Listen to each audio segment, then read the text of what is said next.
A boy in a blue hoodie hesitates, expressing uncertainty with his expression before asking the others if they can help him. A massive, white mythical creature with a long neck and sharp beak dominates the snowy landscape, its piercing green eyes focused on the distance. A man, reflecting in silence, looks upward with anticipation at the icy scene and simply comments, "Well." The antlered character, cloaked in white, questions what exactly it is, standing in a snowy environment. A cityscape under a clear blue sky is depicted, labeled "half a day ago," with buildings stretching upward, capturing a moment before events unfold. Shu Qian, surprised, looks at his phone, wondering if a message is from his boss. Shu reads a message on his phone, asking him to assist in printing a few copies of a picture.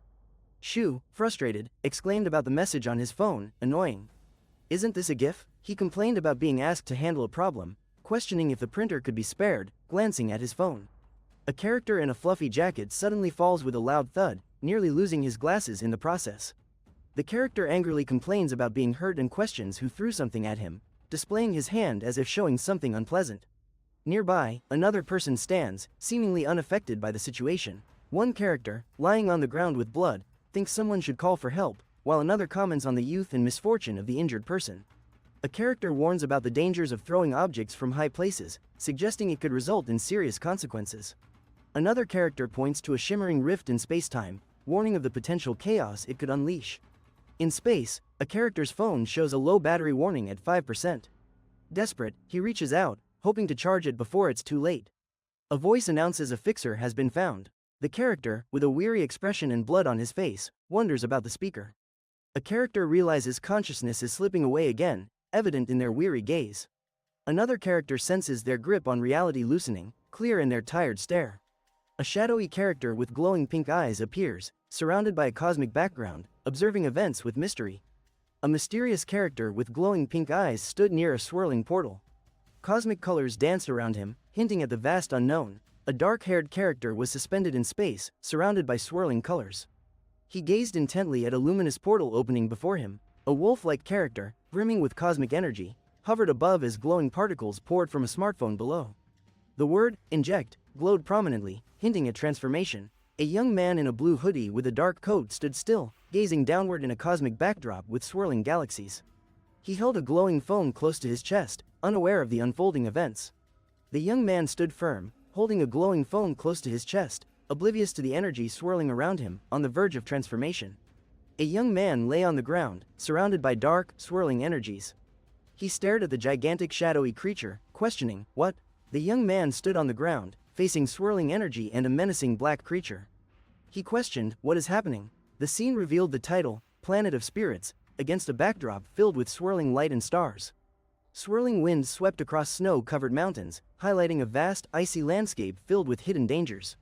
A massive crack in the sky unveils a swirling purple void, contrasting sharply with the snowy mountains below, indicating a breach between worlds. A man plummets through the swirling portal, enveloped in chaotic energy. The vivid colors of the void contrast with the snowy landscape beneath. A young man lies on the snowy ground, surrounded by a purple aura. His eyes are closed as if he is in deep contemplation. A tall, modern building stands over the snowy landscape, its sleek design contrasting with the soft snowfall. This scene represents the Snowfield Disaster Relief Command Center. An officer in uniform scrutinizes glowing screens, muttering about the urgency of the situation and the dwindling time. The uniformed man closely examines the glowing screens and asserts the need for swift action due to the time constraints. Pointing to the glowing screen, the man in uniform informs that a new alien space has emerged in the northern snowfield. A boy, with a serious expression, announces that the energy fluctuations have surpassed a level. Speaking into the phone, the man acknowledges an order with "understood." He then directs the task force to be deployed immediately, adding, "I'm on my way." 3 wolves emerge from the snow, their gazes keen and intense. One growls softly, while another stands tall, surveying the area with a tense presence. A young man was in the snow, gripping a large wolf's paw while another wolf loomed over him. The scene showed a moment of connection. A young man lay motionless in the snow as a black wolf with a cosmic pattern approached, glancing at another wolf nearby. A black wolf stared intensely, its eye reflecting another wolf against a cosmic background. A black wolf stood, wide-eyed and alert, sensing an important presence. The wolf loomed over the character, baring its sharp teeth.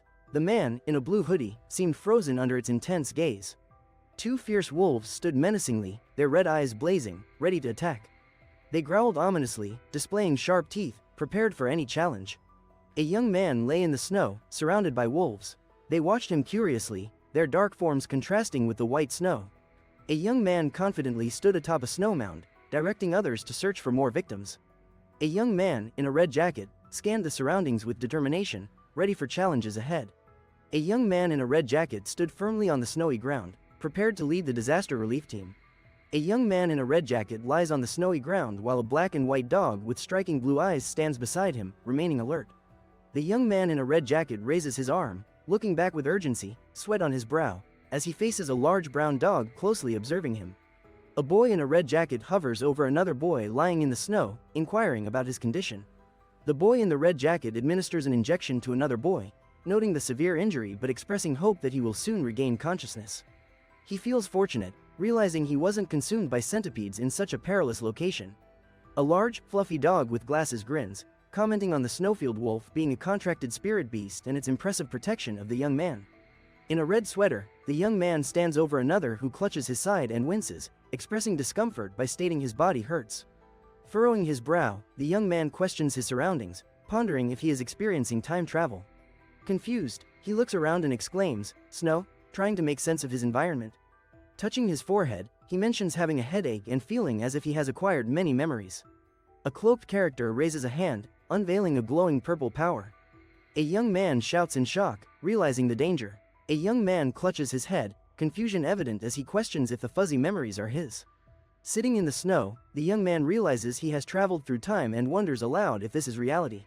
Lying in the snow, the young man shouts, asking where the hacks are and if they should be present. The group questions the new arrival, with one noting the man's lack of brightness.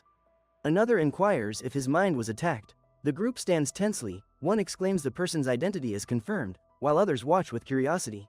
A character profile shows a young man named Shu Qian, 18, from northern border city, Yun province, listed as male. Shu Qian, 18, smiled cunningly, revealing he's a martyr's son and a top freshman at Bingyuan Academy, urging for his protection. A character states that with the current individual, all victims of the Beast Uprising are confirmed, marking the mission's completion. A character addresses a young man, their tone indicating curiosity or concern as they attempt to engage him. A character inquired about the young man's survival against the centipedes, showing interest. The young man warned him to look behind. Another character pointed out that the person before them was the Snowfield Lord, known as Nightmare Witch Barris. The figure before them was identified by a character as the Nightmare Witch Barris, also called the Snowfield Lord. A character reassured another, stating the figure likely wouldn't attack alone and promised to send them safely back to Linjiang City. A character pondered aloud, wondering if they would die soon after their recent arrival. Reflecting on his sore body, a character exclaimed about the pain and questioned the reality, realizing he wasn't dreaming. Holding a small device in bandaged hands, the character realized he had traveled to another world. With bandaged hands, the character confidently declared his continued handsomeness, flashing a cheeky smile. He showed his student ID card, stating it belonged to Bingyuan Academy. In the inherited memory, he revealed that this was one of the renowned schools in the north. Reports indicate the emergence of a new alien space in the northern snowfield. A notification announces the arrival of Chief Daylightwalker, Zuo Jin, at the alien space entrance. One character wonders if the creature seen earlier is a monster, while another notices a person beside it. A character, struggling with something unseen, appears frustrated as he applies pressure against the object. The inherited memory reveals the existence of a profession known as spirit controller. An image shows a long-haired figure towering over a glowing spirit beast, suggesting that humans can form soul contracts with these creatures. A short-haired character confidently gestures, commanding a mystical blue spirit beast, urging others to use spirit beasts in battle. Another character displays confidence while commanding a blue spirit beast, suggesting engaging in activities like exploration. A boy expresses uncertainty about becoming a spirit controller, reflecting on his original self and his confusion. The boy, excited, declares the situation cool, while another character admires his enthusiasm, hinting at a spirit-related transformation. The boy confidently confirms the identity of the fixer, determination evident on his face. He crouches by the screen, stating that the voice has returned, urgency in his actions as he moves closer to the display. The boy shouts with excitement, realizing the cat is speaking. He incredulously asks if the cat is a spiritual being and wonders if animals can no longer transform. The cat smirks, denying any praise for the boy. It reacts to the phone's low battery, noting it is at 0%. The boy, confused by his phone hovering above the floor, begins to search for answers out of curiosity. A man stares at his phone, puzzled by the 99% display. He questions aloud its meaning. He wonders if the phone is the same one he brought from Earth, puzzled by its altered appearance. The screen activates, displaying "System loading complete." A message reveals the host as Shu Qian, a human identified as a revisionist. System statuses are displayed, informing that the host can communicate with spirit beasts and enhance their skills. A new task appears. Become a novice spirit controller and contract with one spirit beast to unlock the camera function, sparking the character's curiosity. The character talks about cheats, expressing a desire to become the god of the new world. He questions traditional craftsmanship, appearing confused and asking if petting the dog will make it grow. With a sinister grin and glowing eyes, the character asks about becoming a spirit controller. The boy demands the dog, shouting for it and hugging it tightly. He celebrates his achievement, proudly holding the dog, as a message congratulates him on becoming a novice spirit controller and unlocking the camera function. A boy with short black hair looks determined, questioning if he has become a soul controller while blue lights shimmer around him, indicating new power. The dog, looking forlorn with a tear, mentions feeling no different. Shu Qian, the host, identifies as a novice soul controller with a 1-star rating, holding a fake wolf spirit beast named Snowfield. The host examines his system panel, noting a change in his information and focusing on a new camera feature. The boy checks his device, exclaiming its success while looking at the shocked dog, a mix of curiosity and determination in his expression. In the shadows, a mysterious creature with glowing ears and a single purple eye attracts attention, exuding magical intrigue. The boy questions the creature, wondering if it's an alien beast. The creature responds, recognizing the boy from before. A scream of "Awoo" is heard. The boy mentions the creature's long presence and the need for recognition to form a contract. The creature confirms the contract is already complete. Someone warns a dog against barking loudly, fearing it will disturb others. The dog's interruption is noted. A character explains the listener's lack of knowledge about past events and their current situation. They express a desire to send the listener back and mention a contract offer. The character admits uncertainty about sending the listener home but acknowledges the new contract and their responsibilities. A character exclaims, "Ah, ah," while interacting with a wolf, indicating a strong bond. The character suggests trying those skillful hands, showing enthusiasm for learning a new technique. A character recalls spirit beasts' classification as inferior, ordinary, good, excellent, perfect. Another compares it to human intelligence variability. A character expresses surprise, realizing they can enhance their contracted spirit beast's abilities. A shirtless, bandaged character holds a cat closely, focusing on enhancing their skills, with using the skillful hands displayed above. Another character marvels at Husky's exceptional aptitude, expressing surprise and noting Husky's extraordinary background. A character remarks it feels surprisingly good while touching a creature, showcasing satisfaction.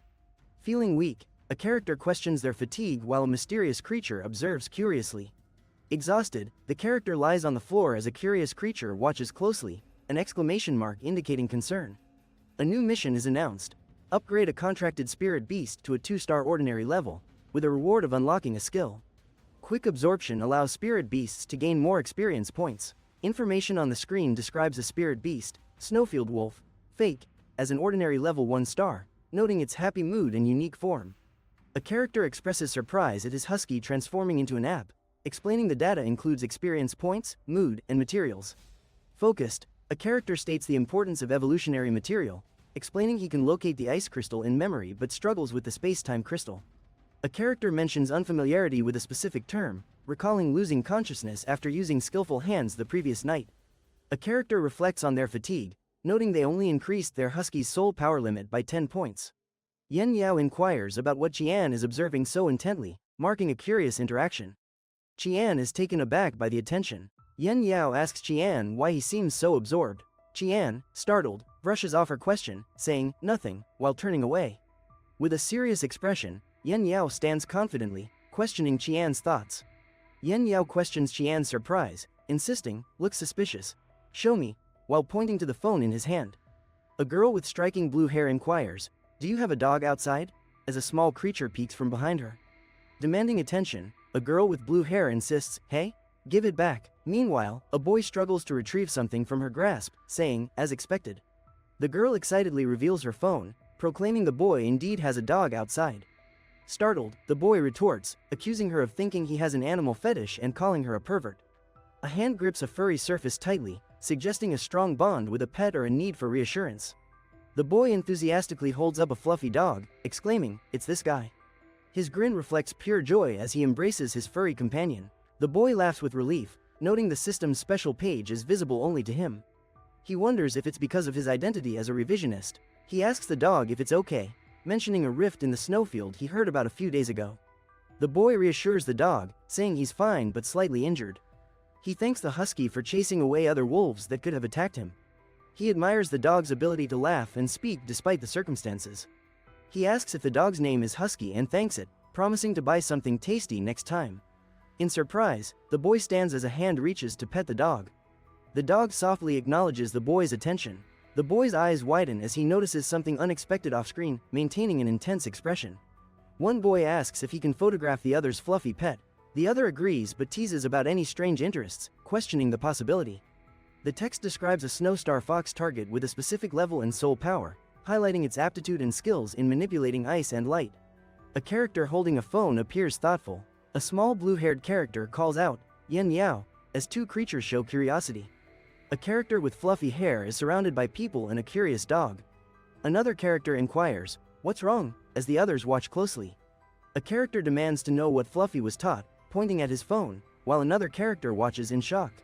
A creature with bright eyes and a white coat rests its head, surrounded by pink hearts. A character with blue hair demands something be deleted immediately, while a fluffy creature watches, enhancing the urgency. A boy with black hair claps, urging a girl to spin faster. The silver-haired girl looks confused, caught in a whirlwind. A girl with blue hair clears her throat, preparing to speak with determination, raising her fist. A boy approaches a troubled-looking girl with blue hair and a creature on her shoulder, asking about her thoughts. A boy shares he contracted a creature the night before and seeks advice on leveling it up.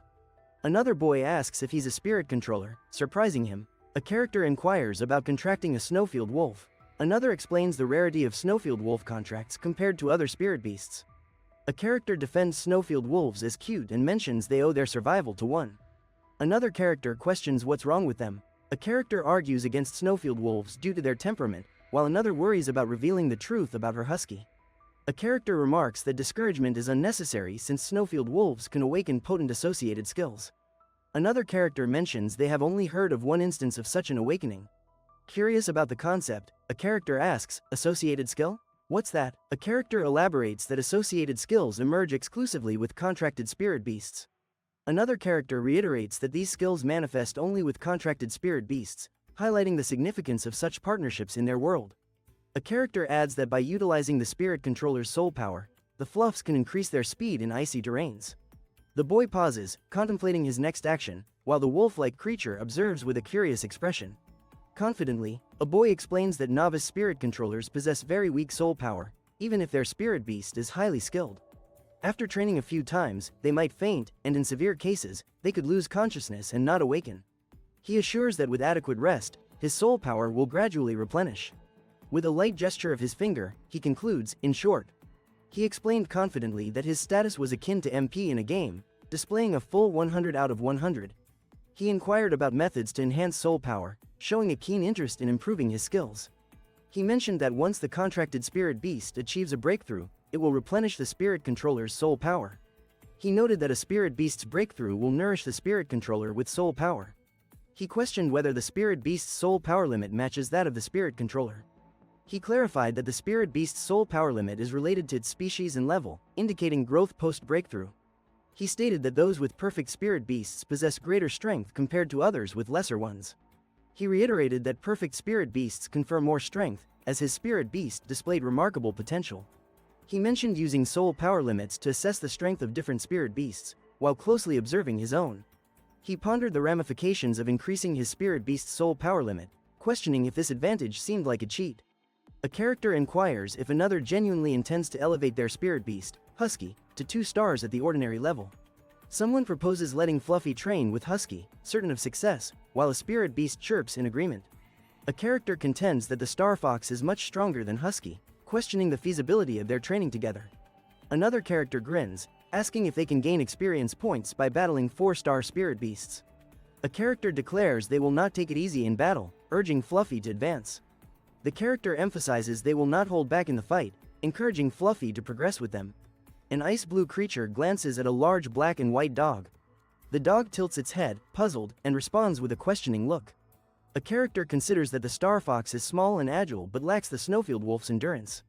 Someone observes that although Fluffy is a high-level spirit beast, it isn't a power type and cannot withstand sharp claw attacks. A character raises his hand, determined to summon a powerful spirit, emphasizing the action with the word, raise, as he prepares for a significant moment.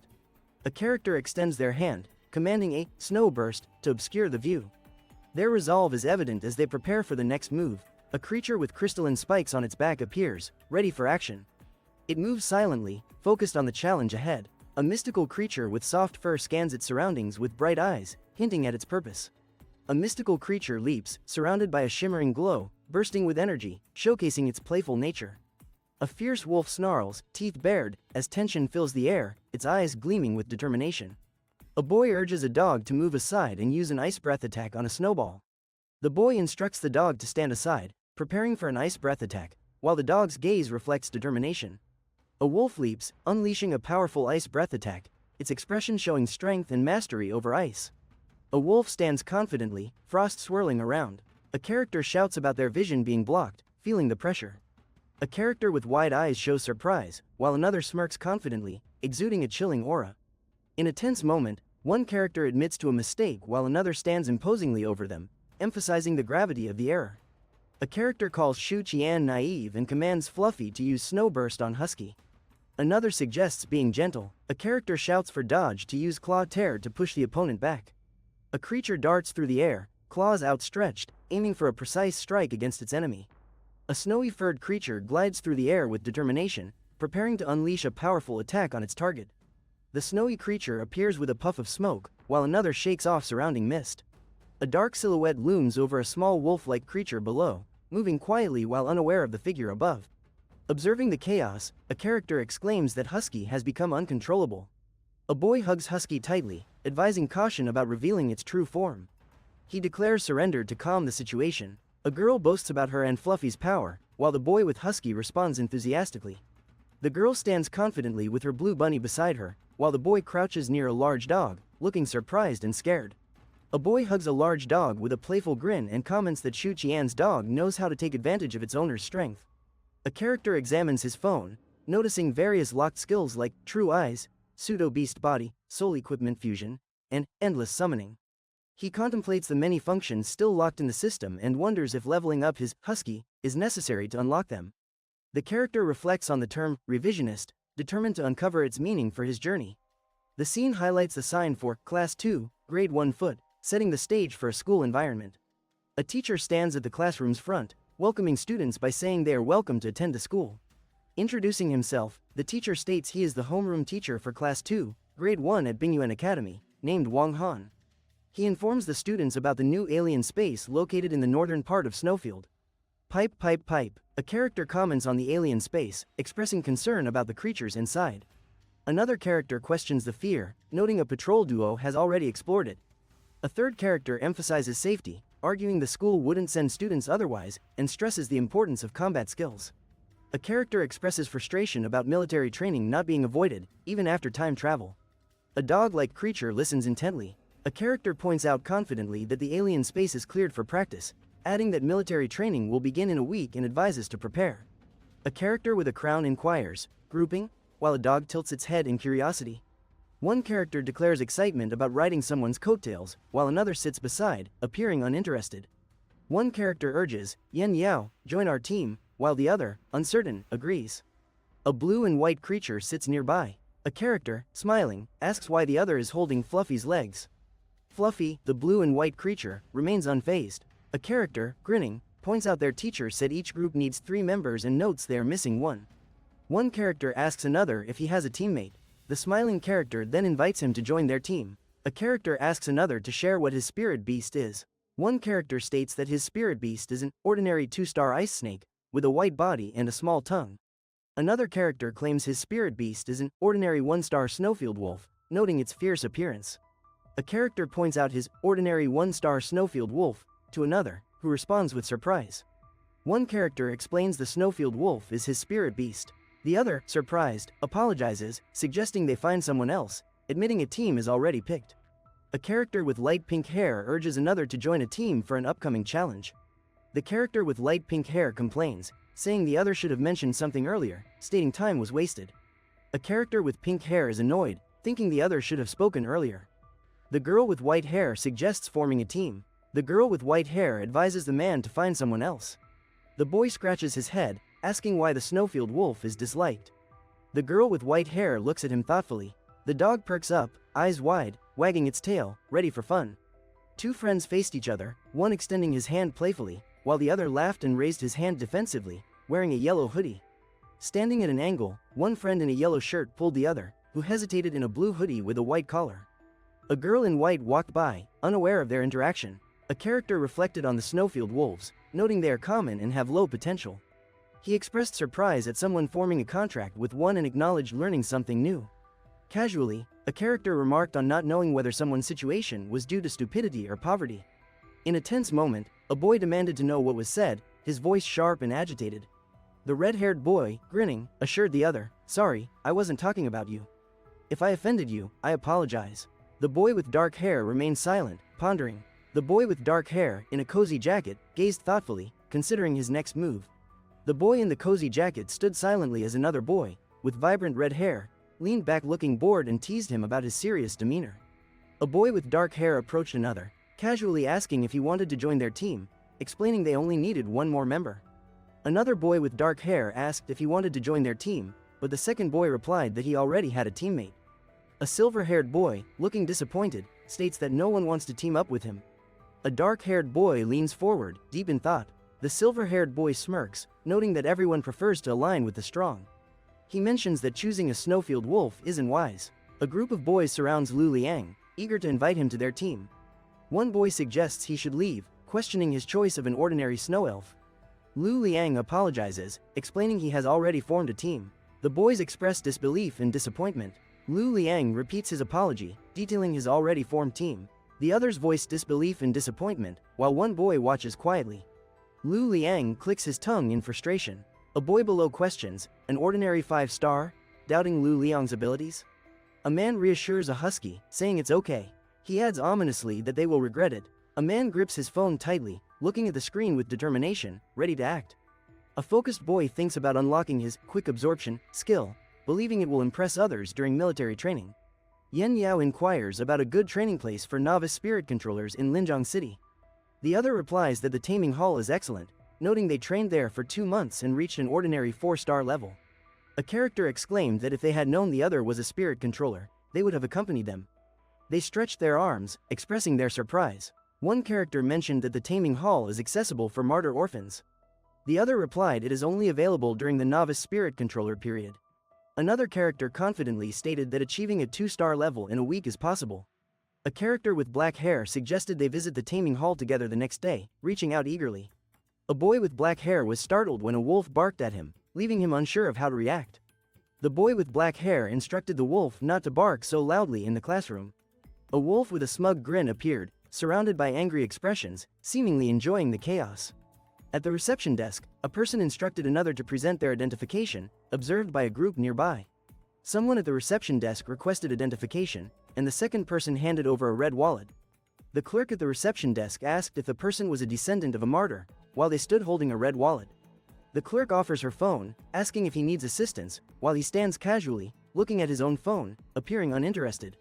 The group gathers in a vibrant hall, with one person eagerly inquiring if this is the Taming Hall.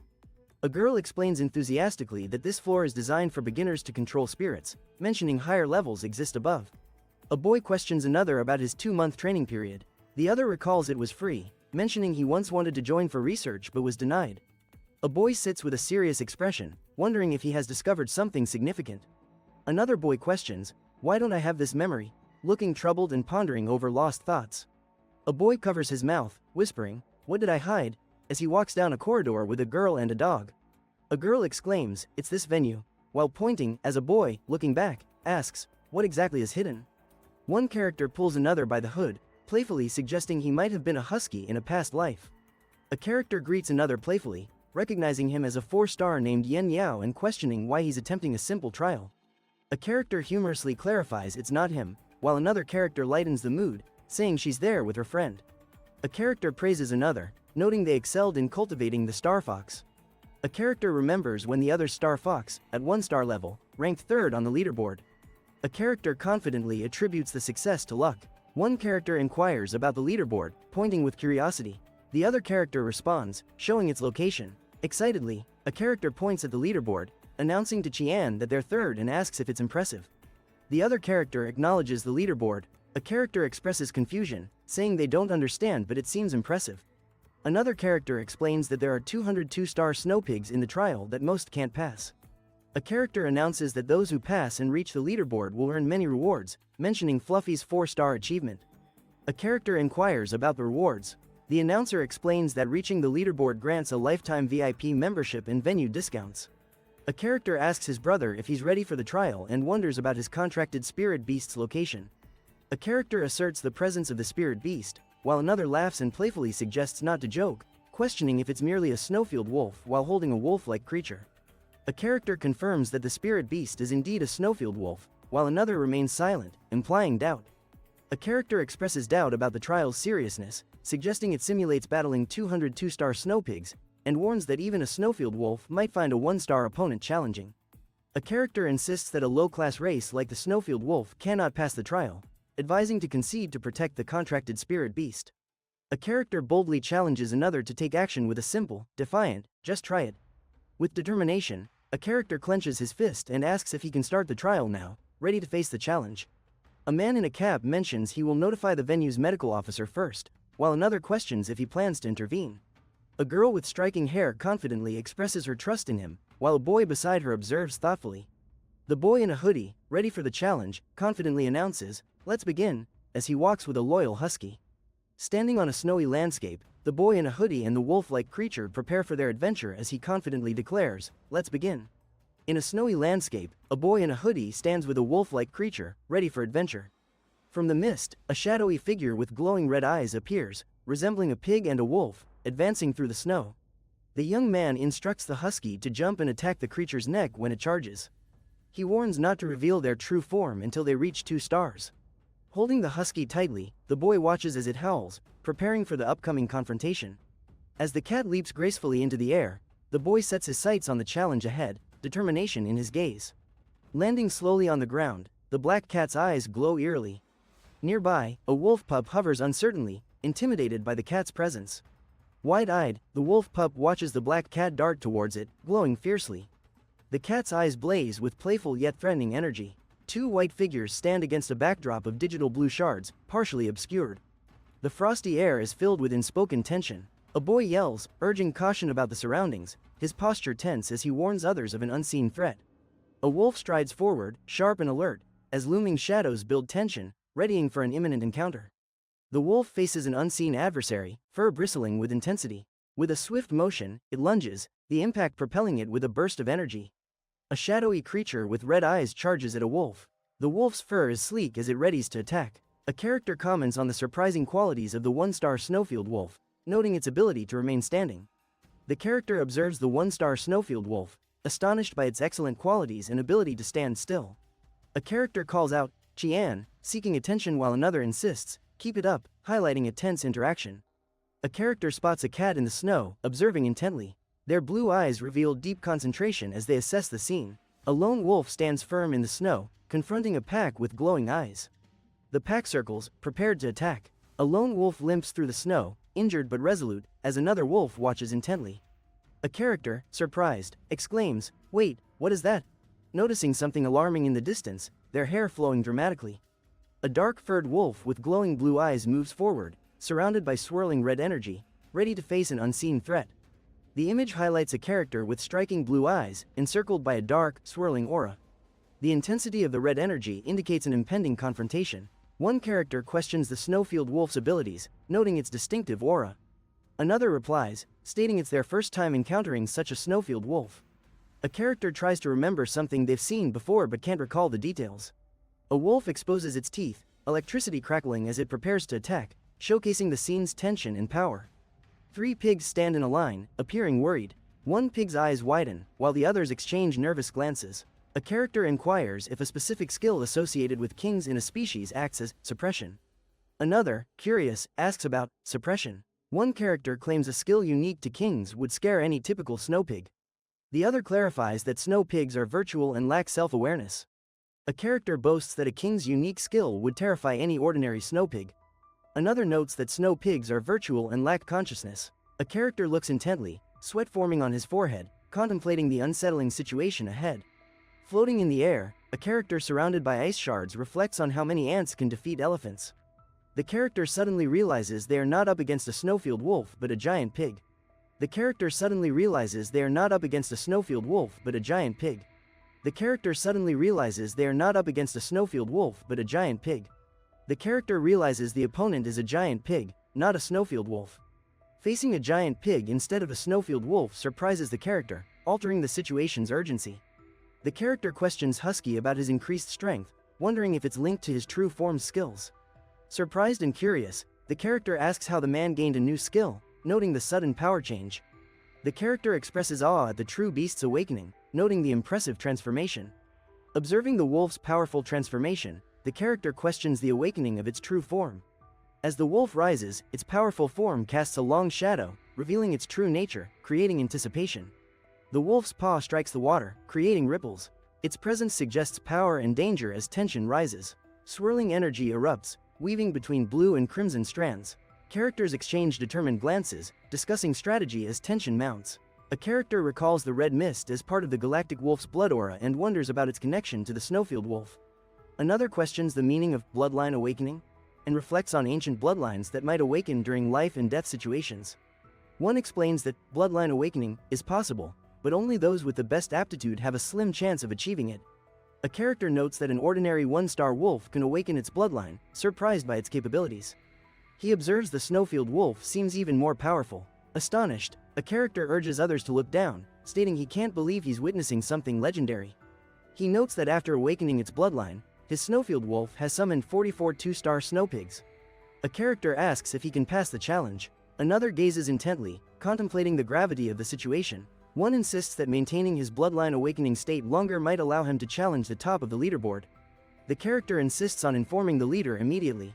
A girl commands, "Charge," while another urges, "Keep killing." Both display excitement and determination. A girl raises her fist and tells a boy she can't hear him. She appears enthusiastic, while the boy remains calm. A boy stands defiantly, warning someone to be cautious as a dark character charges below, leaving red trails. A figure crouches, glancing at a small dog, and inquires about the number of enemies, surveying the area cautiously. A boy, frustrated, questions why the struggle seems never-ending.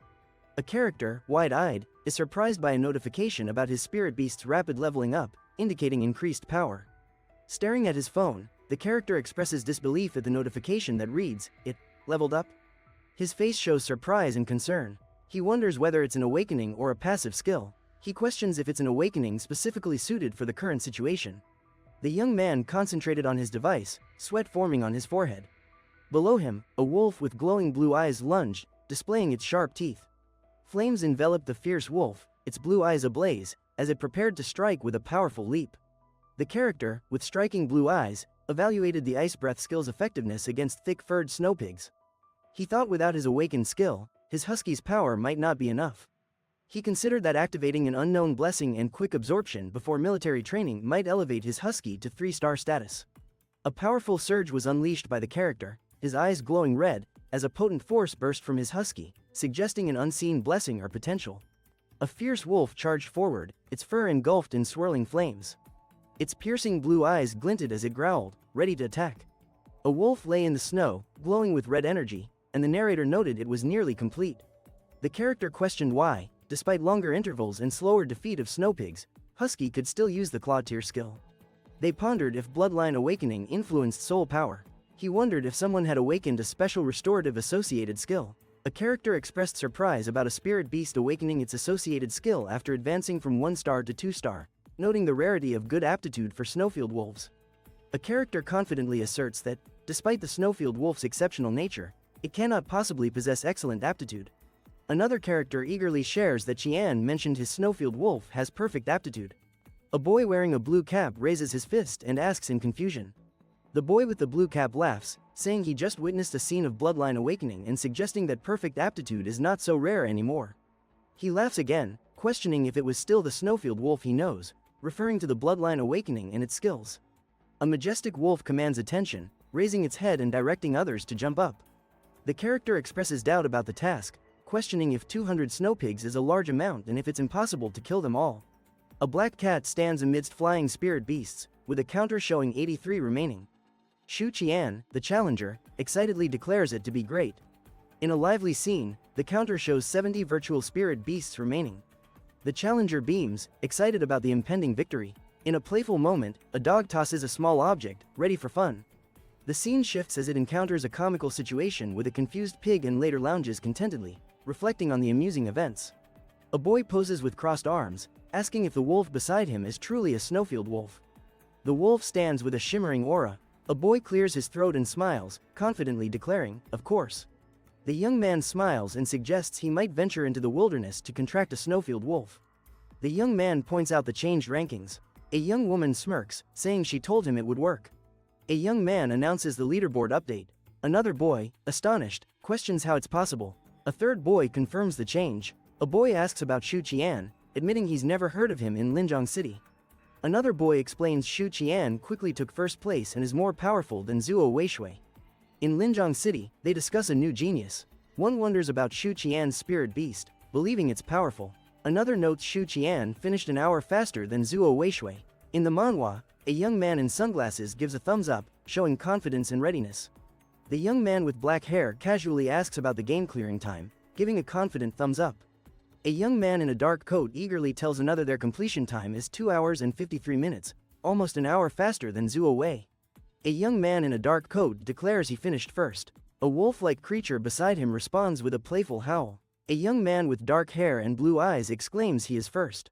A character wonders aloud about the reward for first place, hoping for money. A character questions what money is involved, stating that first place will receive a reward money can't buy. Another character appears surprised. A character assures that rewards for Shu Qian won't be scrimped on. Another asks eagerly what will be given. A third character hesitantly replies that it depends on the hall owner. A character states confidently that no one will be disappointed, recalling a previous event with a valuable fire crystal. A character in a blue cap wonders about the whereabouts of two figures, appearing confused. A character in a black coat asks Yen Yao where he collected his reward. Another character, frustrated, says it's in the lobby and warns not to ask for money. A character in a cab shouts for another not to leave him behind, insisting on an introduction to the hall owner. A character's shocked expression is shown with wide eyes and beads of sweat, indicating surprise or confusion. A man with long white hair and a suit asks about the owner, his serious demeanor indicating a sense of urgency and authority. A boy wearing a cap explains that the owner, who is busy as the vice president of the Spirit Controllers Association in Snowfield, might not appear at the taming hall. An eager boy tells a character in front of him that he is there to claim his reward. A distinguished-looking man, holding a card, addresses Shu Qian, acknowledging him as the fastest to complete the first-level simple trial. A group of boys stands together. One with pink hair, surprised, points and exclaims, "Look." Another boy looks at him, wide-eyed, sharing the shock. A character with black hair smirks, questioning if Shu Qian is stronger than Zhu Wei, suggesting he doesn't appear impressive. Another character, holding a small snowy wolf, agrees, noting that Shu Qian completed the task with a snowy wolf, almost like a fox as his spirit beast. A boy with black hair asks if the snowy wolf is the other character's contracted spirit beast, expressing excitement.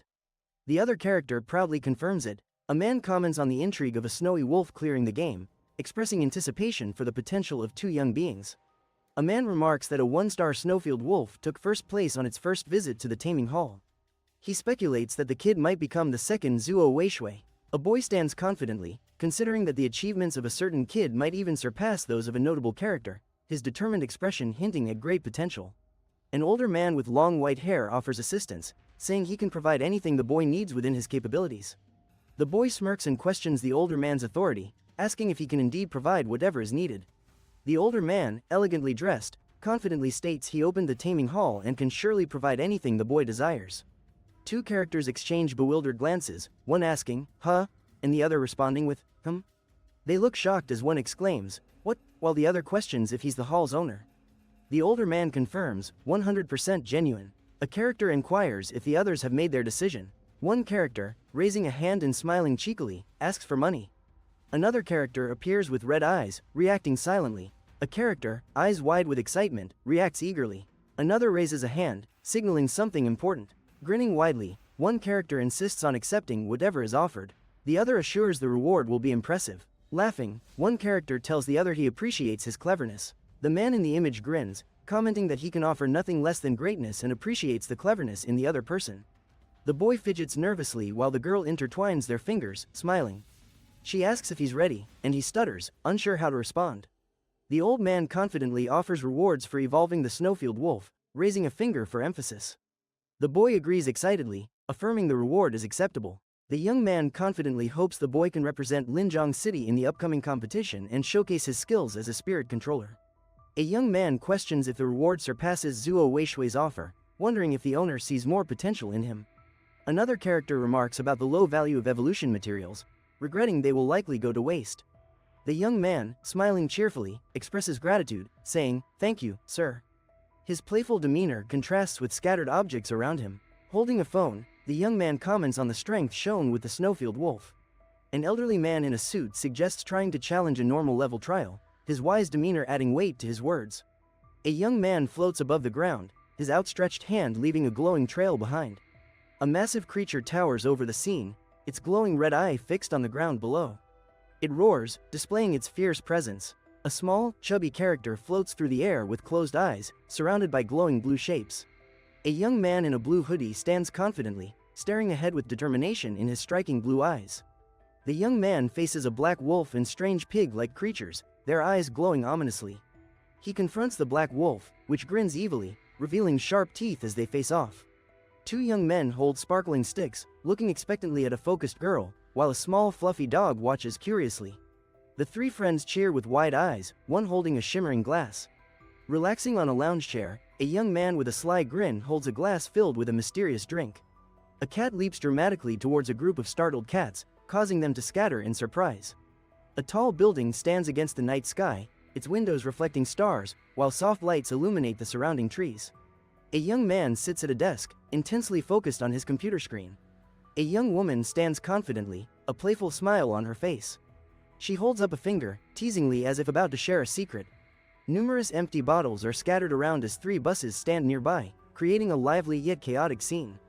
A boy stands, captivated by a hand reaching out towards him. His eyes narrow, questioning the sudden gesture. A boy watches another extend a hand. The first boy hesitates, unsure of the other's intentions. A bold message urges readers to check the website for the full chapter and suggests donating to support faster releases. A character expresses uncertainty, doubting their ability to tackle the normal difficulty. One remarks that the other is too humble. The latter replies, stating it was a joke and promises to attend the trial when free. A character expresses uncertainty about Urha's situation, advising to remain low-key. A character notes they've attracted attention, realizing their situation. An older man reminds a younger character to make an appointment in advance for the normal difficulty trial. An older man shares his anticipation for witnessing the awakening of the snow dire wolf with the bloodline. The following day, a group gathers in front of large screens, exchanging curious glances as they watch the glowing monitors. A group discusses a recent competition. One accuses the winning kid of cheating, while another vows to expose him. Someone points a finger accusingly at Tearchain, creating a tense atmosphere. A fierce creature, cloaked in darkness, declares with determination, "Prepare to meet your end."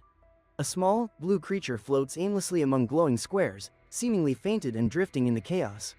A young man questions another's strength, suggesting he doesn't seem strong, while another character claims to match that feat.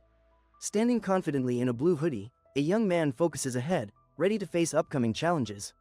In a trial surrounded by pig-like creatures, a young man in a blue hoodie plans his strategy, confident in his skills. With energy swirling around him, the young man in a blue hoodie prepares to unleash his skills against the pig-like creatures. On the fourth day, a young man in a black shirt acknowledges the opponent's skills. A girl mentions her inability to contribute. A young man, puzzled, questions another character, "You're strange." The other character, bewildered, stares back. The young man sits on a rock's edge, looking at his phone. He comments on potentially reaching 3 stars soon with the speed absorb skill. A wolf charges forward with focused eyes. A shadowy character with red eyes and a toothy grin approaches. One character greets another excitedly, asking if he's returned. The second character admits feeling uneasy if a day passes without seeing Brother Qian's snow dire wolf. A character praises the snow dire wolf's combat skills, expressing admiration. The other character agrees, wishing for a contract with one. Two characters declare their goal is Brother Qian and the snow dire wolf. One encourages Qian to fight. Two characters express excitement about their goal being Qian. Admiration is voiced as a snow dire wolf looks on curiously. Characters cheer, calling out, "Brother Qian," and "Qian Qian." Fighting, their excitement is evident as they celebrate their hero. A young man relaxes on a chair, contemplating Yen Yao's claim of grinding for 2 months to reach 4 stars. He boasts about his own week's progress. A relaxed young man, wearing sunglasses, confidently states that the strongest in class has 5 stars and asserts that he will surpass them soon. A character explains that Tamer Hall's trials are categorized into 3 levels: 1 to 3 stars for easy, 4 to 6 stars for normal, and 7 to 9 stars for hard. Achieving a 3-star rank allows one to attempt normal difficulty. Raising a glass of wine, a character comments that the easy level has become simpler recently. While sipping wine, a character suggests that Snowfield or the dungeon can foster growth. He acknowledges the trial dungeon's dangers but highlights the benefits of military training and exploration. A black cat with glowing red eyes leaps towards a group of startled creatures. The character observes the ensuing chaos, noting the creature's power. Intrigued, a character informs the young master that the top spot in Tamer Hall's easy ranking has changed. Another character reveals a paper indicating the young master's classmate as the new leader. Startled, a character reacts with a loud "ah" to something unexpected, his expression showing surprise. Startled, a character shouts, "Next time remember to knock first," as he crouches, wide-eyed with surprise. Startled, a character exclaims, "This person," while holding a paper, eyes wide in astonishment. A character remarks that another seems like someone no one wants to team up with and notes that this man broke a record set a decade ago. A character reflects on his military training, expressing regret for wanting to be part of a one-man team. He wonders if there's still a spot open in another group. Buses are lined up for military training, with a sign announcing "Gathering Day of Military Training." A crowd eagerly surrounds the buses. A young man notes that after all the training, Ha is close to reaching 3 stars. The young man vows to work harder during military training to reach 3 stars. He plans to attempt the normal difficulty trial upon his return. He observes that the other 2 didn't form a 3-man team and questions if it's because of overconfidence. A teacher, holding a paper, looks serious while reading. 2 students appear nervous, with one having blue hair and urging the teacher to listen, suggesting they need to explain. A character with blonde hair smiles brightly and asks if they are correct, addressing Lu Liang, who remains contemplative and silent. A boy with green hair explains to the teacher that they forgot to submit the new group list. A boy with black hair looks up in surprise as a hand approaches, wondering what will happen next. A boy with black hair stares intensely, eyes sharp and focused, questioning the situation and ready to respond. A hand reaches out, signaling a connection and prompting an unspoken choice. A dark-haired character approaches Shu Qian, asking to join the team, extending a hand in friendship. A dark-haired character stands facing a light-haired one, their intense gazes exchanging a silent challenge. The dark-haired character asks Shu Qian if a team member is missing. She suggests joining, mentioning her powerful 5-star snow elf. A girl suggests utilizing her 5-star snow elf to assist the team, radiating confidence and magic. The boy expresses his intention to test the leader, with determination in his eyes. He reflects on his home training, noting he hasn't experienced the taming hall. A girl questions Lu Liang about his team involvement, her voice a mix of surprise and curiosity. A girl confronts Lu Liang, questioning his group of friends, expressing disbelief and pointing out they seemed complete. The boy grins slightly and announces a change of plans, deciding to quit. He raises his hand casually, preparing to leave. A boy, with crossed arms and incredulous expression, remarks on the other guy's 1-star Snowfield wolf, indicating low credibility. The blonde-haired character laughs, expressing willingness to join the team as they still seek members. One character offers help to join a team, while another cautions against joining a new team, voicing concern. A character shouts instructions to head to a specific place. Another feels neglected, questioning if friends are leaving them behind. A character questions a decision, while another argues Lu Liang's 5-star snow elf is superior. A character insists that the person with the Snowfield wolf must return Lu Liang. One character smirks about the Snowfield wolf's actions, while another facepalms in frustration, with a third observing. A character apologizes, stating their classmate Lu Liang is already on their team. Another confidently tells a woman she has no chance. A calm girl faces a boy who erupts in anger, shouting as flames surround him. A girl expresses unease to another about Lu Liang's desire to protect a rookie. A boy with a cheerful smile feels he has caused trouble, but another reassures him it's fine. The boy appreciates joining the team, noting they'd have only 2 members otherwise. The leader confirms the team is ready and instructs everyone to board the bus for a smooth journey. A girl asks if young Master Luo chose an unwanted classmate as a shield.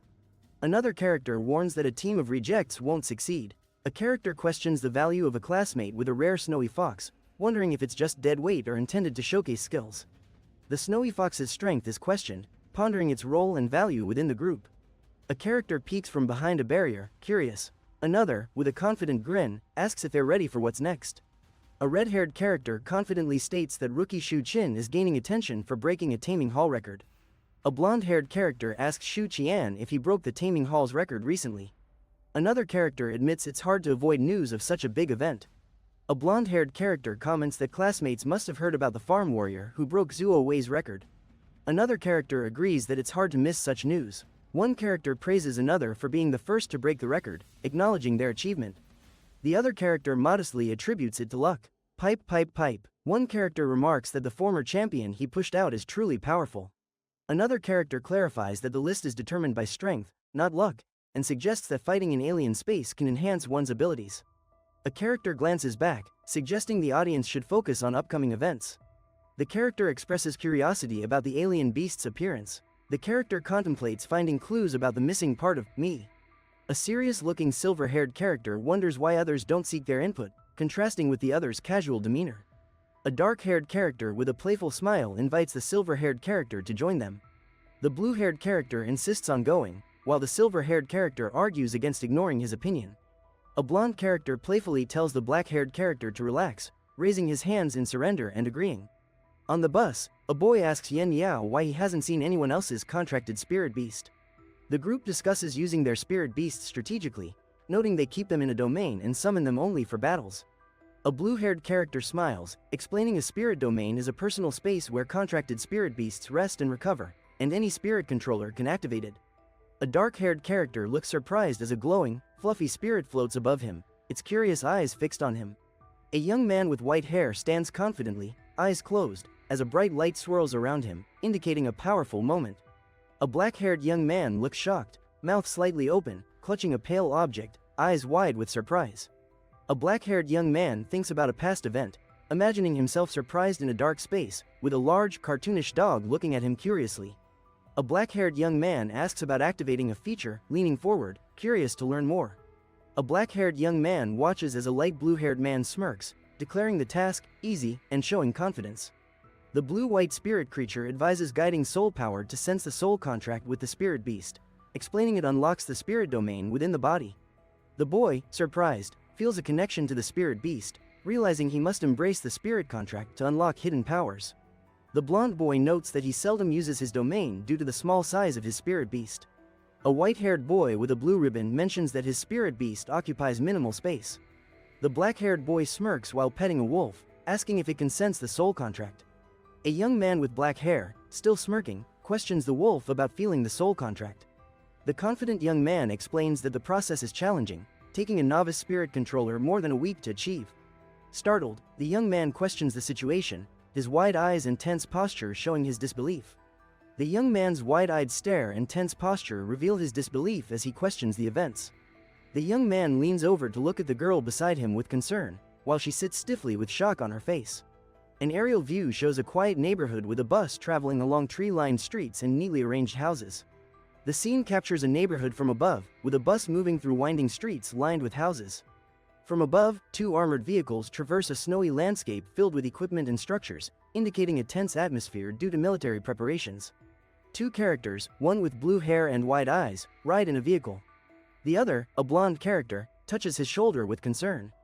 A blue, glowing cat-like creature appears, surprising them. Facing off, two characters are tense. The blonde character looks at the dark-haired one while a blue, glowing wolf-like creature hovers above, adding a mystical element. With wide eyes, a character channels bright, swirling energy from the object before him, appearing focused as he strains to control the power. A boy with black hair grins widely, exclaiming that it's amazing, contrasting with the worried expressions of the girl beside him. The boy with black hair smiles and states that it's open. The girl with silver hair, puzzled, responds with uncertainty. A blue-haired boy grins and congratulates Qian, excitedly noting it took him 3 days to open the domain. The blue-haired boy boasts about his achievement, saying it took him 2 days to activate the domain.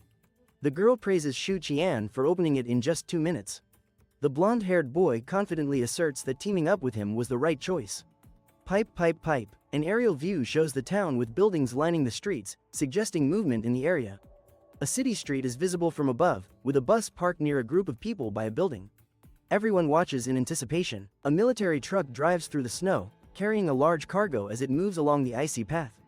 Inside a dimly lit vehicle, one character urgently points out the cars outside. A character notes the arrival of new students from Bingyuan Academy, while another silently looks out the window.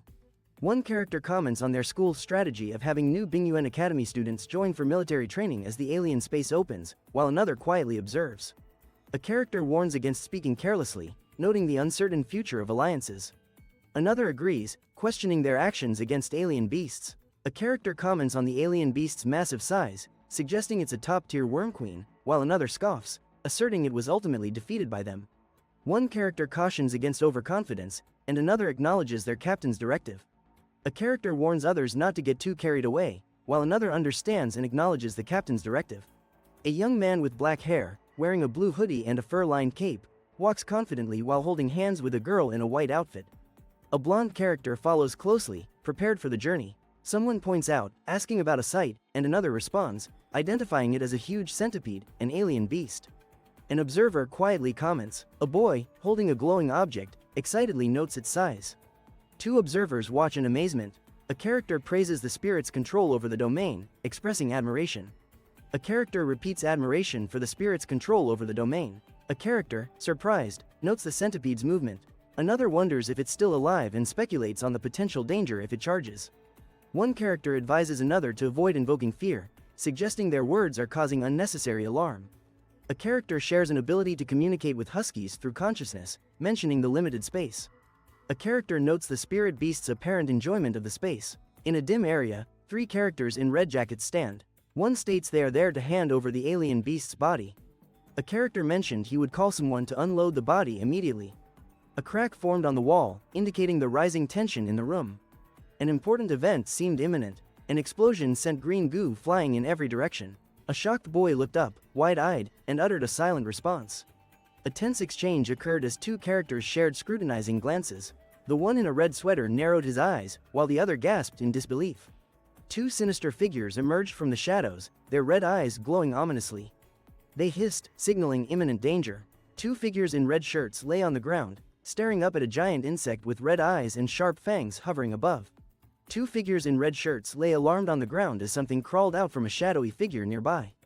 One commented on the emergence. Three figures stood together, their faces filled with shock. One shouted about a sudden rustle, while the others clutched each other's arms. Amidst the chaos, one person urged everyone to run, while another blamed a friend for the panic. A girl questioned the presence of an alien beast. A commanding voice ordered the immediate clearing of escaped alien beasts and emphasized student safety. Multiple voices responded in agreement, yes. A character notices with alarm, wondering about centipede birth and realizing they hadn't considered the live larva inside. Another character jumps up, claiming to understand science and suggesting a strong force influences their actions. A magical creature, resembling a glowing white bear, charges forward to attack. A young man observes a large, shadowy creature emerging from the ground, contemplating the threat it poses to those nearby. A girl, hands on her head, pleads, "Don't eat me," as she confronts the impending danger. A man expresses frustration over insufficient manpower, while another character watches from afar, worried about the threat. A distressed girl calls for help, questioning if anyone hears her plea. A girl lies on the ground, her hair spread out. A sudden movement above her casts a red shadow as she attempts to rise. A menacing worm lunges at a girl with pink hair, who faces it with determination. A wolf stands beside her, poised to challenge the threat. The large worm attacks as the girl with pink hair warns her wolf companion, pointing with determination. She insists she's fine, while a blonde man in a lab coat questions her. Meanwhile, two companions run away, appearing concerned. The blonde man in the lab coat states that the centipede is at least a 6-star common level, maybe even higher. The young man turns away from the viewer and calls out to Shu Qian, standing next to a fierce-looking wolf, both ready for action. The young man glances warily to the side, debating whether to call the other brave or reckless. A character hisses in the background. A young man, notable for his red attire and distinct features, stands nervously as a dark wolf with glowing blue eyes approaches, hissing threateningly. A dark wolf releases a torrent of blue energy at a giant creature with twisted limbs as they clash dramatically. A character urges their companion, Fluffy, to keep using a snow blast on the creature's eyes. They express concern about the star fox's size and its ability to endure a single attack. The character points excitedly, noting a good opportunity, and instructs to use Claw Tear on the target, which is mid-attack, causing vivid splashes of red. The character, focused and determined, declares their readiness for the upcoming challenge, indicating they have it. The monstrous creature emerges from the depths, its massive body twisting through the water. It towers above, showcasing fierce claws and glowing red eyes. A character realizes that Husky's powerful claw attack left no marks on the creature. He expresses disbelief at the toughness of the creature's body. The character observes the other, noting their unwavering strength. They silently challenge each other, preparing for the next move in a high-stakes showdown. The group rushes forward with determination. A young man urgently shouts they need to leave immediately. Another insists they must keep moving without slowing down. Three figures stand resolute. One firmly warns they must prevent it from charging into the crowd. Creatures with elongated bodies slither toward the abandoned bus, ready to cause chaos.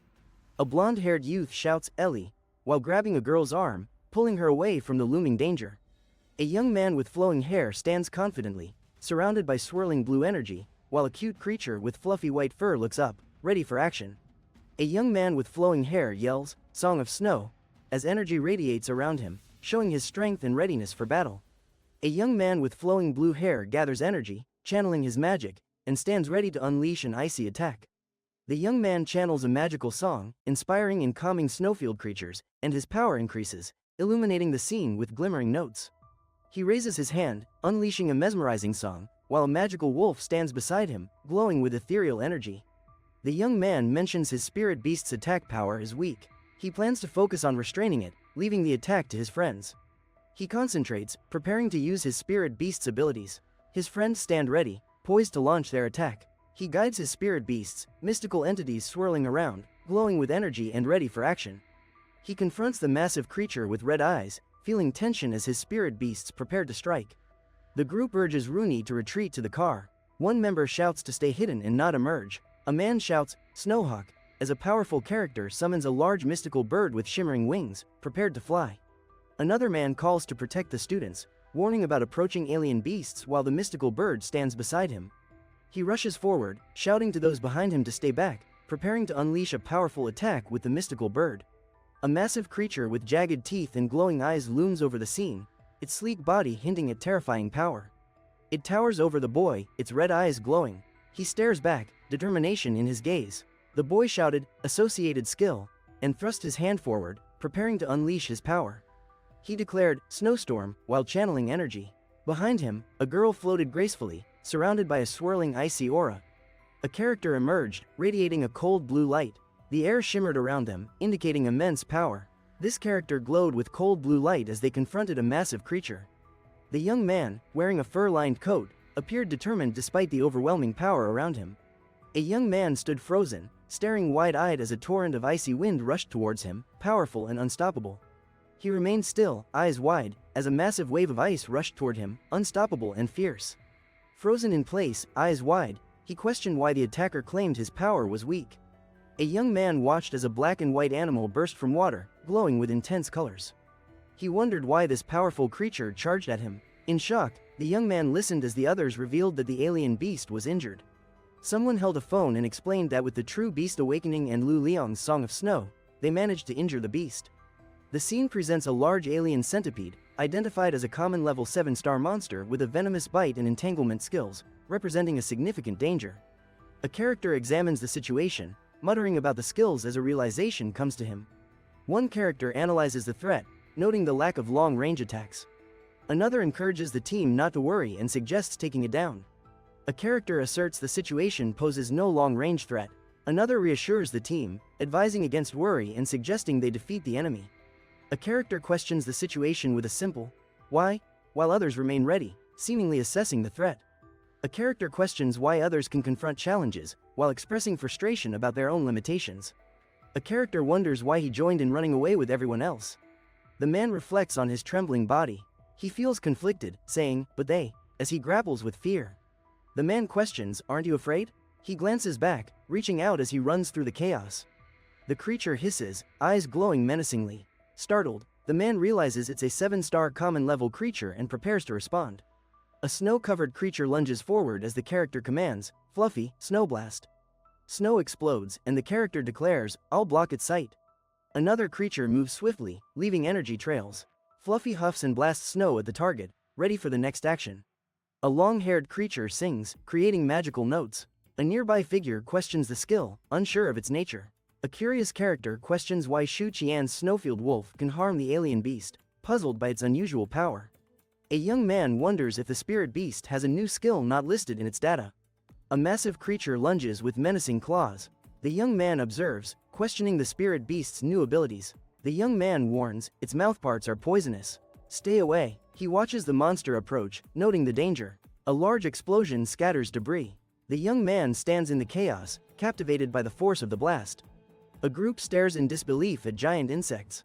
One murmurs about fighting, while another suggests fleeing. A man highlights the impressive skills of new students, noting their ability to withstand the alien beast and inflict damage. A character instructs Snowhawk to return quickly, highlighting the urgency. A character observes that they can harm the alien beast, but the damage isn't critical, warning about the consequences if things persist. The character warns that their actions will only anger the alien beast more. They caution that the berserk alien beast is difficult to defeat, suggesting their actions will aggravate it further. A figure urgently points, shouting for attention as they announce something unexpected is approaching. A character questions if that is Lu Liang, while another expresses surprise, asking for clarification. One character, surprised, asks if the other saw someone retreat. The other, shocked, expresses disbelief. A surprised character questions if the other witnessed someone battling the alien beast. The other, looking shocked, confirms it. A giant alien creature appears, hissing aggressively, causing chaos and fear among onlookers. Two boys run away with determination, while a girl follows, her eyes wide with fear as she struggles to keep up. A boy with striking blue hair charges forward, his expression fierce as he clenches his fist, ready to face any challenge ahead. A character lunges forward, narrowly avoiding a swift attack. The other man gasps, surprised by the sudden movement. A creature swings its massive appendage wildly, missing the agile character dodging at the last moment. Two smaller figures dart around, poised to strike. A character warns Yen Yao of an approaching threat, preparing for the danger as tension builds. "Watch out," another character shouts, warning Ellie of an impending snowstorm and displaying urgency. Someone charges forward, exclaiming, "Swoosh," as they confront an enormous crab looming ahead. A creature with glowing red eyes and green slime advances menacingly, ready to strike its next target.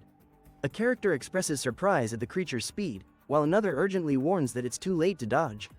A warning to be careful is shouted by one character, as others react in panic, signaling urgency and fear. A character with pale skin and long white hair meditates quietly, enveloped in a blue cloak, exuding a serene aura with closed eyes focused on inner peace. A towering insect-like creature approaches a character with white hair, its eyes glowing ominously, creating tension. The creature hisses as it looms over the white-haired character, who tilts his head back, resigned to his fate. The massive creature lunges at the character, resulting in a powerful explosion as the character braces for impact.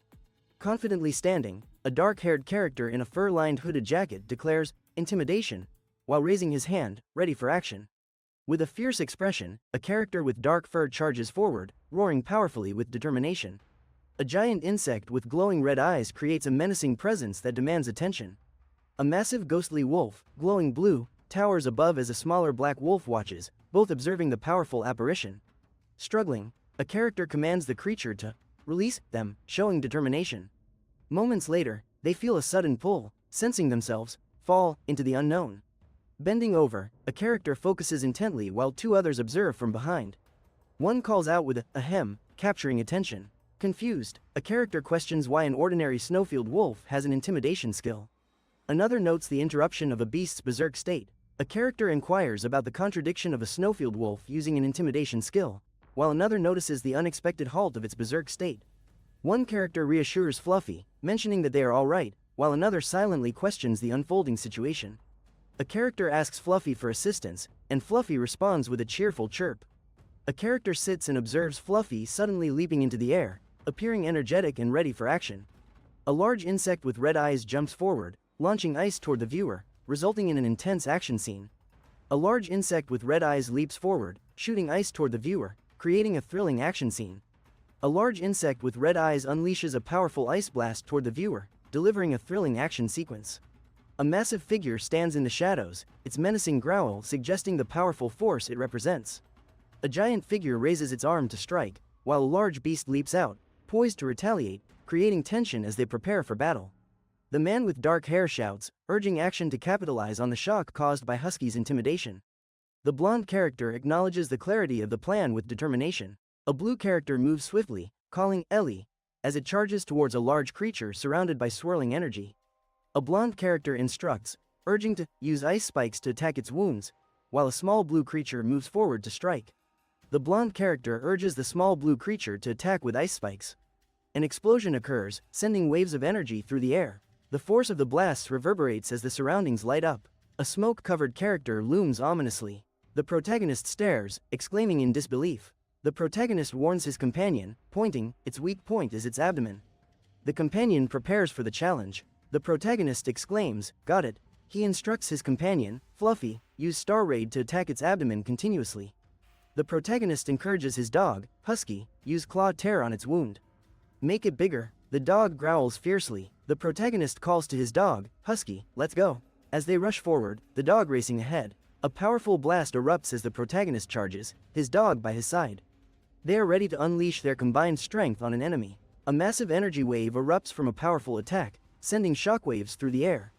The protagonist stands firm, focused and ready for the next move. They analyzed the beast's weak point during combat and executed effective attacks. The kill seems imminent. The submerged beast reveals its weak point, emitting a low growl. Characters observe the massive creature, noting its vulnerable spot. One appears puzzled, while another drags something. Their curiosity is evident through their dialogue. One character triumphantly declares, "Serves you right," while kicking the creature. The other character uncertainly asks if it should be dead now. A character shares that Ellie can no longer sense any life signs from the centipede. A character pokes the seemingly lifeless centipede, stating it should be dead.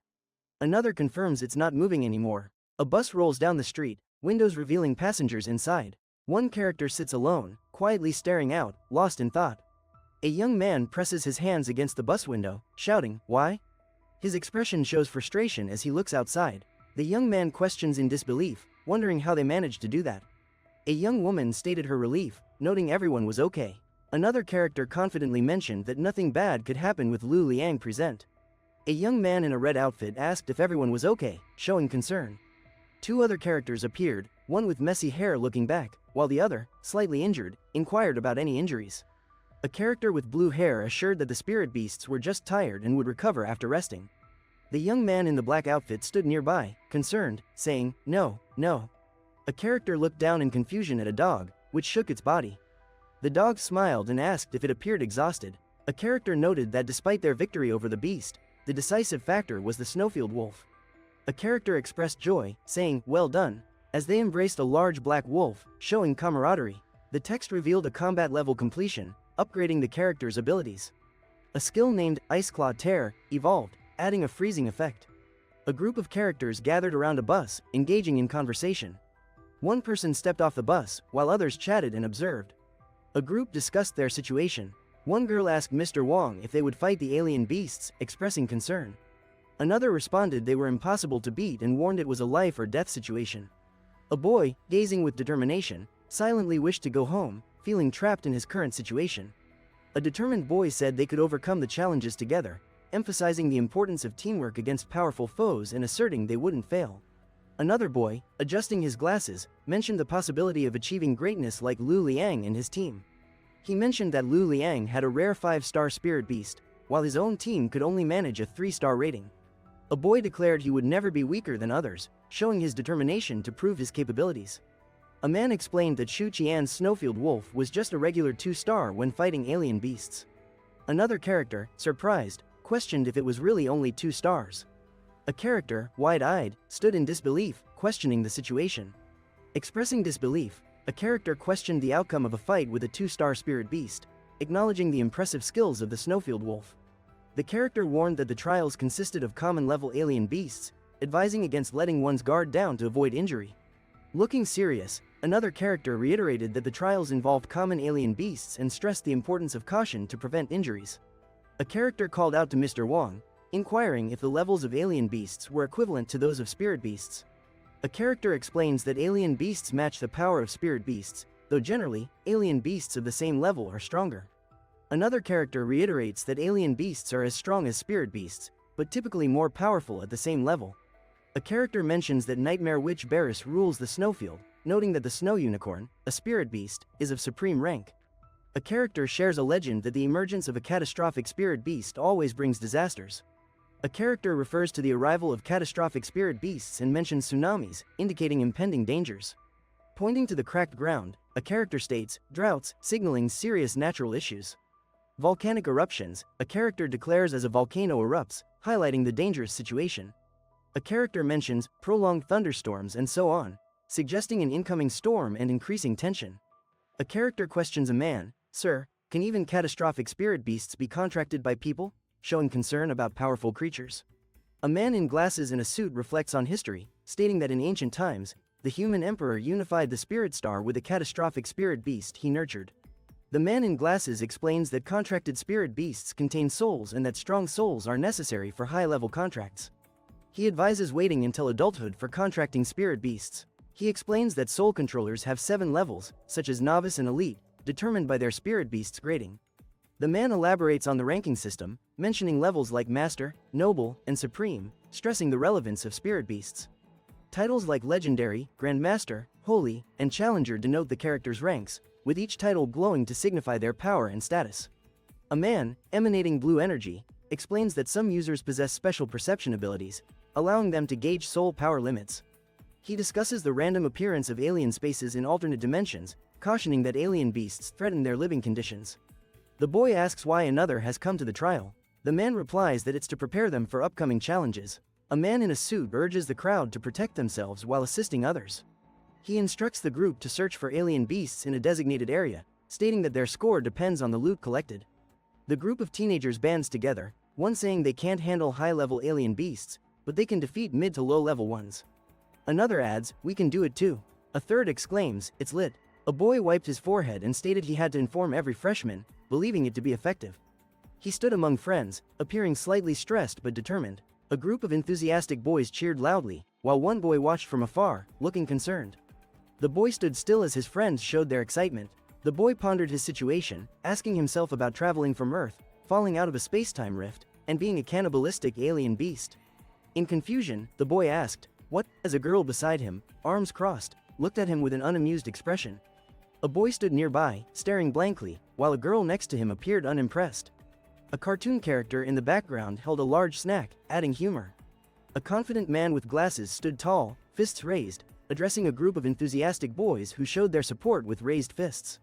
The confident man with glasses explained to the group that they would be outside the alien space for a week, hoping everyone gained something from the trial. He informed the group that the source of danger was not only the alien beasts but something else as well. The man warned the group that the danger source was not only the alien beasts but something more threatening. He asserted the truth's importance, urging the group to understand its significance. In a quiet area, a group of teens gathers, engaging in conversation.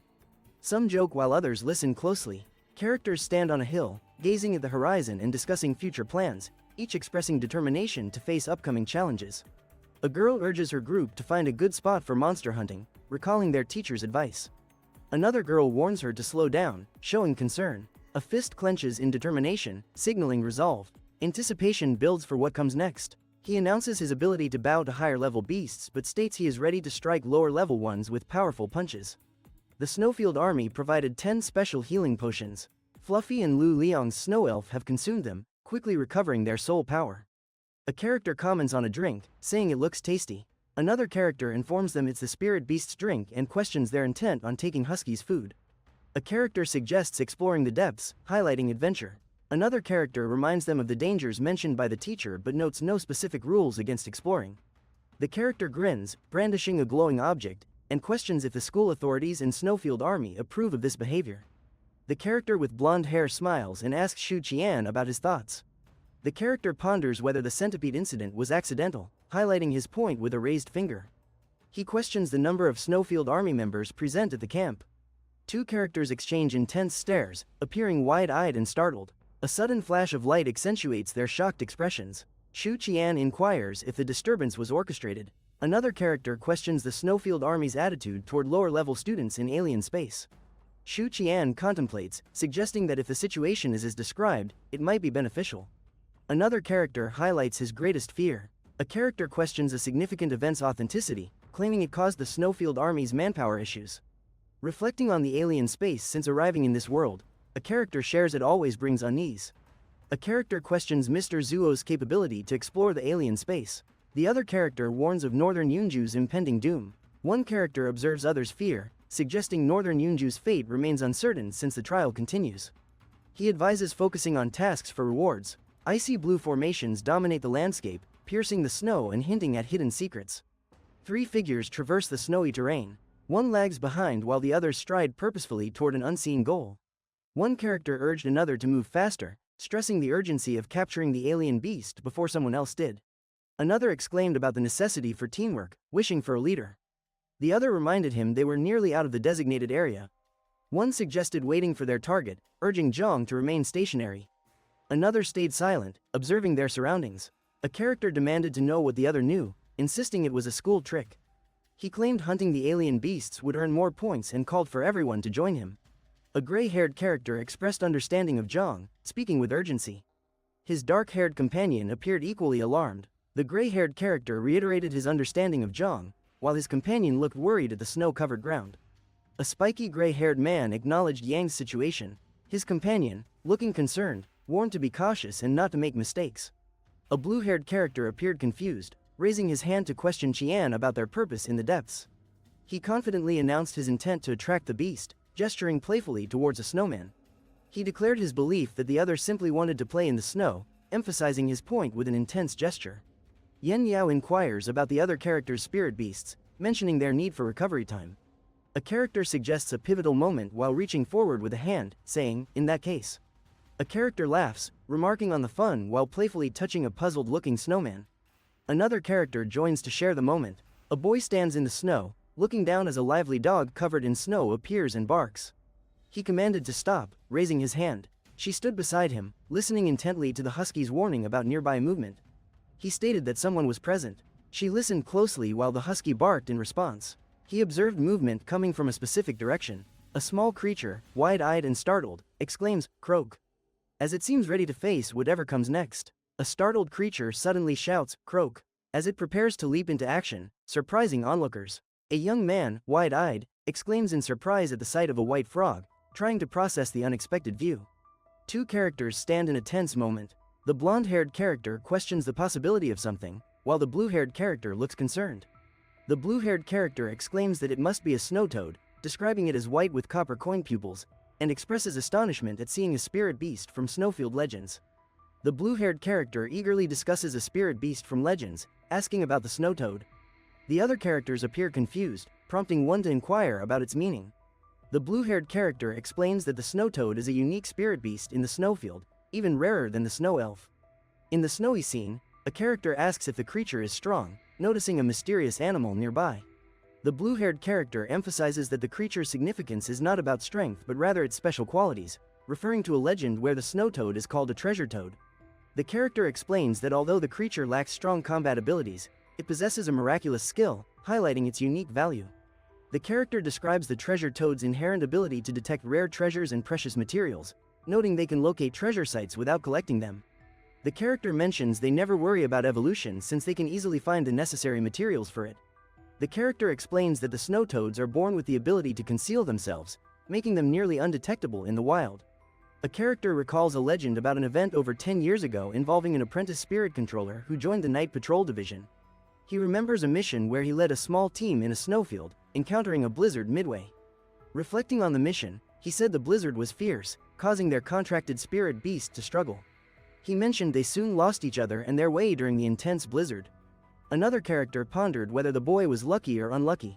During the snowstorm, he encountered a snow toad, seemingly carried by the strong winds, still alive. The boy saved the snow toad with a special recovery potion he had with him. The snow toad guided him to a mysterious place. He asked his friend if he thought they would acquire rare materials and succeed immediately. He explained that obtaining a rare treasure would strengthen his team. He stressed that this wasn't just a legend but a true story, mentioning the original plan for 2 daylight patrols in the snowfield. He stated that the spirit beast in front of them could enable him to become a daylight patrol. The blonde character advises the nervous girl not to run, while another energetic character reassures her, saying they're there for her. A boy with wild black hair and shining eyes eagerly reaches out, inviting someone into his embrace, urging them not to flee. Surrounded by swirling water, a man discusses the importance of the space-time crystal for Husky's evolution, expressing concerns over insufficient information. A bubble-covered boy hesitates, expressing uncertainty. A bespectacled creature loudly croaks in response, heightening the tension between them. Surprised, a boy with tousled black hair and wide blue eyes notices something unexpected. Curious, a boy with messy black hair and blue eyes questions another character about whether something was chasing them. A girl shouts for Qian to be careful, running towards him and calling for Fluffy's assistance. A man runs as a pack of wolves with glowing red eyes charges at him, shouting in alarm about the imminent danger. Confronted by a massive wolf, the man stands frozen, exclaiming, "Alien beasts," in disbelief as the creature leaps toward him. Grinning, the man declares it's perfect timing, mentioning his recent thoughts about earning some points. The man fixes his focus on the alien gray wolf, preparing himself for an inevitable battle. Yen Yao tells her friend that many readers often neglect to vote, comment, or like after finishing the comic. He mentions that a specific condition influences the current situation. A character yells for everyone to defeat their opponents, while another questions why something is being thrown at him. Facing the alien beast, a character demands to know the reason for its attack. The creature howls in response, eyes glowing. Calling out to Ellie, a character holds a small figure, announcing, "Song of Snow," as magical notes appear. Running with a large wolf in the snow, a character proclaims, "I will make it happen." As blue energy swirls around, a figure is surrounded by blue energy, leading to an explosive force marked by a boom. Standing confidently among three large wolves, a man reflects on how the black and white husky reached its peak power, aware that even alien beasts sense the impending awakening. The black and white husky charges forward, its form a blur as it launches a powerful attack. A blonde-haired character observes that they seem to manage without assistance. A girl with blue hair agrees with this assessment. He comments on the formidable combat power of the snowfield wolf. The artwork depicts chaos as wolves emerge from a smoky cloud, roaring and charging forward. A large wolf greets a small creature with a woof, as another character observes. The small creature responds with a surprised croak while surveying the scene. A character declares, "You protected Froggy. You are my husky," while facing the large wolf. The character watches as the large wolf speeds forward, slicing through the air with strength. While alert, a character notices the wolf's sudden appearance. Another character questions the presence of alien beasts, suspecting the attacks are misdirected. One character notes the greeting isn't friendly. Another suggests offering grilled dishes to improve hospitality. Three characters stand confidently in the snow, one noting the unfriendly greeting. The second suggests grilled dishes to enhance welcome. A character explains the greeting is just a test, urging not to take it personally. Another mentions they can't be forceful after easily breaking the ice spear. One character mentions they mean no harm and are just passing by. Another, frustrated, admits they wanted to use the snow toad tactic but were beaten to it. One confidently questions what brought the group together, advising against interrupting their snowman building. The other, confused, asks if "build a snowman" is some secret code. A character states they have no plans other than taking the snow toad along. The other comments they've been pursuing it for a while. One character claims they can talk to the snow toad and ask it to join them. The other, distrustful, accuses their companions of hiding while handling alien threats. A character teases another about communicating with the snow toad. The snow toad appears nervous, while the other warns not to worry. Four characters stand on a snowy path, two facing a seated boy. The largest character warns him of the danger ahead. Three characters stand on a snowy path, one confident. He warns the others not to underestimate the upcoming situation. One character questions another about a potential sneak attack. The other remains calm and unresponsive. A character questions another, claiming he wouldn't do something, asserting he's not shameless like them. One character angrily confronts another, shouting accusations and pointing a finger, emphasizing a moment of intense blame. One character cautioned another against impulsivity, confident their opponents will regret underestimating them when they gain the upper hand. Another character taunted, pointing out how worked up the other seemed, highlighting the tension between them. One asserted they must have seen the snow toad earlier but had not addressed the alien creatures. The other mentioned their appearance disrupted a plan and suggested leaving it to Shu Qian. Excitedly, one character exclaimed about the treasure toad, while another observed with curiosity, suggesting teamwork or adventure. A hand, glowing with energy, reached out as the character urgently called someone over. A hand, glowing with energy, reached out, summoning a burst of water towards another, who gasped in surprise. A figure smirked, teasing that the object seemed unwilling to accompany the other person. A boy stared at his hand in disbelief, confused by the sticky substance dripping from his fingers. A hand reached out, commanding, "Get over here." A startled figure looked up, wide-eyed, filled with reluctance as tension escalated. One character yelled at another, questioning his audacity to snatch Froggy in broad daylight. A character grinned, taunting another by saying they were angry and embarrassed, yet dared to insult him. Another character yelled to stop wasting time and suggested they attack together. A small, white snow ferret floated in a magical blue mist, possessing skills like chokehold and snow burst. One character declared that with the snow's aid, they could quickly ascend the ranks. A glowing ice snake hovered above as ice vines emerged from below, displaying skills like ice prison and frost vine, demonstrating the power of ice magic. A boy grinned while holding a glowing ice snake, reminding another that ruining someone's future was like killing their parents. He commanded the snake to return Snow Toad for mercy. A figure emerged, surrounded by swirling blue energy, shouting, "PA!" As they confidently unleashed their power. A massive creature loomed, its shadow cast over two figures who stood determined, facing swirling tentacles and a glowing orb. "We have to fight it," one urged. A wolf-like creature approached a small frog-like character, who looked confused as it croaked, questioning the wolf's intentions. A dark-haired boy questioned a group, pointing out their role in attracting alien beasts after chasing a creature named Snow Toad. The boy, surprised, questions a character about their secret knowledge, asking if they have been following the group.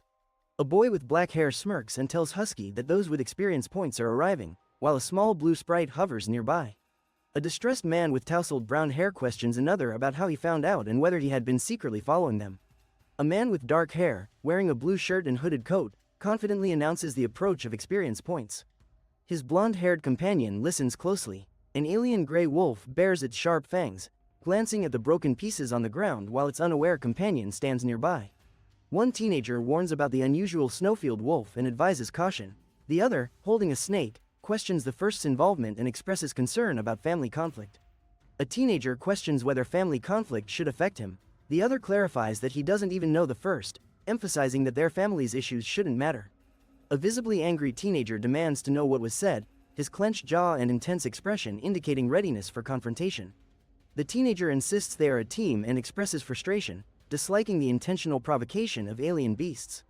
The girl expresses concern about battling other teams despite not earning many points, while a boy complains about lacking time to fix his snowman. A confident boy smirked, warning others not to underestimate them. He claimed they could provoke the alien beasts and destroy them, questioning if they seemed easy to handle. The boy, with an intense grin, unleashed his power, proclaiming his skill, Frost Spear, as a chilling energy surrounded him. The boy, wide-eyed and surprised, watched as a glowing blue projectile whizzed past him, trailing icy energy. A boy stood confidently, releasing a vibrant blue energy attack. The energy spiraled towards an unseen opponent, showcasing his power and determination. A boy looked up, surprised, as a powerful blue energy attack surged towards him. He realized the truth and said, "So, you're the one who secretly attacked us." A boy watched, shocked, as a black and white cat leapt through the air, gliding over jagged ice formations. A young man, grinning widely, raised his fist in triumph, exclaiming, "Yes." His excitement filled the space with energy. A young man, with a playful smirk, declared confidently that the ice prison was only wishful thinking, emphasizing that Husky's claw tear had already evolved. A young man with a playful smirk claimed that the ice prison was just a fantasy, stating confidently that Husky's claw tear had already evolved. A fierce-looking husky raced forward, its fur ignited by flames. The energy pulsed around it, highlighting its determined expression.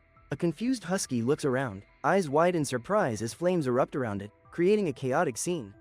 A young boy, sweating, asks aloud what's happening, while the husky seems distressed, struggling to regain composure. One character explains a plan involving ice control to trap an enemy, suggesting catching a turtle to improve the odds. A character smirks, a sly grin forming as he chuckles softly, hinting at a mischievous plan. Three young men stand together tensely. One with purple hair questions another about why he's laughing despite losing. A young man with black hair states a strategy will fail and questions if the opponent still wants direct combat. The black-haired young man questions the opponent's desire to fight, who grins, ready for a change. Black-haired young man challenges the opponent about continuing the fight. The opponent smirks, signaling readiness for a new tactic. A startled young man exclaims fear as a powerful creature lunges, striking with an icy blue blast. A grinning young man boasts about his eldest brother's skills, challenging others to hand over goods for the treasure.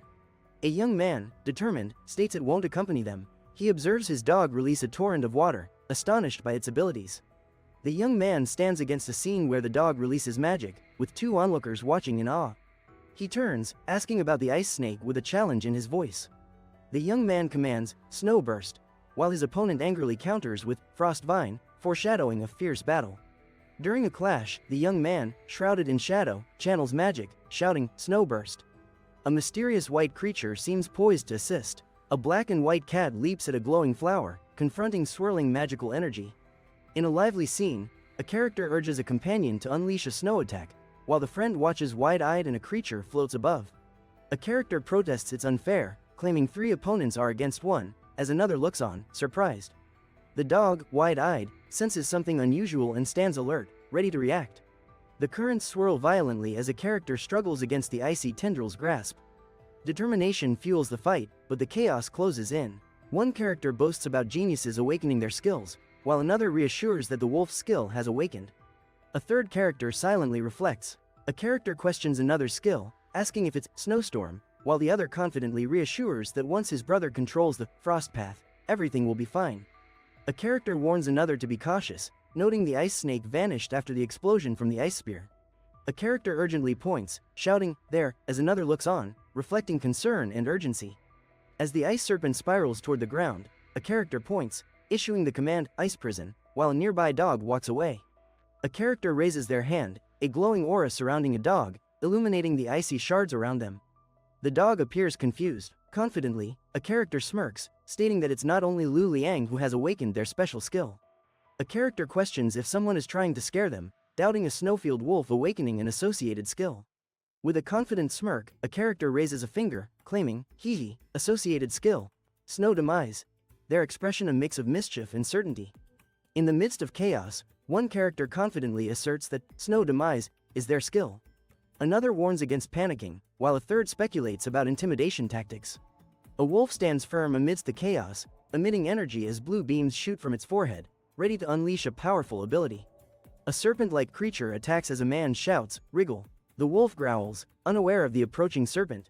3 boys huddle in fear, with one pointing and shouting, "Look out. It's slowly wriggling towards us." A boy with golden hair admires Shu Qian's cleverness in devising a tricky plan, noting how only he could think of such an approach. A glowing figure, wrapped in blue, hovers above a large, dark creature with bright eyes and speaks about Snow Light. The character grins, announcing, "You guessed right, I tricked you," as a small, glowing creature with icy features showcases its magical powers. A glowing creature spins through the air, dodging swirling blue streams, as an imposing figure lunges forward to capture it. A character realizes the situation isn't about snow demise, but an intimidation tactic, mentioning hypnotic spores in their explanation. A character is surprised to discover that the opponent has a mental control type skill, noting the intimidation's weak effect. Shu Qian, surprised, asked how his companion knew the opponents intentionally lured alien beasts to chase the snow toad. The companion replied they understood the snow toad's words. One character wondered if understanding spirit beasts' thoughts was possible without a contracted relationship. The other reflected on why the snow toad was detected despite its stealth. One character questioned the possibility, while the other agreed, suggesting their instincts were accurate. One character speculated about a treasure's existence at the discovery site, while the other agreed, noting the snow toad would risk exposure to guard it.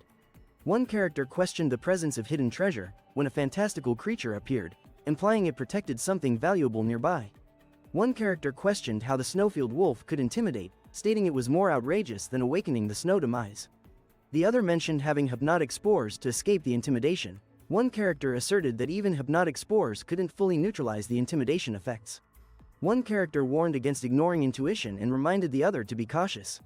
The other character spoke of using hypnotic spores strategically. The character acknowledged the gravity of the situation, noting it might be their last option. They urged to gamble with their remaining strength, invoking ice vines and hypnotic spores.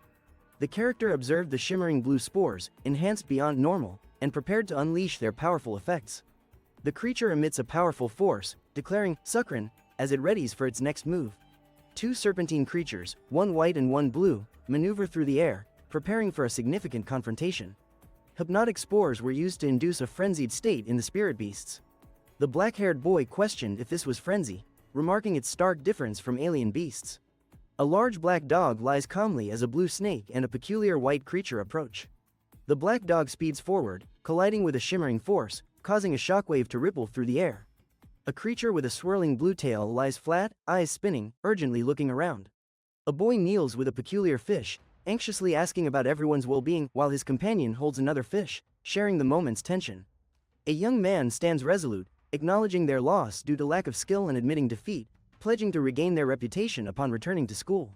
A small creature clings to a larger character, appearing excited and playful, expressing joy humorously. The group sets off, with one member confidently shouting to move forward. A small creature trails behind, playfully sticking out its tongue. A character lies down as two others hover with outstretched hands, generating sparks of energy.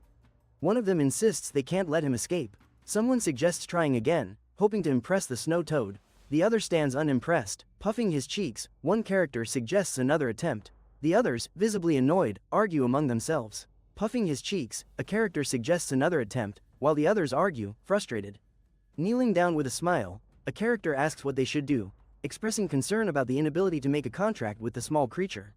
Surprised, a character asks where the small creature is going, while another watches closely from the ground, curious. A surprised creature with bulging eyes exclaims, while an attentive cat watches, intrigued by its actions. A small snail snuggles against the head of a sleeping wolf, whispering about the warmth and coziness. The wolf continues to sleep peacefully. 3 excited dogs surround a boy. One dog claims they found something while exploring, and the boy decides they should follow it. 3 characters stand in shock. One exclaims in surprise, another stares wide-eyed, and the third wears an intense expression, each reacting to an unseen threat. A boy points at a pile of shiny treasures, shouting, "Treasure!" Beside him, a small creature emphasizes the discovery with wide eyes. One character suggests the creature wants to give a treasure as gratitude. Another wishes to find a catastrophic beast egg. One character insists having something like a catastrophic beast egg is impossible, highlighting the uniqueness of catastrophic level spirit beasts. Another notes it should be a unique treasure exclusive to the snowfield. A character stresses the impossibility of acquiring a catastrophic beast egg, noting the rarity of such spirit beasts. Another adds it must be a unique treasure from the snowfield. A character calls out to Husky, urging him not to run so fast, and reaches out with an anxious hand. A character searches in the snow, asking aloud where his big dog is, reaching forward with a frantic hand. A character screams as he is engulfed by a wave, while another watches in surprise. An unexpected fall sends a character landing on the icy ground, exclaiming, "Ah! My butt!" A character stumbles backward, responding with a startled, "Ah!" as they notice something alarming in the shadowy cave ahead. A character looked around, asking, "Where am I?" He wondered if the treasure was hidden in the cave. The character stared at a creature that said, "Croak, yes." He silently considered the creature's response. He asked aloud about his location and the possibility of the treasure being hidden in the cave. The character stared at the large wolf while a small frog on its head croaked loudly, creating a brief silence. He stared at his opponent with determination. The girl beside him prepared herself, ready for the challenge. The girl exclaimed in pain, while the boy reminded her to dodge with a serious tone. One character expressed surprise at the place's existence, while another calmly held their hand. A character was surprised by the sight, while another confidently led the way, followed closely by a third. In a cave, one character exclaimed in shock, while another illuminated a wolf-like creature with a lamp. A character gasped at a glowing blue crystal and turned to their companion, a wolf-like creature, who stood alert. They expressed surprise at the glowing blue crystal. One character wondered if the white stone was the treasure, while the other was surprised to discover an ice energy crystal. One asked about the value of the ice energy crystal, questioning if it's precious. The other explained it is an energy crystal left by powerful spirit beasts. A character questioned the power of the spirit beast's breakthrough, asking if the skill awakens naturally. The other insisted their skills are unique to their race. It was explained that both the star fox and snow ferret can enhance the snowburst skill, but the husky cannot even at the supreme level. One character expressed excitement about the ice energy crystal guarded by the snow toad and its potential power. The other admitted uncertainty, mentioning a detector. One character said it could analyze the skills recorded inside. The other responded with excitement. The item shown was clarified not to be the snowburst's ice energy crystal, but its evolved form, avalanche. Its destructive power was noted as inferior to the skill, snow demise. One character remarked on the powerful name, avalanche, while another explained to Yen Yao that it's an evolved form of snowburst, intended for Fluffy. A third character asked, "For me?" A character focused intently on a sparkling blue crystal in their hand. A boy holding a sparkling blue crystal asked why the girl didn't want it. She expressed appreciation for his kindness. A girl with blue hair says that Fluffy can already awaken avalanche, so it's unnecessary for her to use it. She suggests Husky learn the skill instead. She hands over ice energy crystals to Luo Liang, asserting the snow spirit's skills are more potent than perceived. She insists on their necessity. A boy observes that whenever he offers something beneficial, there seems to be little interest, implying that the ice energy crystal might not be valuable. He gives a glowing ice energy crystal to Husky, saying, "Then, Husky, have it." The boy is surprised as Husky, with wide eyes, makes an uncertain sound, The floating sun reflects their confusion. He smiles and asks how to use the device.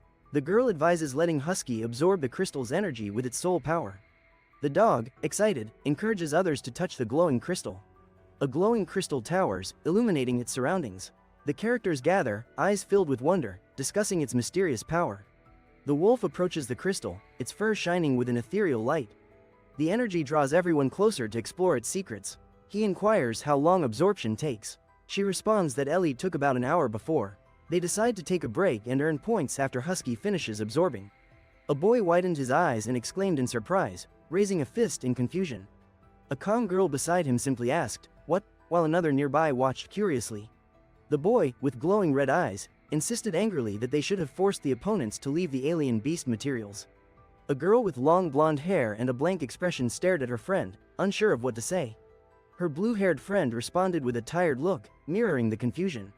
He paused thoughtfully, sharing his understanding of the teacher's words about danger beyond alien beasts. He expressed concern about losing their few points if they couldn't win. One character confidently noted the likelihood of danger, emphasizing the need for careful planning in future actions. Another character responded enthusiastically, suggesting that if trouble arises, it would be uncertain who the real robbers are. Half an hour later, one character exclaimed about an approaching threat, while another character raised a barrier, expressing confidence in their ability to protect the group. A powerful force shattered the ground. Brilliant blue shards erupted from the impact, scattering in every direction as energy pulsed through the scene. The main character asked if it had finished absorbing. A girl with blonde hair and another with silver hair looked on in intrigue. A black dog appeared, barking. The character's dog excitedly announced its upgrade to a common 4-star level, revealing its new soul power limit of 450. The character informed his dog about breaking through to 4 stars after absorbing energy. He expressed curiosity about this new power and suggested finding alien beasts to test it. The characters discuss the dog's new ability, amazed it has reached 4 stars. One reflects on its growth compared to the previous week. A character stands puzzled as a creature shouts, "Croak." Another watches curiously nearby. Someone grins and gives a thumbs up, asking what to do about the creature eager to follow a husky. A character explains that novice spirit controllers can only contract one spirit beast. They mention Shu Qian's husky became a 4-star beast in just over a week and suggest the possibility of another contract. A character states that no one has ever broken the spirit contract rule, whether through legends or ancient texts. They explain this law has existed since the inception of soul contracts. A character asserts their contract will transform into an app on the system, ensuring available space. Confidently, a character claims their contract will become an app, providing ample system space. Startled, a character wonders aloud about the flash of lightning and follows up with surprise at the impossibility. Energized, a character exclaims one can indeed have another contract, while a companion looks on wide-eyed. A character advises Shu Qian to keep his abilities hidden to avoid attention, while another stands with a serious expression. A character points to a phone, addressing another character with, "You." The second character replies, "Croak, look here." In the snow, a snow toad glows faintly, identified as a rare spirit beast adept at finding treasures. A character inquires if someone is a treasure seeker, and it's explained that the snow toad will choose a direction to locate treasures. A cheerful frog, holding a golden coin, exclaims, "Croak. Croak, croak," in celebration of a victory. A character notices the small creature activating its skill. It starts using treasure seeker, and expresses curiosity about its abilities. An observation is made that the small creature is activating its skill, invisibility, leading to curiosity about its hidden powers. The character remarks on the appearance of a contract, noting that one cannot form soul contracts with 2 spirit beasts. A spirit beast asks a question with curiosity, while a glowing entity reveals its unique ability to be invisible. A character suggests testing a new skill learned by Husky and encourages others to join the adventure. A dog observes a glowing object on the ground, noting its magical light, and the text indicates invisibility. The character proposed leaving soon to test Husky's new skill, eager for the adventure. He reiterated the need to depart promptly to put Husky's new skill to the test. Determination evident, he stated they should leave soon to test Husky's skill. He remained determined, stating they must leave promptly to test Husky's skill. He cautioned about fresh footprints at the entrance, suggesting nearby danger. He noticed threatening wolves approaching with glowing red eyes, warning that they were not alone and needed quick action. He observed they were surrounded by alien beasts, suggesting it was a good time to test a new skill. He noted the presence of black wolves, the king marked with 7 stars, others with 4 and 6. Confidently, he insisted others should not intervene, likening the opponent's presence to a powerful centipede. He commanded Husky to unleash an attack called Avalanche, gesturing dramatically and channeling power from a dark figure. A character releases a swirling blue attack, its energy radiating outward. They channel their power with determination. Icy energy erupts in waves, sending shimmering blue blasts skyward. Characters watch in awe as the attack unfolds majestically. An icy wolf lunges from the depths, its red eyes glowing. Onlookers stand transfixed by the ferocious sight. The protagonist expresses disbelief, questioning how Wolf King with power equal to a centipede could be defeated by an avalanche. The protagonist wonders how to dig through deep snow, realizing their points are buried. Another character comments on the Wolf King's power, noting the skill used as a last resort. The protagonist asks how to find points in the deep snow, realizing everything is buried. Another character suggests resting while they dig, implying teamwork. The wolf urges someone to rise, signaling action. Its focused gaze shows determination amidst the snow. A wolf's appearance causes the boy to shout, "Woof," while the girl reacts with surprise, exclaiming, "Ah." The scene captures an unexpected snowy moment. The boy turns to see strange creatures approaching from behind the snow, their eyes glowing red. He feels a surge of urgency as danger looms. A character explains that after using Avalanche, Husky's soul power is nearly drained, leaving him unable to help. The character declared they would delegate the task of digging points after facing numerous battles. Another character mentioned that Fluffy was on the verge of leveling up as it stood in the snow. A character observed that Ellie was also nearing a level up and requested one to be saved for them. The reply was affirmative, and they confidently continued through the snowy landscape. Complaining about the tiring nature of digging for points, a character suggested it was better to hunt alien beasts and called for Husky's assistance. The character realized the need for Husky to regain strength over the coming days. A character inquired about Chian's condition, asking if anything was wrong. Another expressed concern about whether Chian had rested adequately. With a sly smile and closed eyes, a character appeared ready for any challenge, exuding a composed energy. The boy explained his use of skillful hands to enhance Husky's soul power limit, while Husky observed curiously. He stated it was acceptable as long as Husky was rested, noting Husky's skill facilitated quick point accumulation by tackling alien beasts. A character suggested moving to another location after completing their task to earn more points. They discussed the improvement in their skills against alien threats. A dog unleashed an energy blast toward a giant ant, both surprised by the confrontation. A boy asked Lu Liang about their points. A girl, smiling with a stick, showed frustration over their team's low efficiency against alien beasts. A shadowy character launched an energy blast, and a menacing wolf braced against the wave of force. A fierce wolf unleashed energy toward a group of creatures, poised for confrontation. The atmosphere was tense as the attack prepared to strike. A determined young man clenched his fist, ready to face charging beasts. Two companions stood beside him, preparing for the clash. The young man observed the approaching wave of beasts, stating there were too many, even for an avalanche. His companion commented on their depth, while another refused blame. The young man checked his device and announced leveling up the snow pig, finally defeating a 7-star alien beast. He noted the beast beside him was a common 5-star. The young man told Zhang it was difficult to kill the 7-star alien beast with their current strength. He warned Zhang about their distance from the camp, stating that continuing could prevent their return. He emphasized their materials to boost class points. The young man suggested returning, agreeing to count points the next day.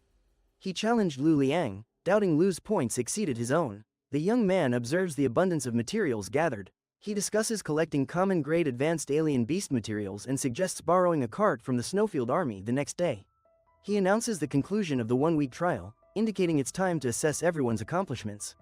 He explains that the group will evaluate the collected alien beast materials and reward points based on their level. Expressing frustration, he comments on the points usage and regrets not killing more alien beasts. His friend agrees enthusiastically. The man in the black suit, wearing glasses, calls the next group to submit their materials. A character admits feeling extremely nervous, while another suggests it must be Lu Lang's group, known for their high points. One character observes there are 7 intermediate level and 19 low-level alien beasts, amounting to 890 points, before mentioning Zhang Daijing's group next. A character informs another that other groups have points under 1000, stating they defeated many intermediate-level alien beasts and are sure to come in first. With skepticism, one character questions the situation. The other, confidently holding a bag, responds with excitement about their finds. One character, wearing a confident smirk, seems amused. The other, surprised, exclaims in disbelief. One character with a bag over his shoulder declares his victory. Another character stands silently, surprised and speechless. A golden-haired character holds a bag, smirking, and remarks on someone's interesting nature. He questions why Shu Qian and Yen Yao haven't returned with the car. 3 characters discuss a score. One notes Dajong has over 5,000 points, while another expresses surprise at Dajing's strength, mentioning his capability to defeat high-level alien beasts. A young man stands confidently with arms crossed, smirking slightly. He dismissively suggests he is unimpressed or challenging with a humph. A young man holds a fruit, smiling as he announces it's time for Shu Qian's group to leave. A girl with pink hair clenches her fist, urging her friends to hurry up with a determined shout. A man examines information through his glasses, wondering about the situation. He states that only 5 high-level alien beasts can account for 5,000 points. A man examines information, questioning if Lu Liang and others are specifically hunting high-level alien beasts. He notes that while the quality is high, the quantity is insufficient. A smiling young man asks a sir to wait a moment, calling for Shu Qian to hurry up. A young man urges the crowd to clear the way, demanding their attention to let his group pass through. A young man arrives in time, dragging a large bag with pride. A girl follows closely, observing the scene. The young man warns others to clear the way as a car approaches. The girl beside him remains quiet. A character inquires if all points are secured in the bag. Another responds that it's unlikely due to the difficulty in finding numerous alien beasts. One character claims it must be a scam, arguing there can't be alien materials inside. Shu Qian is asked about the materials. Another character assures him everything is included. A character urges another to share their story again. The other character, smiling, agrees to wait. 2 boys attempt to lift a large, round object, laughing and determined as they share the task. A figure hovers above a pile of colorful items, questioning if others went for restocking. The character expresses doubt about the reality of alien beasts, questioning if both high-level and middle-level beasts can be killed. He also wonders if spirit beasts need rest to recover soul power. The character suspects cheating, asserting it's impossible. He trusts Lu Liang wouldn't steal points or kill high-level alien beasts. The character hints at a deeper truth, suggesting there's only one answer to the situation. They exchange knowing glances, feeling the tension. A character exclaims about it being this person, emphasizing the presence of an eerie snowfield wolf with him. One character mentions there are 260 low-level alien beasts, 155 middle-level beasts, and 5 high-level beasts, totaling 23,100 points. He worries about not being able to eliminate enough of them personally. A character notes over 20,000 points on the screen, considering it a significant setback and questioning the existence of so many alien beasts. A girl questions if someone else took something, expressing doubt about accusing anyone. She insists Lu Liang wouldn't do anything wrong. A boy, looking worried, questions if the amount exceeds 20,000. A man adjusts his glasses, stating that if nothing unexpected occurs, the amount surpasses 20,000, and they will receive an additional 50% of the points. A girl gives a thumbs up, announcing the total exceeds 30,000, allowing each person to receive over 10,000. A boy smiles, reminding everyone to give Husky, their great contributor, extra treats. A girl frowns while a boy mentions that with over 10,000 points, Husky can achieve 5 stars. A boy in glasses asks the girl in surprise if her points were stolen, noticing her distressed expression. The girl expressed shock, while the first boy, eyes narrowed, demanded an explanation. The third boy appeared confused by the tension. The red-haired boy glared intensely, and the pink-haired girl shouted, "What?" capturing their rising tension. The dark-haired girl explained her squad split up to search for alien beasts and encountered another group. She revealed they were attacked, losing all their points. A dark-haired girl asked if anyone was hurt, frustrated about not being informed. The pink-haired girl stammered she was fine, though her spirit beast was slightly injured. The pink-haired girl insisted it was her fault, her eyes showing concern. She then inquired if everyone was okay and if others remembered what the spirit beasts looked like. A girl clung to her friend, tears streaming as she said, "I remember." Shadows loomed with eyes glowing red behind them. The girl clenched her fist, declaring if they meet their opponents in the school arena, they will show no mercy. The man with glasses asked if everyone understood that dangers in the wilderness come from powerful spirit beasts and alien beasts. One boy exclaimed disbelief about someone attempting theft, saying it was too much. His friend questioned the school's concern and wondered if the points counted. A boy asked if it could be those 3 bad guys they encountered earlier. A girl insisted it couldn't be just a coincidence. A boy expresses uncertainty about whether the school is aware of the situation. A girl observes the small number of freshmen and suggests they might encounter each other during the competition. A boy, appearing confused, inquires about the idea of a freshman selection competition. The character describes the annual Yun Province North League. noting that their school holds a freshman selection competition to identify talented newcomers for the league. The character discusses the importance of using points strategically to improve their spirit beasts. Another character stresses the objective of teaching newcomers a lesson in the competition. The man glances back at his companions, showing both determination and fatigue. One character comments that the trial is over, marking a significant point in their journey. The boy excitedly announces that with the 50% bonus, each person will receive 11,500 points. 2 days later, a lively campus scene unfolds, with sunlight shining and people engaging in their activities. A student checks his phone, noticing that Husky is approaching 5 stars. He mentions that, according to Lu Liang, points can be traded for items from the logistics department to aid Husky's advancement. A student observes that Husky has reached 4 stars and notes his soul power as 520 out of 520. He lists the dog's skills as Claw Tier and Ice Breath. A student, surprised, sees the 11,550 points on his phone while contemplating the talented dog, Husky, reaching 4 stars and mastering an advanced skill. A student is surprised by another's rapid progress, noting that their spirit beast was only at 1 star half a month ago. One character inquires if the other is present to trade items. The other responds eagerly, mentioning plans to use points to elevate his snow pig to 6 stars. Another character again asks if the other is present to exchange items. A character, standing at the door, confidently confirms his presence and displays a student ID with a bright smile. Seated comfortably, a character gestures while another stands nearby, observing him with curiosity. One character remarks on the other's freshman status, suggesting he choose white spirit pills for effectiveness against low-ranking spirit beasts. The second character, intrigued, asks to see them. A screen displays a list of spirit pills, each requiring different points for purchase: white, red, green, blue, and black. A young man inquires if black spirit pills are the best choice. Another man disagrees, explaining that new students often trade for spirit pills due to a lack of points. The young man suggests that if the other has over 1,000 points like a new student, he can trade for more powerful items. The other replies that he doesn't need the intermediate shop. With a bright smile, a young man asks if there is a high-end shop available. A young man, smirking, teases someone about their seriousness and offers to demonstrate the high value of items available at a luxury shop, implying they surpass what novice controllers have. He is surprised to learn the high worth of avalanche ice crystals, exclaiming about their value. Curious about wolf marrow, he asks its purpose. A mysterious wolf spirit explains it enhances upgrades and boosts soul power. Grinning, the young man notes the limited stock of wolf marrow and asks if the other person is interested in acquiring one. He points upward, questioning the importance of true wolf blood, and explains its superiority over wolf marrow, being a potent essence from a noble alien wolf that awakens lost skills. The man questions a new student about wolf contracting, advising that novices should leave such concerns to professional spirit controllers. He informs the new student that winning the freshman selection competition is crucial for gaining significant points. Confidently, the man suggests exchanging true wolf marrow and 3 black spirit pills, boasting of his competition-winning expertise. He stares at the vial in disbelief, exclaiming, 11,550? His expression shifts to immediate concern as he comprehends its value. One character, holding a phone, declares its truth. The other, surprised, responds eagerly, asking for the true wolf marrow. One character, curious, asked how the freshman acquired so many points. The other, concerned, pointed out Husky's current 5-star status and questioned the possibility of upgrading to 6. Shu Qian's home appeared as a simple yet modern building with a welcoming entrance surrounded by greenery, suggesting a peaceful suburban environment. He inspected the small vial, observing that it required 10,000 points for acquisition.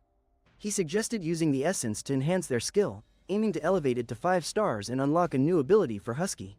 He eagerly questioned Husky about leveling up, shaking the wolf's face with anticipation. The wolf, displaying a fierce demeanor, barked loudly, indicating excitement and readiness. The atmosphere was full of energy. Now upgraded to common 5 stars, the wolf possessed a soul power limit of 620. The character contemplated the glowing crystal, considering the next steps and expressing hope for awakening a more powerful skill.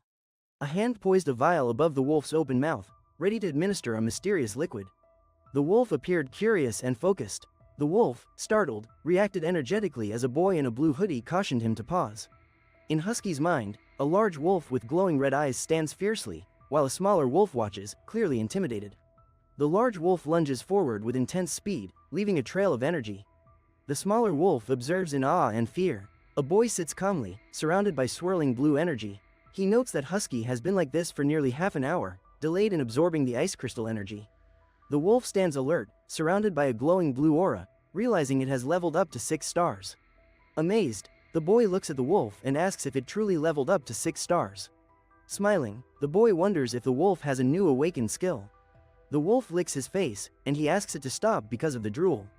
The snowfield wolf is introduced, revealing its skill, Night Battle, which enhances adaptability in dark conditions and boosts combat effectiveness. The character exclaims about finally awakening an active skill.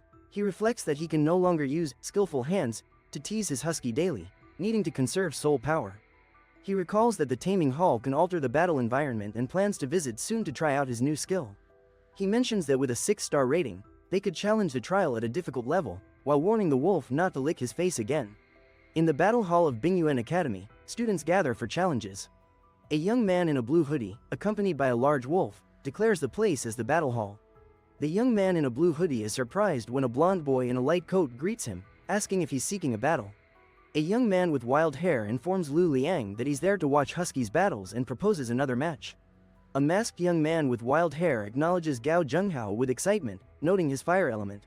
A young man with red hair complains about being involved in battles, stating his partner, Ellie, is merely support. A blonde-haired individual introduces Gao Zhenghao as a freshman and battle enthusiast who constantly seeks opponents. A white-haired character is portrayed as a troublemaker and a strong fire element user who counters ice and snow. A red-haired character laughs, claiming superior knowledge, while others comment on a snow spirit's fierce state and tease a mischievous boy's potential. Confidently, a red-haired character claims an individual has reached 7-star status and playfully challenges them to a fight. A blonde character asked about another's battle form, noting surprise at not having seen it. The other character explained their Ice Warrior awakening power lasts 5 minutes. One character noted that using a special skill leaves Ellie vulnerable for a long duration, making them hesitant. Another character acknowledged with a simple response. A character mentioned that witnessing the event is possible only if one stays in the battle hall. Someone called out to Lu Liang, urging him to join a battle. A character called for Lu Liang to participate in a battle. Observing someone, a character remarked on their intense love for battle. A character noted the rarity of fighting a spirit controller alone. Another suggested having a friendly match. The red-haired character appeared surprised, agreeing hesitantly, while the blonde character expressed delight at the agreement. With a conflicted look, the red-haired character questioned the challenge with the snowfield wolf, unsure of the next steps. Advising Husky, the red-haired character suggested holding back in the fight. Husky nodded confidently. A boy informed Husky that they were underestimated once more. He mentioned their opponent was a 7-star fire-type spirit beast, stressing the importance of taking it seriously. Shards of blue ice streaked through the air in the image, highlighting the power of the ice magic. A character with wild white hair and a black mask charged forward, a confident grin on his face as vibrant flames swirled around him. While flames swirled, the character unleashed an icy breath. Crystal shards hovered in the air as others reacted to his display of power. The boy, with a mask featuring a smiley face, prepared a powerful attack, placing his hands in a prayer position. Energy erupted around him. Flame magic burst forth from the character, fiery energy swirling around his hands, showcasing his power. A fireball targeted a flying opponent. Someone shouted about the opponent's speed, while another prepared to dodge. Startled by a nearby fireball, 2 wolves ran swiftly, indicating they were being relentlessly pursued. A wolf unleashed a powerful ice breath toward the fiery explosion, questioning its effectiveness against flames, escalating the tension. Surrounded by fiery, flying creatures, a boy grinned widely and boasted about his power, commanding them with confidence as flames danced around. A fierce wolf leaps through swirling flames as glowing characters rise around it. The scene highlights the wolf's agility as it maneuvers through the fire. A young man in a blue jacket confronts a swirling vortex of blue and red energy, while another character in a white coat observes with concern. A black and white dog stands poised and fierce. The words, "True Beast Awakening," highlight its transformation. A masked character with white and red hair holds his hands in prayer, showing determination and readiness for a significant moment. Surrounded by flames, a character summons a fiery figure resembling a cow. He gestures dramatically, channeling energy toward a looming shadow of a cat. A black cat dashes from a swirling vortex of flames, its fur rippling with energy as it navigates the fiery chaos. A black wolf, enveloped in glowing energy, rushes forward as a boy watches with concern. He warns it's a long-range ability, indicating they cannot touch it. A boy advises a husky to stay calm and recalls their encounter with an ice snake in the snowfield. As flames erupt around them, a boy reassures his husky to remain calm, memories of their icy encounter resurfacing. A massive explosion engulfs the scene in fire. The husky, amidst the flames, appears fierce, ready to face what comes next. A boy, engulfed in flames, proclaims his readiness for battle, commanding the fire surrounding him. A fiery orange fox warns a black and white dog to stop. The energy crackles between them, increasing tension. The dog touches the fox's head, confused. The fox remains unfazed, maintaining a tense interaction. A masked boy stands shirtless, staring blankly. Behind him, a fiery character glows, while a frustrated dog barks. The masked boy holds glowing orbs, expressionless. A black and white dog watches as another fiery character looms behind. Confused, the masked boy asks what's happening. The fiery companion questions the sudden water appearance. The boy urges a die not to hold back. Another character explains the heat's intensity as long as damage remains limited. The boy observes a nearby creature and asks, bewildered, about its identity. The creature's gaze captivates him. He raises his arm, shouting, "Grab," as he prepares to seize the fiery creature, ready for action. The boy warns Husky, "Above you," and explains the attack from above since Husky can't fly. The boy laughs and announces it's time to get serious, acknowledging the snowfield wolf as a tough opponent for Ada. The wolf lunges, baring sharp teeth, as icy shards erupt, signaling the impending clash. A character questions why the snowfield wolf has a skill typically reserved for noble-level spirit beasts. Another character declares the mischief boy can transform into a massive flame giant, creating chaos around him. A character shouts, "Bobcat," as flames burst around him, while a black wolf with a fierce gaze counters with icy energy. A man shouts, "Dissipate," as icy energy erupts from a fierce black wolf, while flames flicker around another man with a shocked look. During the freshman selection tournament, a young man suggests fighting but warns against damaging the field unless they're willing to pay. Excitedly, a young man reveals his companion's snowfield wolf has the avalanche skill, telling someone they'll stop immediately. A young man informs two others they can fight freely during the tournament without worrying about damages, receiving a "Yes, sir," from a troubled one. Another young man, looking concerned, assures the first one that everything is understood. One young man suggested meeting in the tournament and inquired if the other had progressed with his snowfield wolf. The other replied it had just advanced to 6 stars yesterday. The young man laughed, questioning the other's rank and asking if it hadn't reached the advanced level yet. His confident grin highlighted his amusement. Smirking, a young man approached and expressed his hope to battle Shu Qian during the tournament. A young man with fiery red hair speculated aloud that if the avalanche turned a die into a flame giant, 6 stars wouldn't suffice to withstand it. He pointed at the dog, asserting it demonstrated the difference between spirit beasts and other creatures, insisting on special training. A person with bright eyes excitedly asked Shu Jian if he was there to challenge the normal level trial this time. With enthusiasm, a young man with bright eyes declared his intention to challenge the difficult level trial this time. The woman behind the counter asked if his snowfield wolf was ready. The young man with bright eyes proudly announced he had just reached 6 stars. A young woman in a suit suggested moving to the battle room, recalling it had been over a month since she was at 1 star. A man approached room 3105, preparing to kick the door with determination. A man in a cap asks about the difficult level trial, while another character, in a blue hoodie, suggests setting the environment to nighttime. The man in a cap is surprised, noting Shu Qian's direct approach to the trial. Shu Qian remains calm, unfazed by the situation. A young man in a blue hoodie mentions that he and Husky are training hard for the championship in the freshman selection competition. A man in a cap informs his friend that the Dark Knight setting is ready, urging him to start. The friend thanks him, saying, "Thanks, bro." A man in a cap internally notes that only a few days have passed and decides to inform the master. A young man in a blue hoodie questions if this is the difficult level trial, with a wolf at his side. A young man, grinning confidently, says it makes his blood boil with excitement. A towering ice dragon with multiple heads attacks, commanding, "Ice Storm Dragon, summon 9 stars." The atmosphere thickens, the ice dragon roars, summoning 9 stars. The atmosphere hums as each head repeats, "Ice Storm Dragon, summon 9 stars." The boy asks his husky if it can do it. The husky responds with a woof, indicating its readiness. The boy challenges the ominous characters, commanding them to unleash their power and test their limits. His small companion stands by his side. A character moves swiftly through the water, creating a splash, suggesting determination and focus in a thrilling pursuit. A young man, with a glowing aura, declares that the night battle has begun, standing focused and determined. A young man, enveloped in a blue glow, leaps into action, announcing that the battle of the night has started. He leaps forward, surrounded by powerful blue energy, as the text, "Russell," appears, indicating his swift movement, capturing the intensity of the moment. Covered by a wave of blue energy, he dashes forward as the text, "Whoosh whoosh whoosh," illustrates his rapid movement. A young man, wearing a cap and looking frustrated, says he will return soon, mentioning that Master Shu Qian has arrived to face a tough challenge. Looking anxious, the young man speaks on the phone, noting that it seems like someone is coming out. Clutching a husky tightly, the young man expresses fear about the intense challenge ahead, noting the overwhelming ice storm dragons. He notes that despite his claims of not being able to fight, he has already defeated over a dozen 9-star ice storm dragons. The boy, seated on the couch with his phone, inquires about a new mission.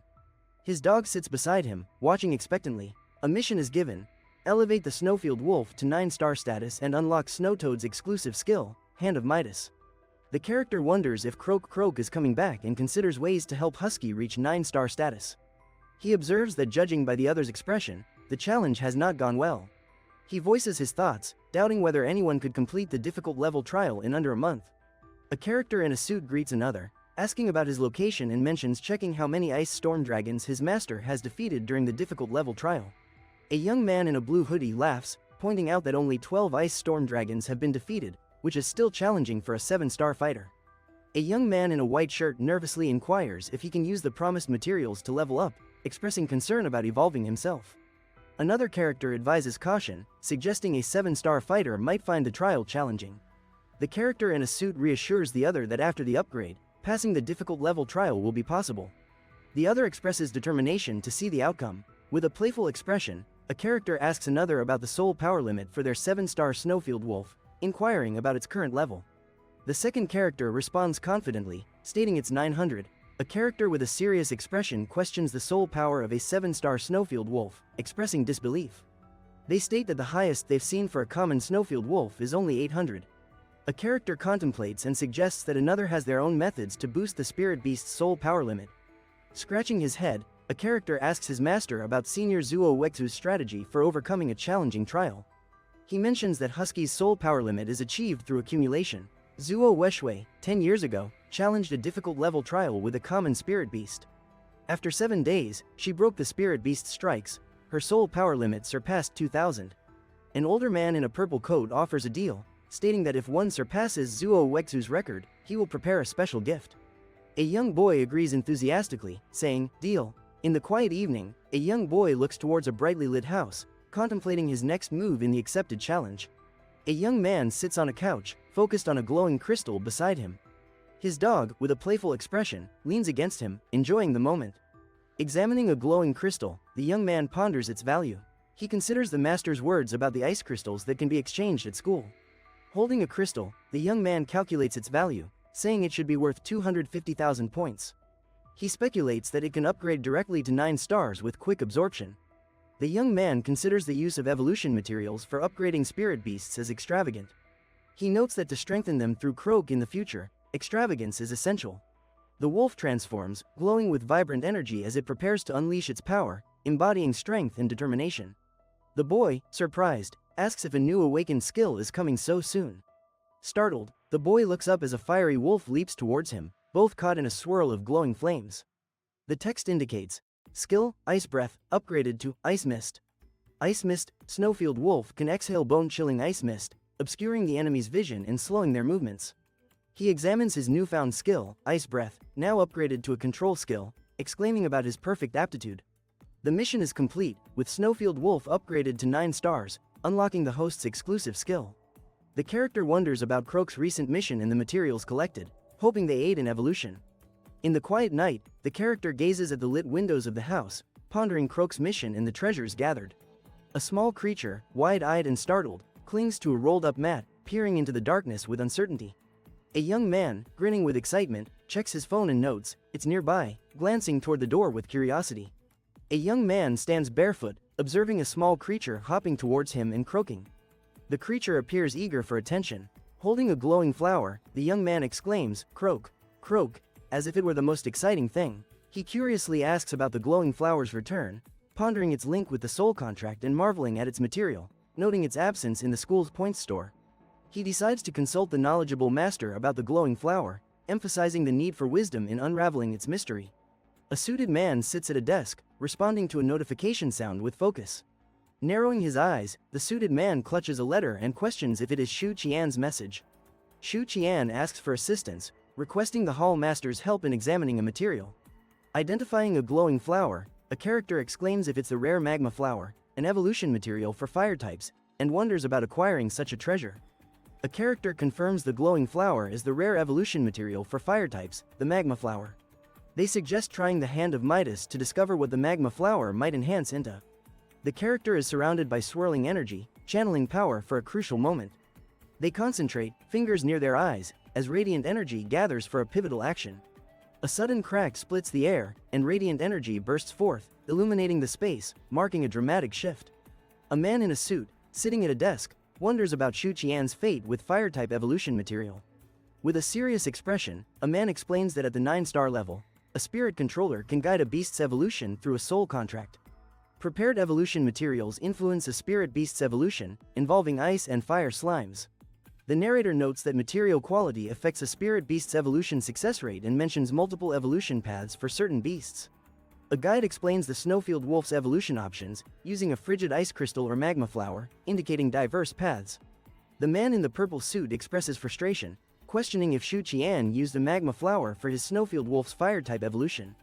He thinks the library system should have Shu Qian's address, determined to prevent reckless actions that could be life-threatening. The boy, seated on the floor with a flower in hand, marvels at its form. He notes that the Hand of Midas restored the flower to its original state.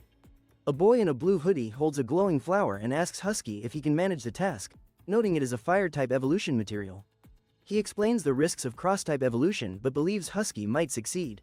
The boy advises Husky to stop if the attempt fails and promises to assist with the soul contract. The boy, riding a large mystical white beast, expresses his hope of catching up. Kneeling before a dog, the boy focuses as a glowing flame swirls between them, creating magical symbols in the air, reflecting their deep connection.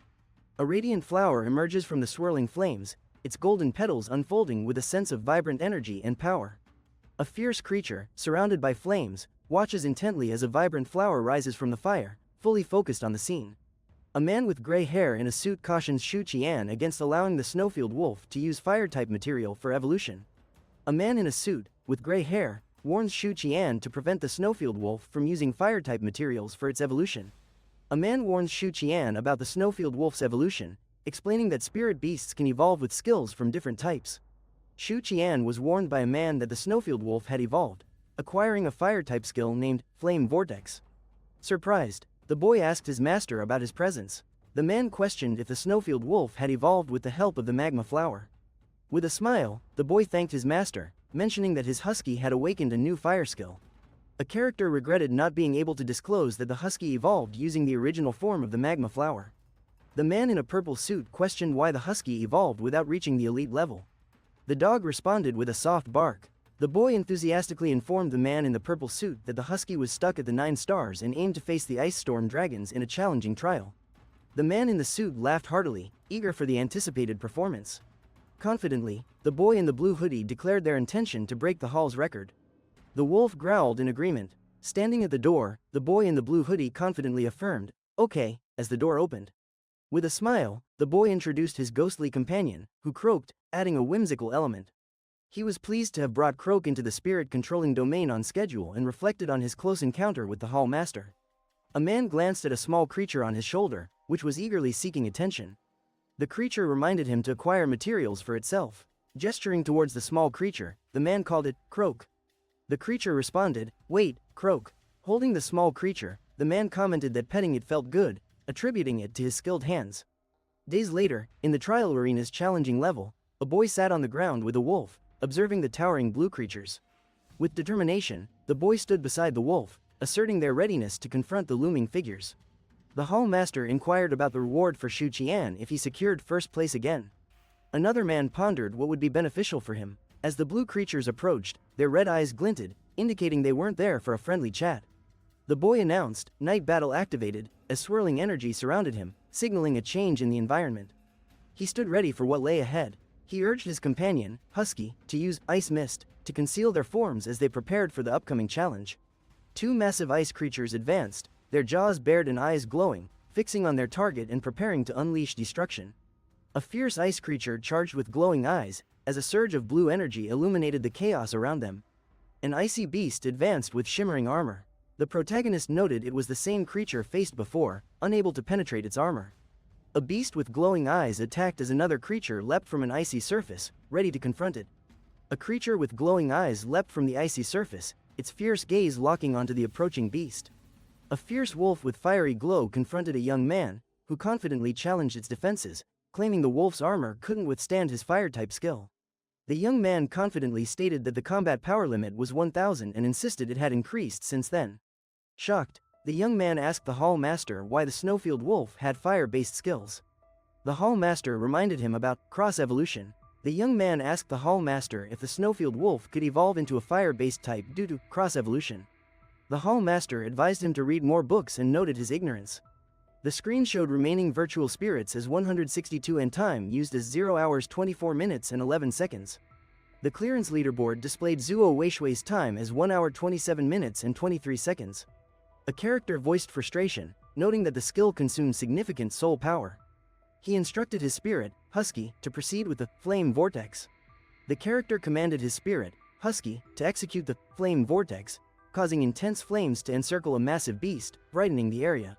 Walking confidently, a character in a blue hoodie was accompanied by his spirit, a Husky, which created an aura of swirling energy around them. A young man in a blue hoodie smiled broadly and inquired of the hallmaster about their recent success. He wanted to know the time taken for the challenge and if they achieved first place. The leaderboard showed the completion times, Shu Qian at 57 seconds and Zuo Weishui at 1 minute 27 seconds. An older man expressed disbelief, pondering the potential of a young participant. He reflected on hopes extending over decades, trusting in the kid's capabilities.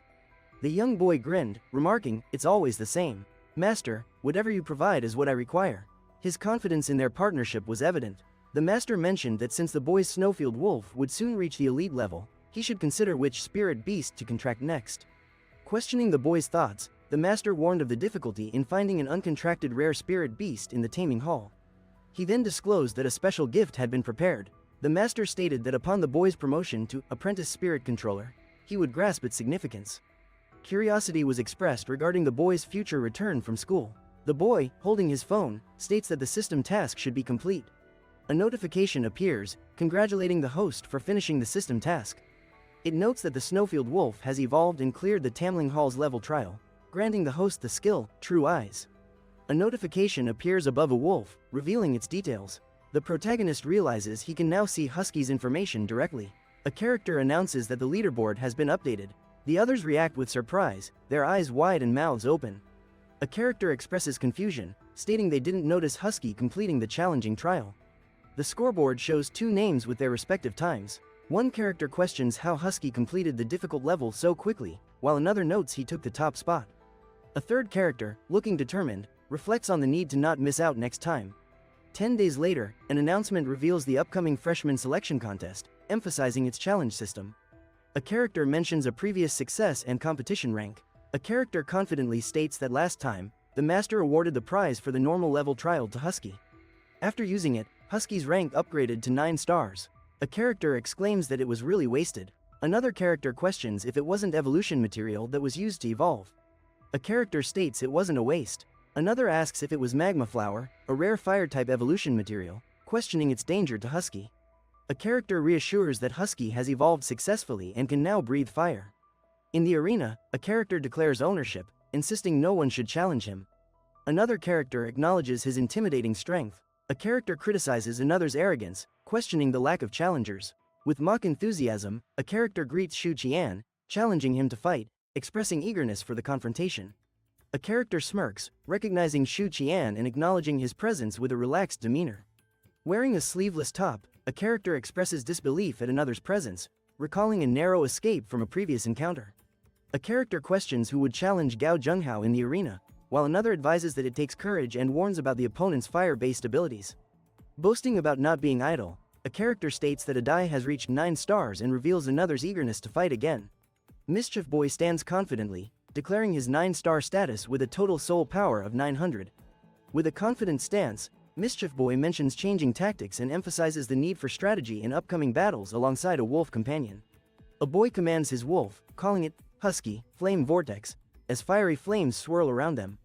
The manhwa image depicts a chaotic explosion, marked by the word, boom, with vibrant flames and energetic lines conveying explosive force. A character points emphatically, declaring gratitude for the help he received, while another with fiery elements expresses enthusiasm. One character, surrounded by flames, challenges another to a flame contest, showcasing confidence and skill. Surrounded by flames, one character yells in shock, asking about the fiery chaos erupting around him. A character, startled with wide eyes, is surrounded by flames, questioning the events unfolding. The character exclaims in surprise, realizing Husky's fire-type ability is unexpected. The characters express disbelief about the heat in the audience seats. They react in disbelief, exclaiming about the extreme heat filling the audience seats, clearly overwhelmed by the situation. The character reflects on a day's defeat, recognizing it was due to another fire-type ability, conveying a sense of loss. The three characters were shocked by the scene. One inquired about what they had seen, while another highlighted a snowfield wolf using a fire ability. A character declared victory confidently. Another expressed disbelief at the powerful fire-breathing husky. One character questioned the other's nerve to seek revenge despite having little strength, calling it amusing. The other seemed confused, looking for clarity. A character questioned the other's value, challenging their claim of being spirit controllers. The second character mocked their ability to call themselves fighters. One character remarked on their understanding of the other's reckless challenge. A character smugly observed that the snowfield is a harsh environment where the strong dominate the weak, questioning the fault of those lacking strength. A character warned that losing could mean more than losing points, it could cost lives. One character challenged another, asking if they saw themselves as similar to the evil organizations they fought against. A character smirked, suggesting that if the other's spirit beast matched their boasts, their words would be unnecessary. The command, Ice Leopard, attack, followed, demanding swift action. A spirit beast charged forward, delivering a fierce attack. The action was intense, marked by the sound, bang. A character urgently shouts for Dango. A commanding spirit beast instructs Dango to return to the spirit-controlling domain. A character smirks, stating it's too late to recall the spirit beast. One character accuses the other of stealing class points and suggests teaching him a lesson. A character urges to release him in Husky, questioning Husky's remaining soul power. The other assures there is plenty. One character comments on the spirit beast being an elite 1-star. The other confirms its soul power. A character is surprised by the spirit beast's swift movement. The elite 1-star status impresses. A character, concerned, holds a small spirit beast, noting the snowfield wolf, while a large, menacing wolf spirit is nearby. A girl calls to a man named Shu Qian, who stands mysteriously with his back turned. A man in a dark coat claims the training ground allows him to challenge others. A man with slick hair smirks, questioning if the person is another classmate. The character with spiky hair, smirking, inquires if the opponent uses a snowfield wolf for the challenge, teasing about taking points. Smirking, the character with spiky hair shouts frustration with the current situation, wishing to end it quickly and commands his ice leopard. Confidently, the spiky-haired character states he can manage the situation alone, dismissing help. A dog stands confidently within the flames, unfazed, and displaying strength with its stance. A character exclaims in shock, questioning why a common 9-star beast feels more powerful than his elite ice leopard. One character questions if the being is just a snowfield wolf, while another warns about the blood aura and flames of the spirit beast. A character remarks that the other seems stronger than a woman and challenges them for standing up without elite status. A character tells another they can only bully weaker spirit controllers. A character announces primitive hunting, while activating their skill. Another mentions the ice leopard, noting its elite rank and soul power. A character expresses curiosity about the recent battle, noting the opponent didn't use any spirit beast skills. A character comments on the coincidence of facing an opponent with ice armor, noting they can still utilize their spirit beast's ability, Flame Vortex. They confidently declare the ability to use their spirit beast skill, Flame Vortex, despite the opponent's ice armor. The character commands their spirit beast to unleash Flame Vortex, releasing a powerful wave of swirling flames. They direct their spirit beast to create a dazzling display of flames with the Flame Vortex, igniting the battlefield. The character encourages a companion not to fear and to use soul power to overcome challenges, expressing disbelief that a regular fire skill can breach elite ice armor. He questions the boldness of a certain individual, surprised by their audacity against overwhelming odds. They discuss Wen's fire, noting it isn't just a basic skill, and mention Ice Leonard's strength makes him formidable in direct confrontation. A character questions the power of a common snowfield wolf's skill. The character emphasizes the energy required for a common snowfield wolf's skill to be so potent, expressing amazement. A character asserts he will handle the mudrock monster, instructing another to rest. A character asserts that his rock-type spirit beast is not intimidated by the opponent's fire skill, while a companion gets ready to leap. He states that fire skills are ineffective against his rock-type spirit beast, challenging the opponent's tactics. He questions how a large beast can move, raising a finger in defiance, as icy mist envelops him and his spirit beast. He raises a finger and questions the beast's ability to move, surrounded by icy mist and his spirit beast. He wonders how the massive beast can move, as ice drips from its frozen form. A massive hand crashes down with a loud bang. A cat, resembling a black and white furball, watches without concern. He questions whether the icy mist can slow the mudrock monster, expressing concern. He mentions the mud swamp skill as part of his strategy. A wolf-like character growls fiercely, displaying readiness to confront the threat. He acknowledges that if it were nighttime, he could easily bypass the mud swamp skill. With intense blue eyes, he focuses, declaring that his soul power remains for one last flame vortex. A character shouted, "Mud wave," as a dark, swirling character appeared before them, enveloped in mysterious energy. One character asked another about their newly leveled up snow pig, while a third expressed a desire to battle a known opponent. 3 characters stood together. One expressed surprise and asked what had just happened, while the others watched curiously. A character pointed toward a distant figure, questioning if it was Shion. Another confirmed, saying they saw him, while a third character wondered about the swirling flames and inquired about the snowfield wolf. A character smirked, noting how well he and the dog worked together in launching attacks. One character remarked that his recent battle with Gao Zhenhua highlighted their teamwork during attacks, emphasizing a unique fire skill and mentioning the dog's carnivore trait. The character questioned why the husky's attack missed, puzzled by the unexpected outcome. A boy with purple hair, wearing a blue jacket, expressed embarrassment and pointed at others, calling them embarrassing. The boy with blue hair declared he used a psychic skill to control a snowfield wolf, urging his companion to quickly summon a murdoch monster. The boy stood with a wolf beside him, explaining that the bell sound curse caused spirit beasts to become obsessed and experience hallucinations. A boy protested against unfair tactics in the arena, questioning the integrity of fighting 2 against 1. He expressed his desire to team up with Qian for the battle. Another boy confidently stated there was no need to hold back any longer, questioning if they believed psychic skills could affect Husky. A dog, engulfed in orange flames, leapt into the air, demonstrating its magical prowess. Swirling energy highlighted its mystical abilities. Fighters stood on the battlefield with urgency. One inquired if evolution was occurring during the battle, while another speculated if it was happening at that moment. Fighters observed a man in a suit, who remarked about the snowfield wolf from before. Another wondered if it had completed evolution but was suppressing its power level. The man in the suit expressed interest. A snowfield wolf, transformed and surrounded by flames, stood confidently. It showcased skills like ice mist and avalanche, along with abilities such as flame vortex and night battle. A young man, enveloped in an aura, questioned if he had reached the apprentice level. He received a message congratulating him on advancing as an apprentice spirit controller. A dark figure took the form of a giant cat with glowing red eyes and swirling shadows, exuding an ominous presence that captivated those around it. A giant figure appeared, wearing a bell on its head, looking startled with wide eyes. A man warned urgently, signaling an unseen threat. He urged quick action before the snowfield wolf could master elite-level power. A dark wolf silhouette leaps forward, its glowing eyes cutting through the surrounding chaos. Husky boasts about reaching an elite level, challenging an opponent to use psychic skills on him. He declares confidently, "Husky, intimidation." The husky exudes an aura of intimidation, channeling psychic abilities as he challenges others to face him. A bell with a red ribbon swings into action, its ominous presence magnified as it rings loudly, drawing attention.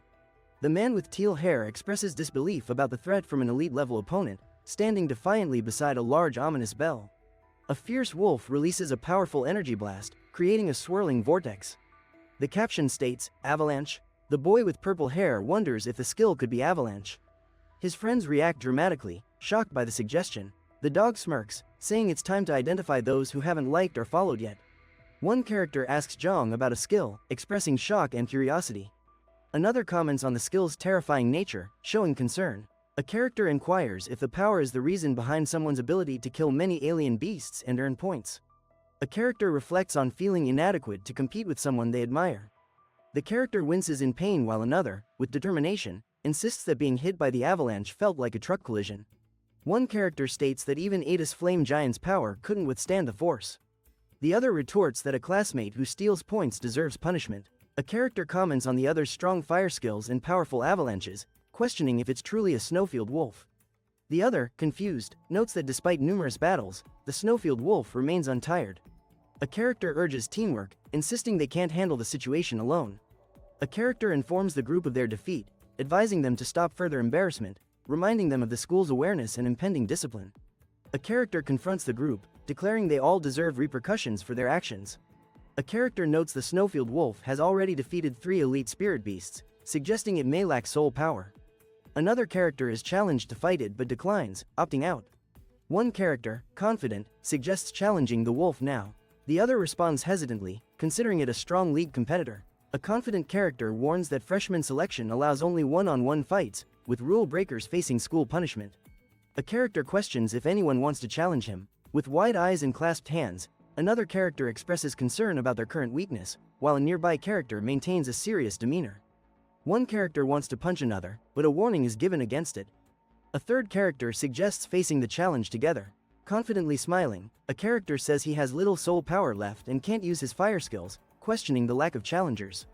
A character comments on the unscientific Snowfield Wolf's avalanche causing ability, while another advises against joining the chaos. A character announces that if no one challenges, Shu Qian will become the training area's champion. In front of a crowd, a character pauses to silence them. The group focuses on Shu Qian, ready for the title. A character claims victory and asks another if they want to join him, who replies they also aim for a championship title. One character, newly promoted to apprentice spirit controller, shares excitement about a new gift. Another eagerly suggests joining him. Seated behind a desk, a man instructs to bring Shu Qian to his office and reflects on a kid's achievement with surprise. A servant reports to the man behind the desk that Shu Qian has arrived, and the man instructs the servant to let him enter. The man in the suit inquires about the selection competition, seeking details. He explains the rarity of Snowfield spirit beasts using fire-type skills, highlighting the uniqueness of the Snowfield Wolf. Suggesting to another character, the man in the suit mentions they must be an apprentice spirit controller. A man in a dark jacket confirms reaching elite status in the fight, asserting his position as an apprentice spirit controller. Expressing confidence, the man in the dark jacket acknowledges his elite status and mentions contracting Croak to keep it active. Reflecting on his promotion to apprentice spirit controller, the man notes his 2 new slots for soul contracts. The man in a suit asks about mechanical intelligent spirit beasts, emphasizing their importance. A young man in a black hoodie questions whether machines can also be contracted, intrigued by the mystical concept. Explaining further, the man in the suit says certain spirit star areas house mechanical creatures, which can be contracted like spirit beasts. A man in a suit explains that mechanical spirit beasts are believed to have been created to serve humans. He mentions that soul contracts with them show no significant power differences. A young man asks if a contract can be cancelled anytime. Another character confirms this is possible with mechanical series spirit beasts lacking spiritual intelligence. The young man questions if this arrangement is too convenient. An older figure tells the young man that mechanical spirit beasts also have drawbacks, emphasizing the point. Mechanical spirit beasts are described as having fixed levels and soul powers that can't be increased through normal means. A character reveals a box containing a special promotional gift, noting its importance. It's a mechanical glove spirit beast. The character explains they cannot take over their apprentice's spirit controller contract slots, as the apprentice hasn't contracted a second spirit beast.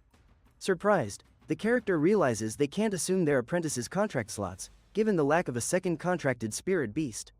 The character explains that giving the glove transfers ownership, allowing the other person to cancel contracts with other spirit beasts. Giving the glove signifies a transfer of ownership, enabling contract cancellation with other spirit beasts.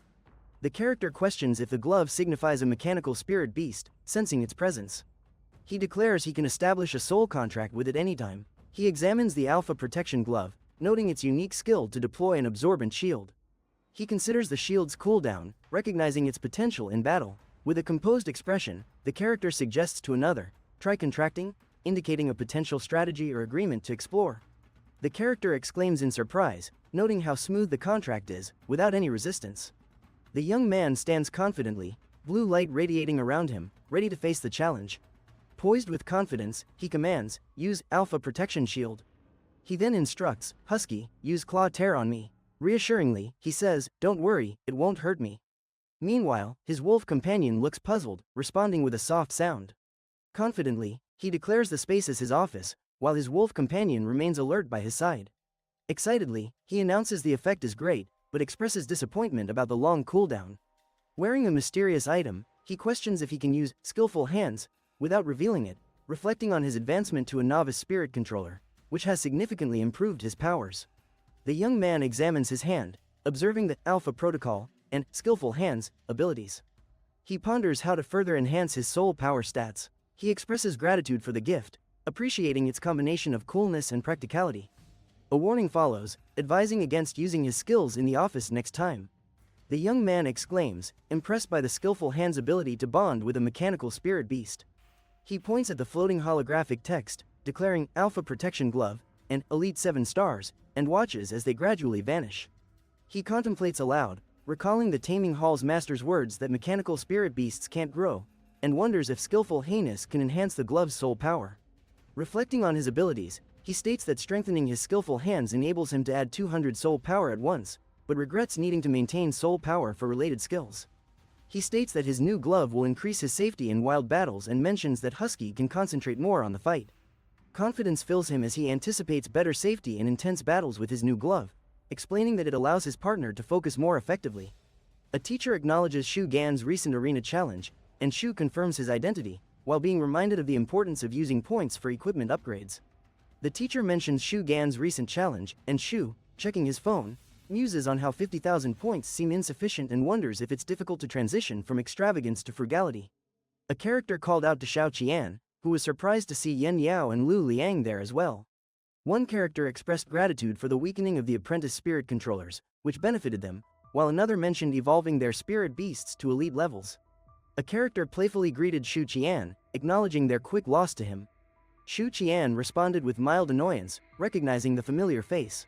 A character wondered if Shu Qian was the one who broke the record at the Taming Hall, and another confirmed they had heard about him too.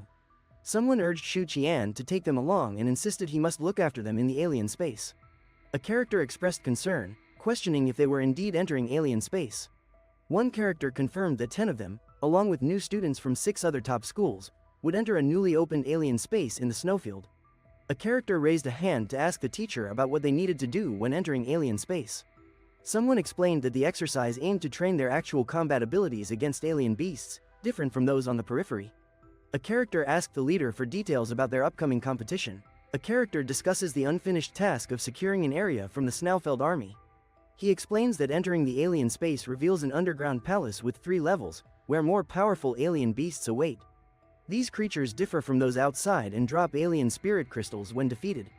He describes how the alien spirit crystals from the palace's outer areas are transparent and colorless, with quality improving as the beasts become stronger. A character introduces a new mission, stating they have a special task to investigate the mysterious alien space crystals. Another character contemplates this mission, expressing a desire to uncover the truth behind the crystals even without an official assignment, yet doubts their own strength. A character reminds new students of their elite status, insisting they shouldn't need guidance on their focus. A meeting is announced for 2 days later, with a promise to personally guide them to the alien space. 2 days later, at Bingyuan Academy's entrance, several characters stand ready for the next stage of their journey. At the same location, 2 characters question the delay in their transportation. One character requests everyone make room, noting they won't use a car that day. Amazed by a futuristic vehicle, one character remarks on its coolness, while another wonders if their own vehicle could be upgraded to match it. A character urged everyone to hurry, estimating it would take 10 minutes to reach the entrance of the alien space. Another character expressed excitement, claiming it was thrilling, while a different one questioned their ability to reach the entrance. A figure emerged, proudly displaying a futuristic craft with glowing accents, wondering if they could navigate the impending darkness. Standing at the edge of a rocky chasm, a figure examined a sleek craft hovering above the ground, pondering the path ahead and debating the possibility of navigating the darkness. A group of shadowy figures gathered before a glowing entrance, discussing their next move, appearing tense and uncertain about what lay beyond. One character mentioned feeling uneasy since entering alien space, struggling to breathe. Another admitted to dizziness, while a third humorously mentioned the possibility of vomiting. A character explained that alien space required participants to leave within 5 days or return to school, also mentioning an emergency device for crises. Someone inquired about the consequences of staying in alien space for more than 5 days. The reply warned that materials decayed faster there, and remaining too long could cause insanity. A character observed that Husky, based on emotions from the spirit's controlling domain, disliked the place and then inquired about the creation of alien space. As a character observed a mystical creature in the sky, they questioned its nature. Another character noted the arrival of people from Lianjing University. A character greets Mr. Zhang, mentioning his early arrival and commenting on the impressive appearance of the new students. He also mentions hearing about a record-breaking monster at Zuo Wuxi and requests an introduction. A character remarks to Mr. Wang that his companions don't seem very promising. Mr. Wong expresses disappointment, stating they have let him down. A character expresses interest in meeting the student who made a significant impact in the training hall, suggesting it will be an important lesson for newcomers at their university. A character advises not to rush, noting their team is poised to win the joint trial, which will lead to a meeting with someone important. Another character questions if he heard correctly. A character asserts that despite the surroundings, he will strive to win, showing determination with a clenched fist. The character mentions that everyone from other schools should have arrived and insists on adhering to the schedule for entering the underground palace. The character observes that participants from other schools should have arrived and stresses the importance of following the schedule for entering the underground palace. The character assesses the surroundings, surrounded by a cold presence. Blue, icy figures circle him, but he remains composed, focusing on the situation. A young man stands confidently, enveloped by swirling icy energy. He appears ready to face any challenge, exuding an aura of calm determination. A young man calls out, asking if Shu Qian is present. Another character stands, recognizing the name and turns in response. Wang Kong greeted Shu Qian, introducing himself and mentioning his spirit beast, a chameleon, which would be advantageous in the underground location. Shu Qian returned the greeting. A young man introduced himself, presenting his contracted spirit beast, Nether Ghost Flame, with an air of excitement. Confidently introducing his spirit beast, Nether Ghost Flame, the young man led the way through a cave lit by an eerie glow. He cautioned Shu Qian about the numerous alien beasts in the cave, advising him to exercise extreme caution. The young man reiterated the warning about alien beasts ahead, urging Shu Qian to proceed with great care. Again, he warned Shu Qian of alien beasts ahead, stressing the need for extreme caution. With focused eyes, the young man launched a fiery attack on the alien beasts, contemplating the chaos as he aimed at the approaching creatures. Grinning, he assured others not to fear, declaring the dark environment ideal for a battle alongside Husky. The young man expressed amazement at Shu Qian's formidable strength, noting its intensity surpassed rumors. Another character remarked on Shu's record-breaking feat at the Spirit Pavilion. With a grin, the young man held a glowing orb, announcing the alien beasts dropped transparent spirit crystals, as the teacher had mentioned. An elite dark spider, limited to 2,000 soul power, appears with skills like venom corrosion and spider silk. A surprised boy reacts as a blue ghostly character materializes beside him. A man in a white shirt punches a spider-like creature with glowing red eyes. A green-haired boy warns another in black to be cautious in alien territory. The latter thanks Shu Qian with relief. The green-haired boy smiles, advising it's premature for thanks, suggesting a conversation after dealing with the spiders. He promises to assist, facing the dark spiders with resolve. A blue orb hovers while a dog prepares to throw, stating, "Dislike," sharply. Green energy surrounds them, indicating intensity. One character urges haste, suggesting they reach the second layer before others. The other agrees with a simple acknowledgement. The character reflects on the importance of Shu Qian's strong support. Observing more road forks, a character worries about nearing the second layer. Another mentions leveraging upgraded spirit beasts if they encounter others. The character assures that fighting on the second layer is possible but warns of real danger on the third layer. They question the origin of a sound, noting it doesn't resemble the dark spiders, suggesting they might be at the middle layer. It appears the sound has halted, the character observes. A caution is issued by the character, stating the threat stopped in front of them, while a glowing wolf remains on guard nearby. The character notes something is amiss, saying it neither resembles dark spiders nor shadow cat monsters.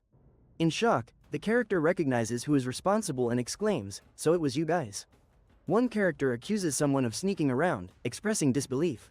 Another refutes, arguing it contradicts their personality, while a third mentions following advice to be cautious.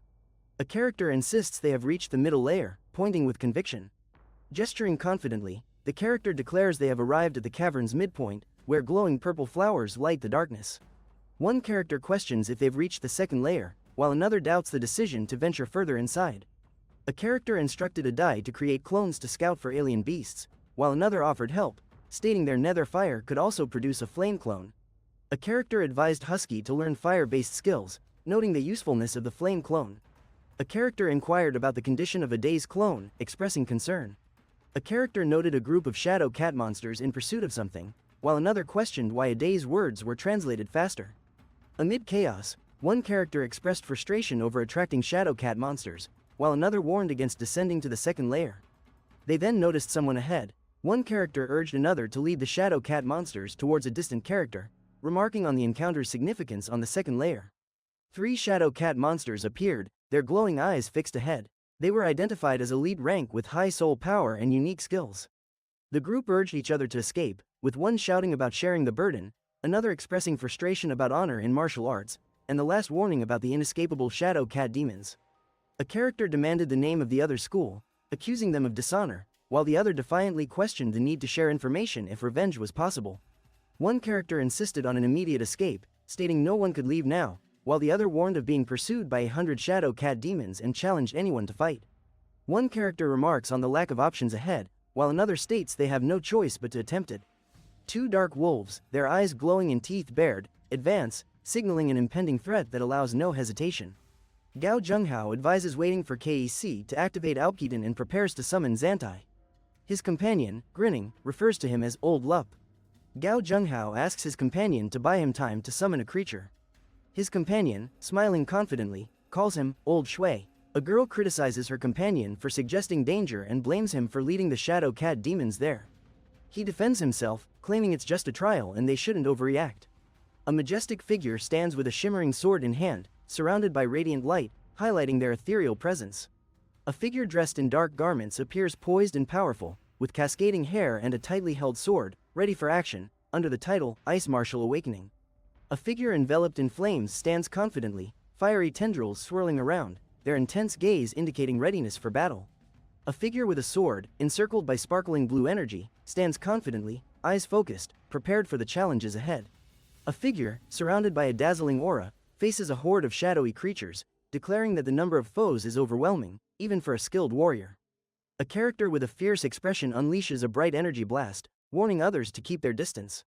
The tension escalates as the scene progresses. A powerful force creates a swirling blue vortex in the air. The atmosphere thickens with energy, shaking the surroundings. One character observes that their Snowfield Wolf and Avalanche have halted the Shadow Cat Demons, wondering if their attack succeeded. A character notes the stillness of the Snowfield Wolf and halted Avalanche, questioning the effectiveness of their attack against the Shadow Cat Demons. A character declares that 3 flame vortexes merge to create a potent fiery swirl, indicating preparation for a major attack. One character questions if the enemy is stopped, while another responds with uncertainty, suggesting ongoing danger. A character inquires about another's recent upgrade, asking if he achieved 2 stars. The second character comments on the rapid upgrade speed after defeating numerous alien beasts. Amidst flickering flames, a character shouts, "Meow, meow," in a chaotic scene filled with destruction. A character reflects on a tense situation, questioning if they have stirred the hornet's nest. One character warns another to flee, explaining the Shadow Cat Demon possesses a high-frequency roar skill. He warns of the danger underground, as resonance might cause a collapse. A character warns another about the Shadow Cat Demon's high-frequency roar, highlighting underground danger from potential resonance-induced collapse. An individual calls Shu Qian to look up, indicating urgency. Student Shu Qian responds, showing the gravity of the situation. Someone urges Shu Qian to lift his gaze as he moves with urgency. Student Shu Qian reaches out, indicating a critical moment. Water erupts with a splash, sending ripples across the surface, marking a significant event. He notes that the deep water below softened his fall, stating his body's increased resilience post-promotion, with minimal injury. He observes Husky's good performance, throwing something with satisfaction. He mentions unclear visibility and questions if this is the inner layer, expressing relief that his phone is functional. He comments on this being the habitat of elite flower generals' attendants, needing caution. With 3 stars, he doubts handling the situation and reminds himself of the mission. He observes the cave's unnatural appearance, suggesting it resembles a human-made wall. A boy strides confidently through the cave, his dog close by, fist clenched in readiness for any challenge. A boy, feeling startled, exclaims that what he sees is frightening. His dog appears just as alarmed, reflecting his reaction. A boy questions if the figures are the flower generals and wonders why they hadn't followed. He is confused by their stillness. A boy discovers the figures are statues and expresses surprise at this realization. He holds a light, illuminating their large forms. A boy shines his light on the statues and confirms they are indeed statues. Yet, he questions why he senses a stifling aura. A boy, with a flashlight, inspects the ground and is surprised by something hidden among the plants. He sees a strange object glowing between the leaves. The boy plans to have a Dai use Flame Duplicator to investigate further. One character agrees, and another expresses gratitude. One character shouts, questioning if the situation is endless, while another reacts nervously, considering the possibility of trouble. A character angrily accuses another of foolishness for discussing an alien beast's appearance. The accused responds calmly, urging him to remain calm. A character accuses another of underestimating an intelligent being, suggesting it waits in the lower levels. The second character insists on joining them. A character asks for news about a duplicate. The other reports that their ghost flame duplicate was killed shortly after descending, adding the same occurred with a daze. One character mentioned the need to gather more people and locate the entrance to the lower level. Another emphasized not ignoring Shu Qian, who had fallen there. Another insisted that facing reality was essential, questioning the other's confidence in surviving alone on the lower level. A character used a flashlight, inquiring about a sound and expressing fear of encountering an alien beast. The character activated a protective shield, preparing for impact. A small dog watched closely. A character with a mechanical glove appeared injured, suggesting past events. Another reflected on the injury caused by the glove's owner. A dark, eerie figure loomed, displaying its complexity. A text box highlighted skills like sunlight inspiration and savage growth, suggesting power. A figure faced dark creatures, acknowledging their strength. He thought, a 7-star alien beast? This will be challenging, he decided, in that case, and activated Night Battle and Wolf Dance, ordering Husky, go full force. He announced Sunburn Incineration, causing a massive light explosion to illuminate the scene. He thanked someone for helping dry his clothes and was surprised the shield blocked the intense light. He mentioned that Husky's ice breath evolved into ice mist. A character quietly chuckled as a large plant with a glowing red eye appeared, accompanied by the text, Wild Growth. A black cat darted through dense foliage, its glowing blue eyes piercing the darkness, navigating the chaotic scene. The word, wave, highlighted its dynamic movement. A young man, smirking confidently, raised his arm as fire spiraled around him. He announced the skill, associated skill, Flame Vortex. The flames swirled energetically, poised for action. He noted that fire-type abilities restrained plant types and mentioned the return of useful materials, maintaining his confident demeanor amid the flames. A dark figure appeared amid the flames, with leaves swirling around it, showing the contrast between nature and fire. The man praised the high skill level, noting its fear of flames. He expressed regret over the limitations of the Flame Vortex skill. A green character exclaimed in surprise as it unleashed a fiery explosion, creating a dramatic effect with boom across the scene. The green figure commented on the substantial energy used to dispel the flame vortex. He questioned the use of a high-cost ability to block the flames just moments ago. A mysterious figure questions whether something behind it is a statue and ponders if it's being guarded. A boy warns Husky to be wary of a creature's vine abilities and advises attacking the statues directly, suggesting this will reveal if the creature is protecting them. The boy repeats his warning to Husky about the creature's vine abilities, advising a direct strike on the statues to test the creature's protection. A man tells Husky about the creature's potent vine abilities and suggests attacking the statues to assess its defenses. A character states the creature is actively guarding the statues and demonstrates its powerful abilities. The character notes the creature's restricted movements and sees an opportunity to win, instructing Husky to attack the statues with full force. He signals an attack with the command, Wolf Dance, indicating a powerful move is imminent.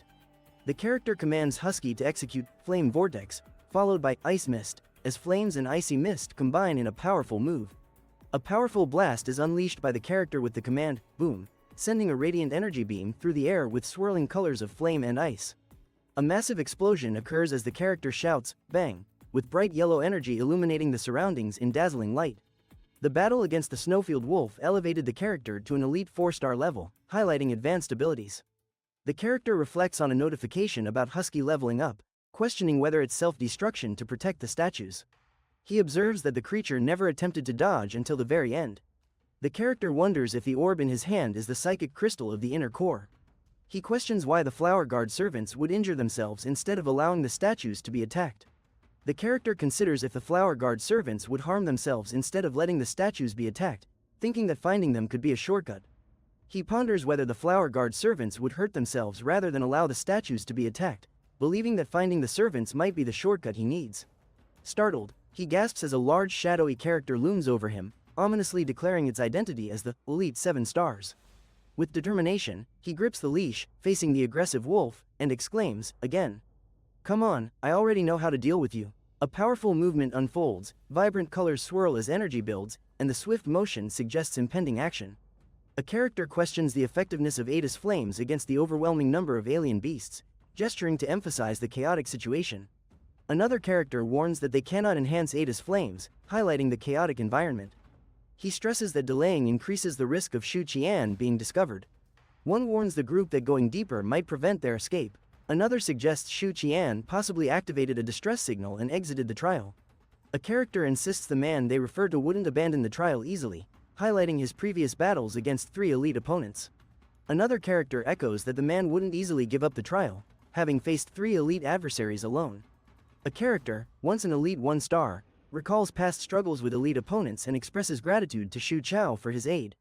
One stands resolute, ready to unleash a powerful, flaming attack, focusing intently on the target as energy radiates around him.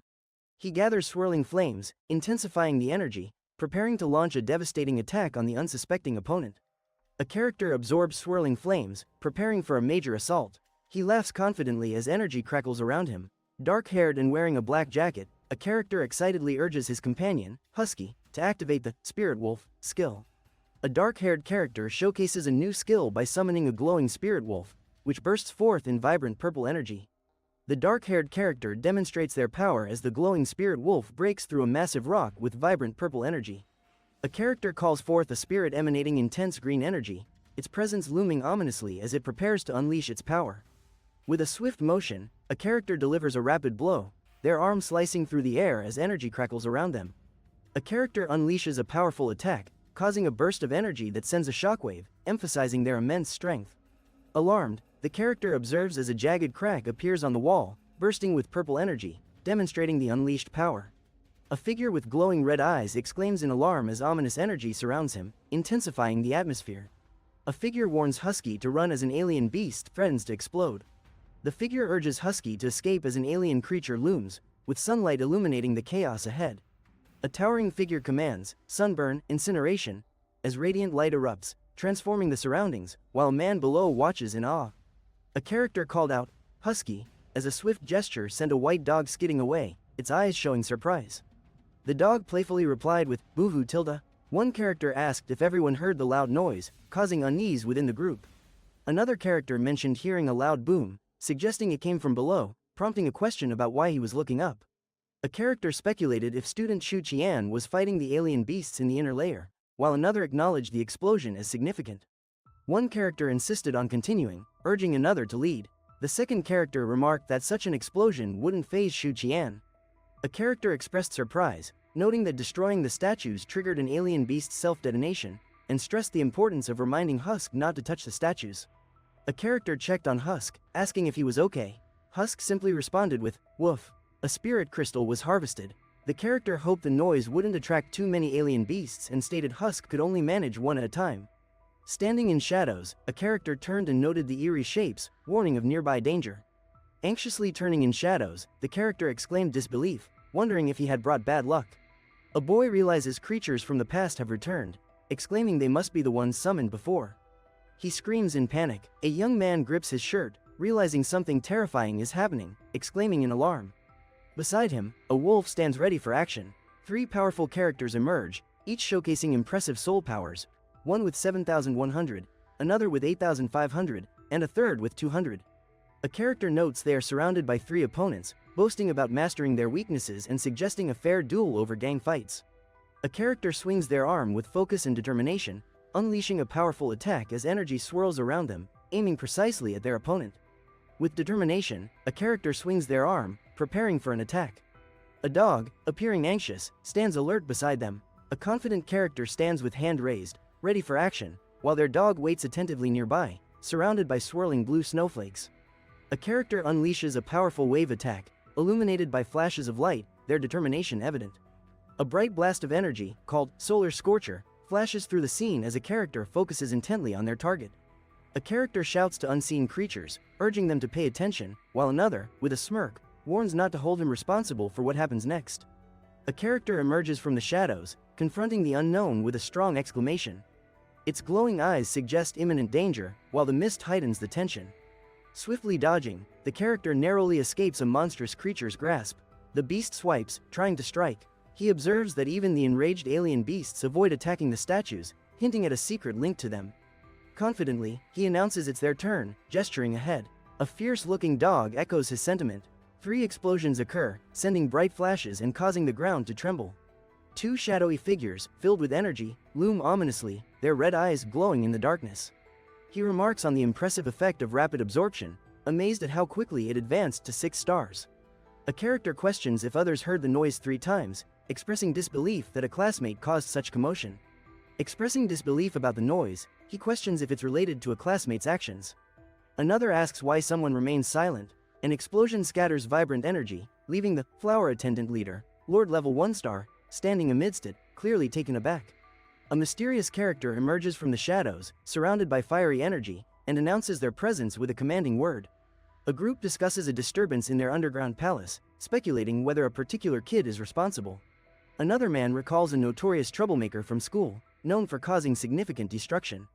Startled by a sudden impact, a man falls to the ground as a dog barks nearby.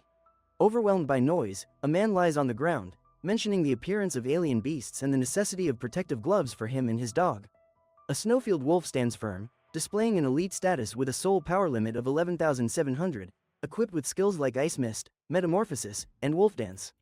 The character mentions reaching 6 stars and credits Husky's carnivorous nature for their survival, while expressing concern about eliminating all alien beasts in the area.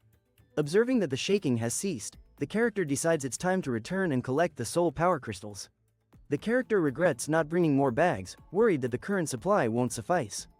The character speculates about the commotion, suggesting Shu Qian's involvement, while another believes there's no need for rescue if he's responsible. The wild-haired character taunts another, asking if he has reconsidered their plan. They rush towards the tunnel, with one urging the others to observe the entrance to the inner layer. Examining the dark tunnel, one mentions it must be the entrance to the inner layer, while another notes the absence of shadow cat monsters. A worried voice questions if they are truly entering. One character advises caution as they peer into the tunnel, while another reassures that they can escape together if an alien beast appears. A character questions the presence of statues in alien space, and another is equally surprised by the discovery. One questions the source of a sound, pondering if it could be alien beasts, while another character expresses disbelief at the terrifying possibility. A character warns to prepare for battle, planning to use Ice Arm's Awakening, again to block any alien beast. Gazing at mysterious glowing flames from the rocky landscape, one character exclaims, while another stands ready, observing the phenomenon. One excitedly declares it's a happy day, as a dog responds with a passionate woof. A character enthusiastically greets old friends, noting it's a good evening, while another hesitates, realizing it's truly him. A character exclaims that the soul power crystals are black and wonders if they belong to Flower Marshal's attendants. 2 colored crystals are held by a character who marvels at their purity, suggesting they must be from Flower Marshal's attendants.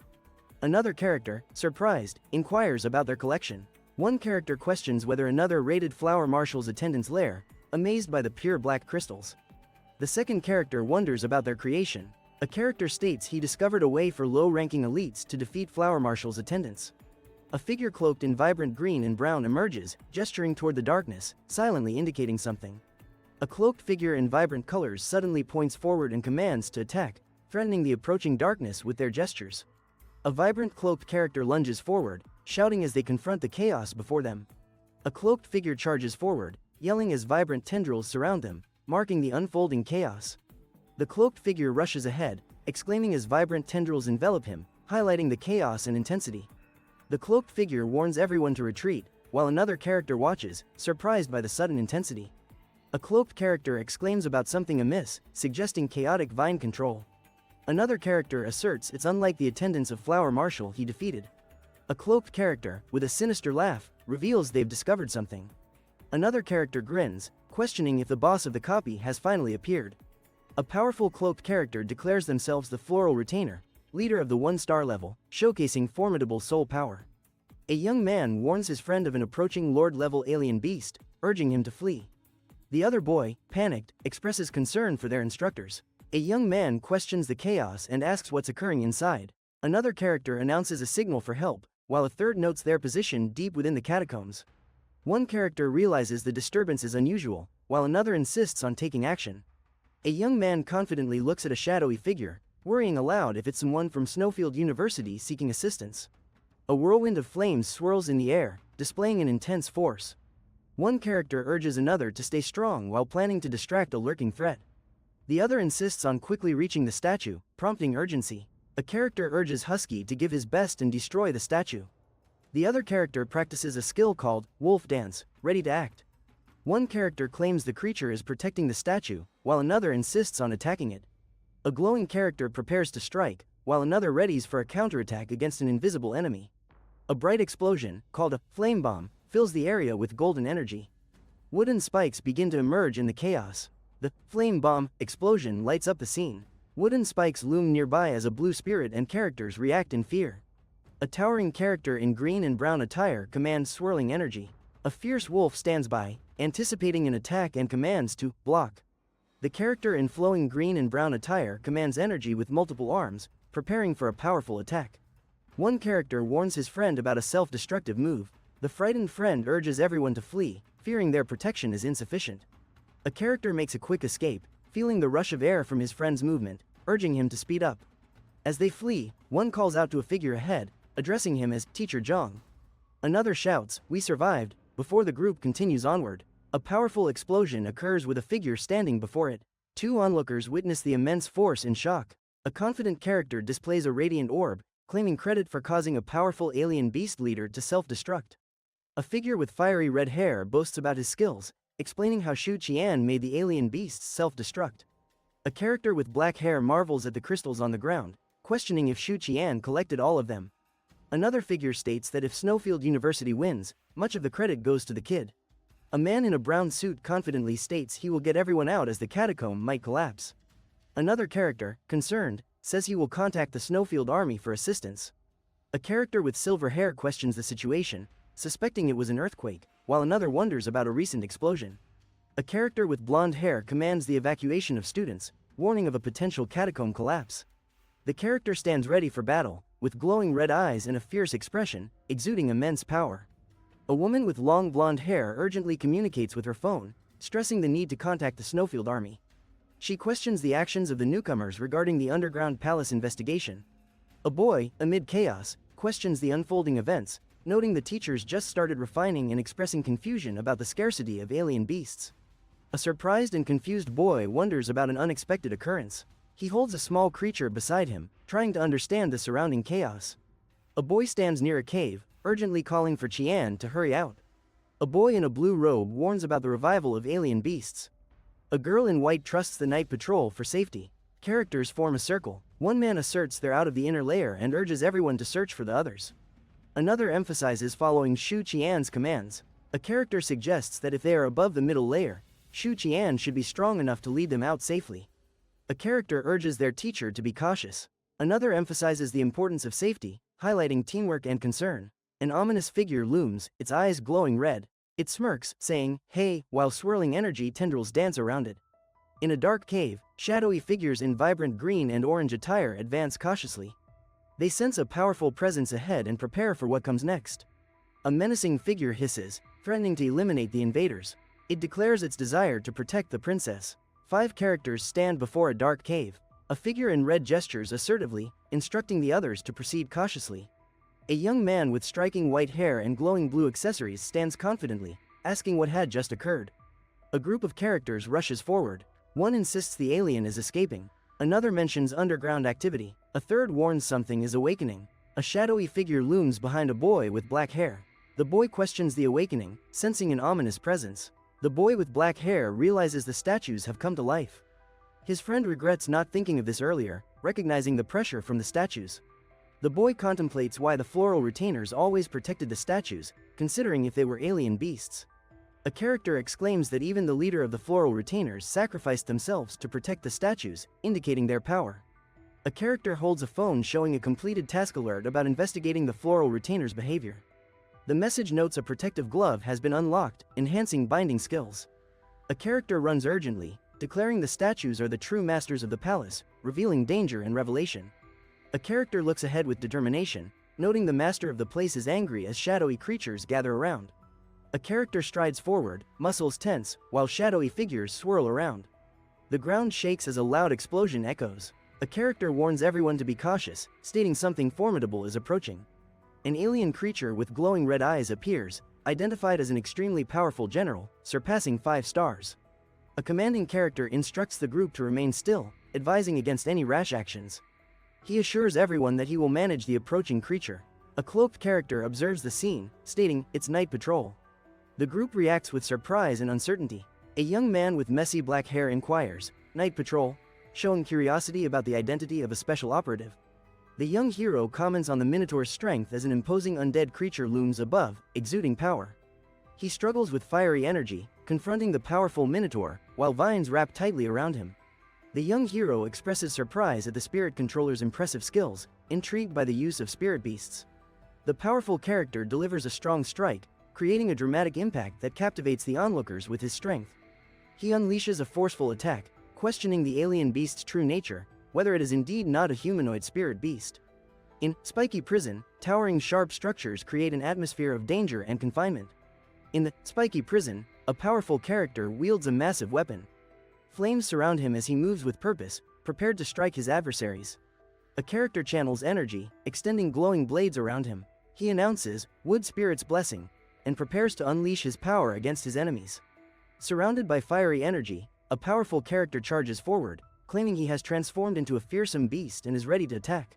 Cloaked in a swirling storm of energy, a powerful character commands another to lead the battle, insisting they eliminate the foes first. Overhead, a powerful character directs those below to prepare for confrontation, urging focus as they face impending danger. A young man warns, "Be careful, Night Patrol sis," while standing against a dramatic backdrop, urging caution to those around him. In a blue robe, a young man raises his hand dramatically to warn others. His determined stance contrasts with the concern on the faces of those around him. The young man in a blue robe raises his hand to warn others about the appearance of Lord-level alien beasts underground. He urges others to stop, declaring the dungeon too dangerous. He commands them to end their trial and escape. The young man in the blue robe insists his companions stop, warning them of imminent danger ahead and urging them to flee. A young man in a blue robe urges his group, claiming they must be the deepest explorers yet. He instructs them to check the list and promises to return with other instructors. He asks them to thank the night patrollers for their help. The young man in the blue robe bows slightly and thanks the night patrol sister, expressing gratitude for her assistance. Yen Yao calls out to Qian, expressing concern about his prolonged absence. Shu Qian's friend comments that Qian has accomplished something significant. Yen Yao stands with crossed arms, while Shu Qian smiles and asks Yen Yao to guess what he has brought with him. The atmosphere hints at an intriguing reveal. Yen Yao exclaims the bag must be full of alien beast spirit crystals.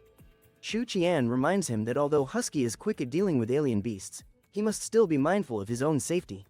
A character guesses the contents must be spirit crystals from Shadow Cat demons. A character gasps in surprise as he examines the colorful spirit crystals spilling from his bag, expressing disbelief. A character looks shocked, holding colorful spirit crystals, and questions how many Flower General's followers Qian killed. Another character exclaims in confusion, questioning Qian about the colorful spirit crystals he possesses. One character states the crystals are from the dungeon's inner layer, dropped by the final boss of the Flower General's followers, prompting another character to question if it is Lord level.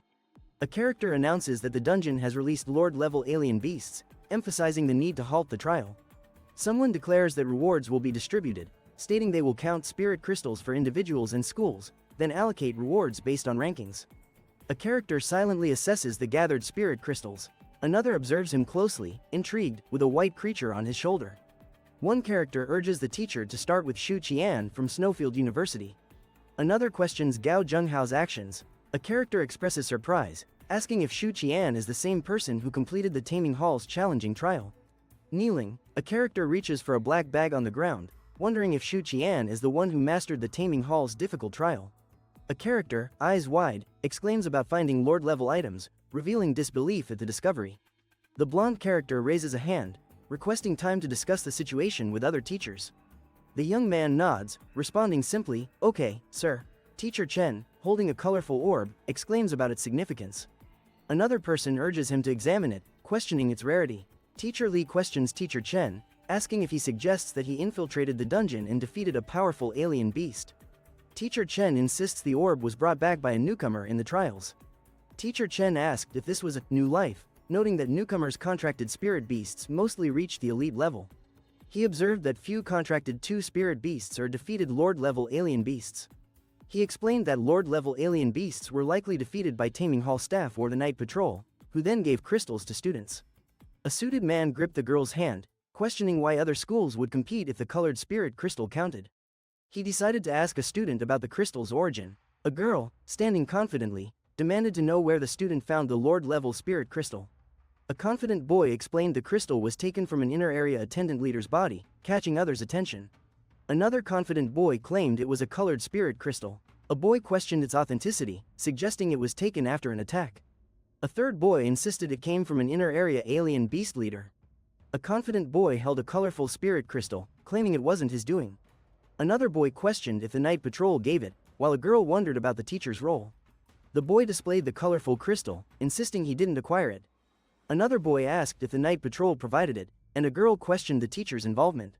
A boy insisted the spirit crystal wasn't his effort. A girl smirked, questioning the elite class's strength against a powerful alien beast. He pointed out they didn't completely kill the Lord-level alien beast. She insisted that without defeating it, the spirit crystal couldn't count in the trial data. The boy contends that the Lord-level alien beast wasn't entirely defeated by their efforts. The teacher responds, asserting their intervention was crucial for their survival.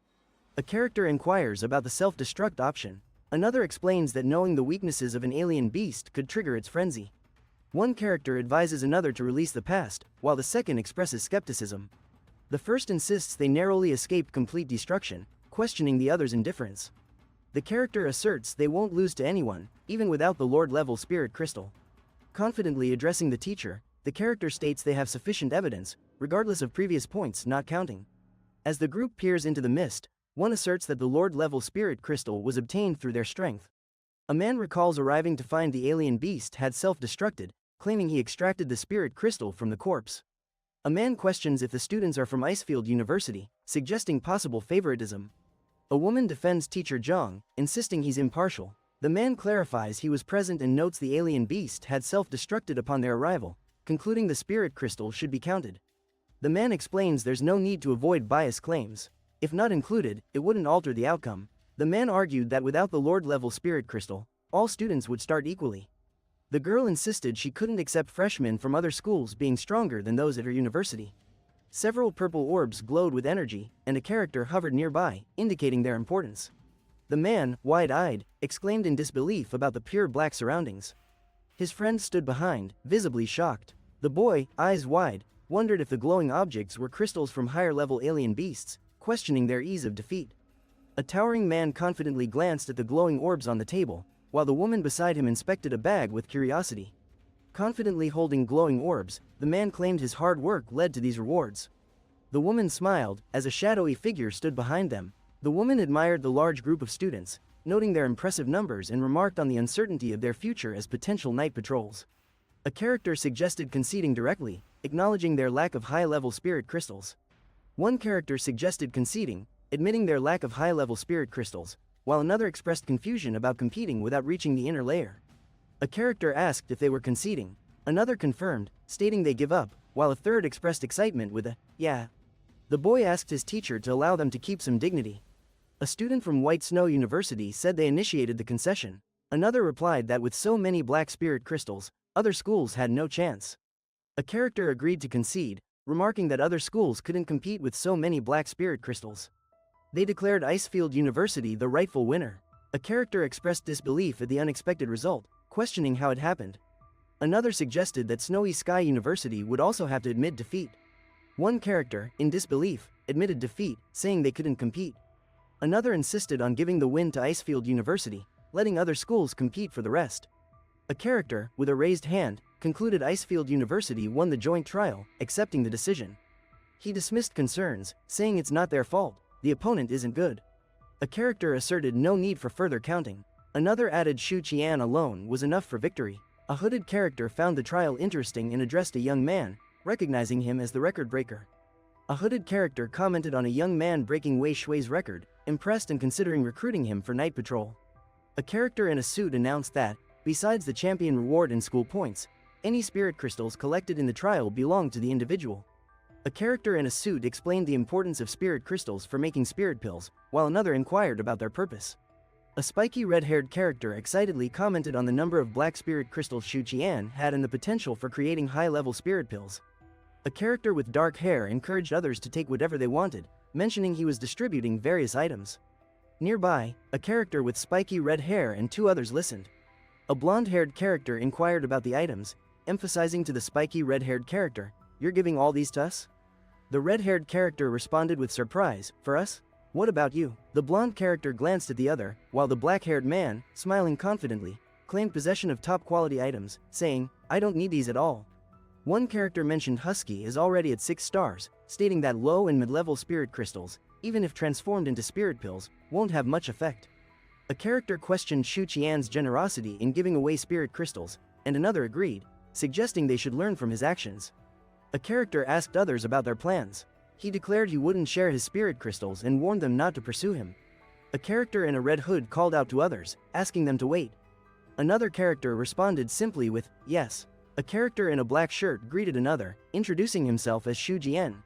The other character, Tang Jing, acknowledged him, recalling seeing him before. A character in a red hooded cloak asks another if they have ever considered becoming a night patrol. A character with glowing red eyes emerges from the shadows, issuing a challenge to an unseen threat. A character with glowing red eyes hesitates, laughs sinisterly, and declares, "Kill the invader." As darkness swirls around, a character inquires about becoming a night patrol. A character in a red hood answers affirmatively, acknowledging the other's achievements in defeating retainers and collecting black spirit crystals, indicating their spirit beast's power. He mentions his Snowfield Wolf is currently at elite level, 6 stars. He repeats that his Snowfield Wolf is at elite level, 6 stars. He questions the Snowfield Wolf's significance after a record-breaking feat. He observes that an elite level 6 can defeat high-order elite alien beasts and unite to defeat stronger foes. A young man, a freshman at Icefield University, expresses disbelief. The character in a red cloak assures him that their Snowfield army has its methods. A young man questioned a cloaked character about poaching talents, expressing disbelief. The character smirked and retorted about the night patrol's staffing situation. He argued that they can't focus on students who just advanced, suggesting they wait for the right moment. Another character questioned the first man's understanding of his student's strength, revealing he is already at 6 stars. The young man warned that being a night patrol offers conveniences but also brings dangers. He questioned why the night patrol would be understaffed otherwise. A young woman, draped in a red hood, encouraged Shu Qian to consider joining the night patrol, highlighting its benefits and convenience in school applications. He, with spiky black hair, agreed to consider the suggestion seriously, stating he needs to investigate matters related to alien space. The young man expressed concern about joining the Snowfield army, fearing he won't have enough time to uncover the truth about alien space. The group prepared for battle, discussing plans to face the alien forces. One member questioned another about an intense burden they seemed to carry. Confidently, the young man declared, "Yes, teacher," as his friend stood beside him, ready for whatever lay ahead. He spoke confidently, asking about the underground palace. Noting the resurrection of alien beasts, he mentioned that no powerful beings had appeared yet, warning of the need to act. A young man inquired if the reason for the alien beast's frenzy had been found. Another responded that those powerful beasts were searching for something. A young man inquired if they had identified why the alien beasts were disturbed. Another character explained that the powerful creatures were searching for something. 2 boys, eyes wide in alarm, shouted about the approaching threat. A determined warrior emerged from the shadows, ready to confront the chaos ahead. A plane was engulfed in an explosion as it soared through the sky, signaling impending disaster. A boy remarked, "Once we exit the alien space this time, who knows when we'll return." He sat with a wolf beside him, while another character slept. A notification appeared on the tablet, outlining a new mission to uncover the truth behind the alien space and contract 4 spirit beasts. A young man exclaimed about a new mission on his tablet, excited about contracting another spirit beast as he checked his app. A young man stood confidently, focusing as he prepared to summon a spirit beast. His loyal wolf companion watched attentively beside him. Amused, the young man remarked that this skill would be useful for exploring alien space. He then pondered how it could have aided him in the underground maze. A blue airplane lay on the ground, surrounded by small characters, with a building looming in the background. A young man in purple attire with white hair advised his companion not to leave yet, mentioning a teacher, while the other, dressed in black, agreed to stay. A man explains the prize for winning the combined trial is the opportunity to select an ice energy crystal, emphasizing the victor's personal choice.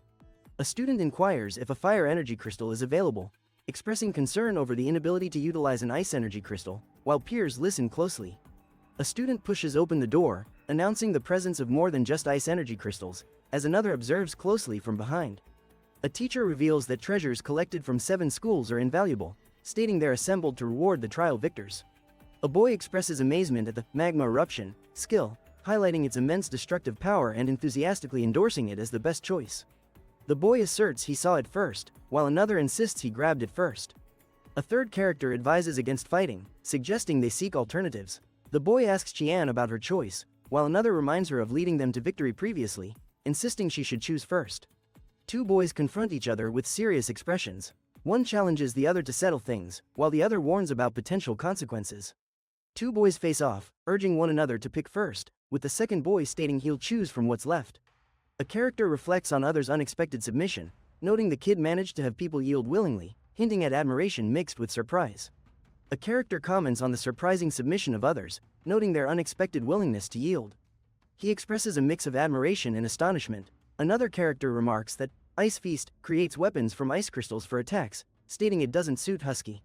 He considers Blaze Hall similar to another ability and decides it's unnecessary. A character observes that Dew of Life likely serves as a healing skill while contemplating the potential of Chain Lightning.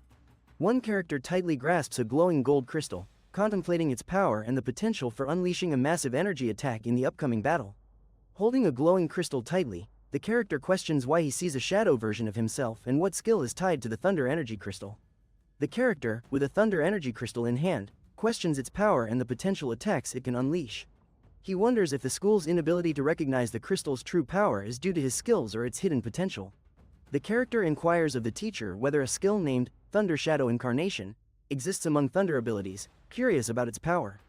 Curious about Thunder Shadow Incarnation, a character asks about its existence and power. The teacher explains that it's a skill possessed by few Thunder Spirit beasts, emphasizing its potential. The teacher explains that the clone's strength depends on the spirit beast that created it. The original body can merge with the Thunder clone, but its duration will be limited. The boy admired his new power, contemplating if it was the cloning ability he wanted from Husky, though he was disappointed it was Thunder type.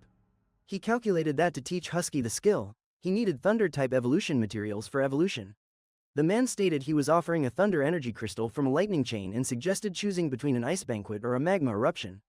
The young man confidently decided on the Thunder Energy Crystal, while his friend questioned his choice with concern.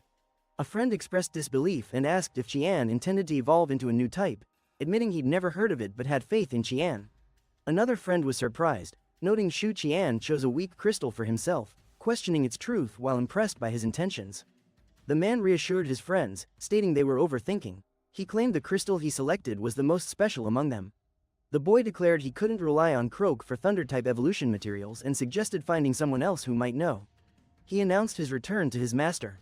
The master inquired about the situation, urging him not to dismantle the office again. The boy asked his master where to find rare lightning-related evolution materials, and the master questioned if he was considering cross-evolution again. The master explained that after years in Yun province, he had never encountered anyone evolving across 3 spirit types. He highlighted that such traits are inherent to those spirit beasts. He warned that another evolution of the Snowfield Wolf involves risks and regretted not explaining the dangers earlier.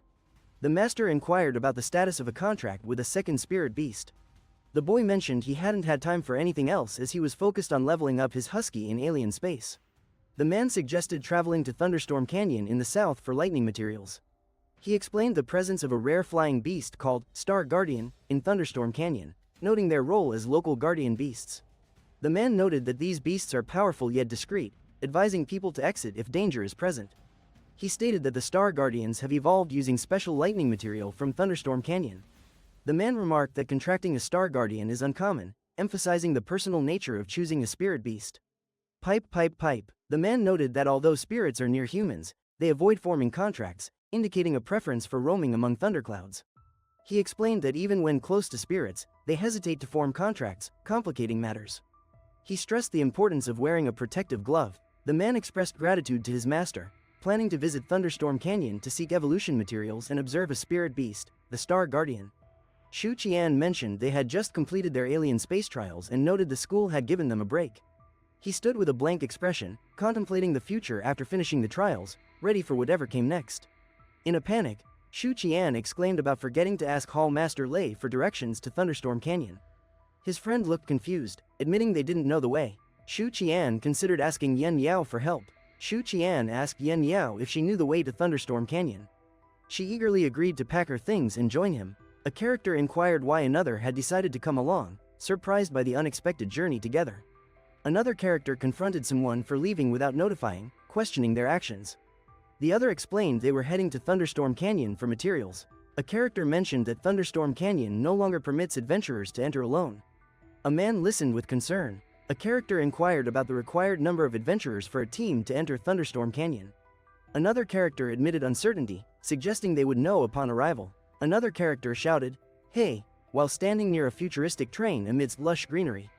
A character questioned if they were in the taming hall, observing others admiring the building's sleek structure. A character expressed frustration over the number of adventurers wanting to visit Thunderstorm Canyon. Another clarified that Benley City's taming hall now functions as a team formation hall. One character highlighted the area for solo adventurers to form temporary teams, explaining that only qualified teams can enter Thunderstorm Canyon due to its severe weather. A character asked about the team size needed for Thunderstorm Canyon. Another explained that a team requires at least 4 members, including a healer. A character questioned Yen Yao about Fluffy's healing capabilities. Another confidently denied Fluffy's ability to heal. A character asked a group if they wanted to team up, and the group eagerly invited them to join in entering Thunderstone Canyon. One character offered assistance, inquiring if others needed a spirit beast and suggesting a water flower spirit beast for utility. A character proudly announced their muscular tortoise's rank, assuring safety if others teamed up with them. Qian Duduoduo inquires if the other character has returned so soon after recovering from injuries. The other character advises filling out a form to enter. A character warns siblings about Thunderstorm Canyon, highlighting their father's disappearance and their frequent, injury-prone visits. Explaining team dynamics, a character mentions regular adventurers' reluctance to collaborate with certain individuals, leading to newcomers being selected from elsewhere. Despite dubious recruitment, one character assures that newcomers receive proper care once they join the team. With enthusiasm, a character announces the return of the form, and another suggests teaming up, sparking a group discussion. The character with black hair looks surprised as the silver-haired character urgently tells him to turn around amidst the rain. The brown-haired character inquires about departure timing if they team up, and the black-haired character responds they can leave immediately. The black-haired character asks if there's a need to reconsider, given the strong adventurers around. The brown-haired character declines the offer, thanking the other character. Holding papers, a character notes that Yen Yao from Icefeld University has contracted with a 2-star Snow Knight Star Fox. In excitement, a character realizes the significance of the papers and how quickly the team was selected, noting the photo included. A character mentions that the man in the photo is a spirit controller with a contract involving an elite 6-star spirit beast, suggesting urgency. Another character questions if they have reached Thunderstorm Canyon, observing the swirling dark clouds and lightning. A character stands among the trees, witnessing a sudden light explosion that illuminates the area. The scene is filled with energy and intensity. A character gazes up as lightning streaks across the sky, remarking on the palpable power of the thunder from their position. A figure in a black cloak questions the idea of teaming up. The individual in a blue jacket insists on needing a guide familiar with the area. An observer in dark clothing comments that frequent visits to Thunderstorm Canyon indicate the others may be more experienced than they appear. A character in dark clothing inquires about the intentions of 2 others in Thunderstorm Canyon. The same character shares their goal of finding Thunder-type evolution materials and their excitement about seeing the legendary spirit beast, the Starguard. They humorously note that almost every adventurer believes in the legendary nature of Starguards, though this is not the case. The character explains that Thunderstorm Canyon hosts mysterious creatures and advises others to be on the lookout for a Starguard. A character in dark clothing shares that Thunderstorm Canyon harbors mysterious creatures and advises watching for a Starguard. Another character in dark attire warns about the impending thunderstorm, suggesting it's an unsuitable day to enter Thunderstorm Canyon. A character in dark clothing proposes that the others first seek shelter. The character reassures a companion about finding materials for Thunder-type evolution, advising them to seize the chance after the storm passes.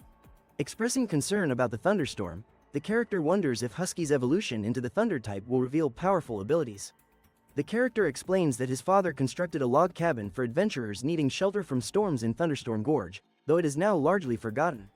The characters discuss Star Guardians, with one inquiring if they truly aid adventurers in trouble.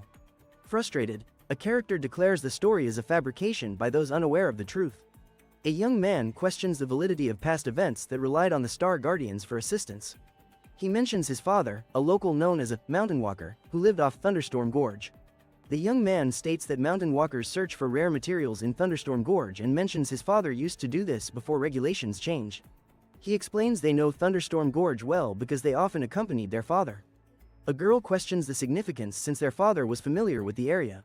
He expresses confusion about their father's disappearance, noting he should logically be the most knowledgeable about Thunderstorm Gorge. The young man insists their father was the best navigator in the gorge and couldn't have vanished due to an accident.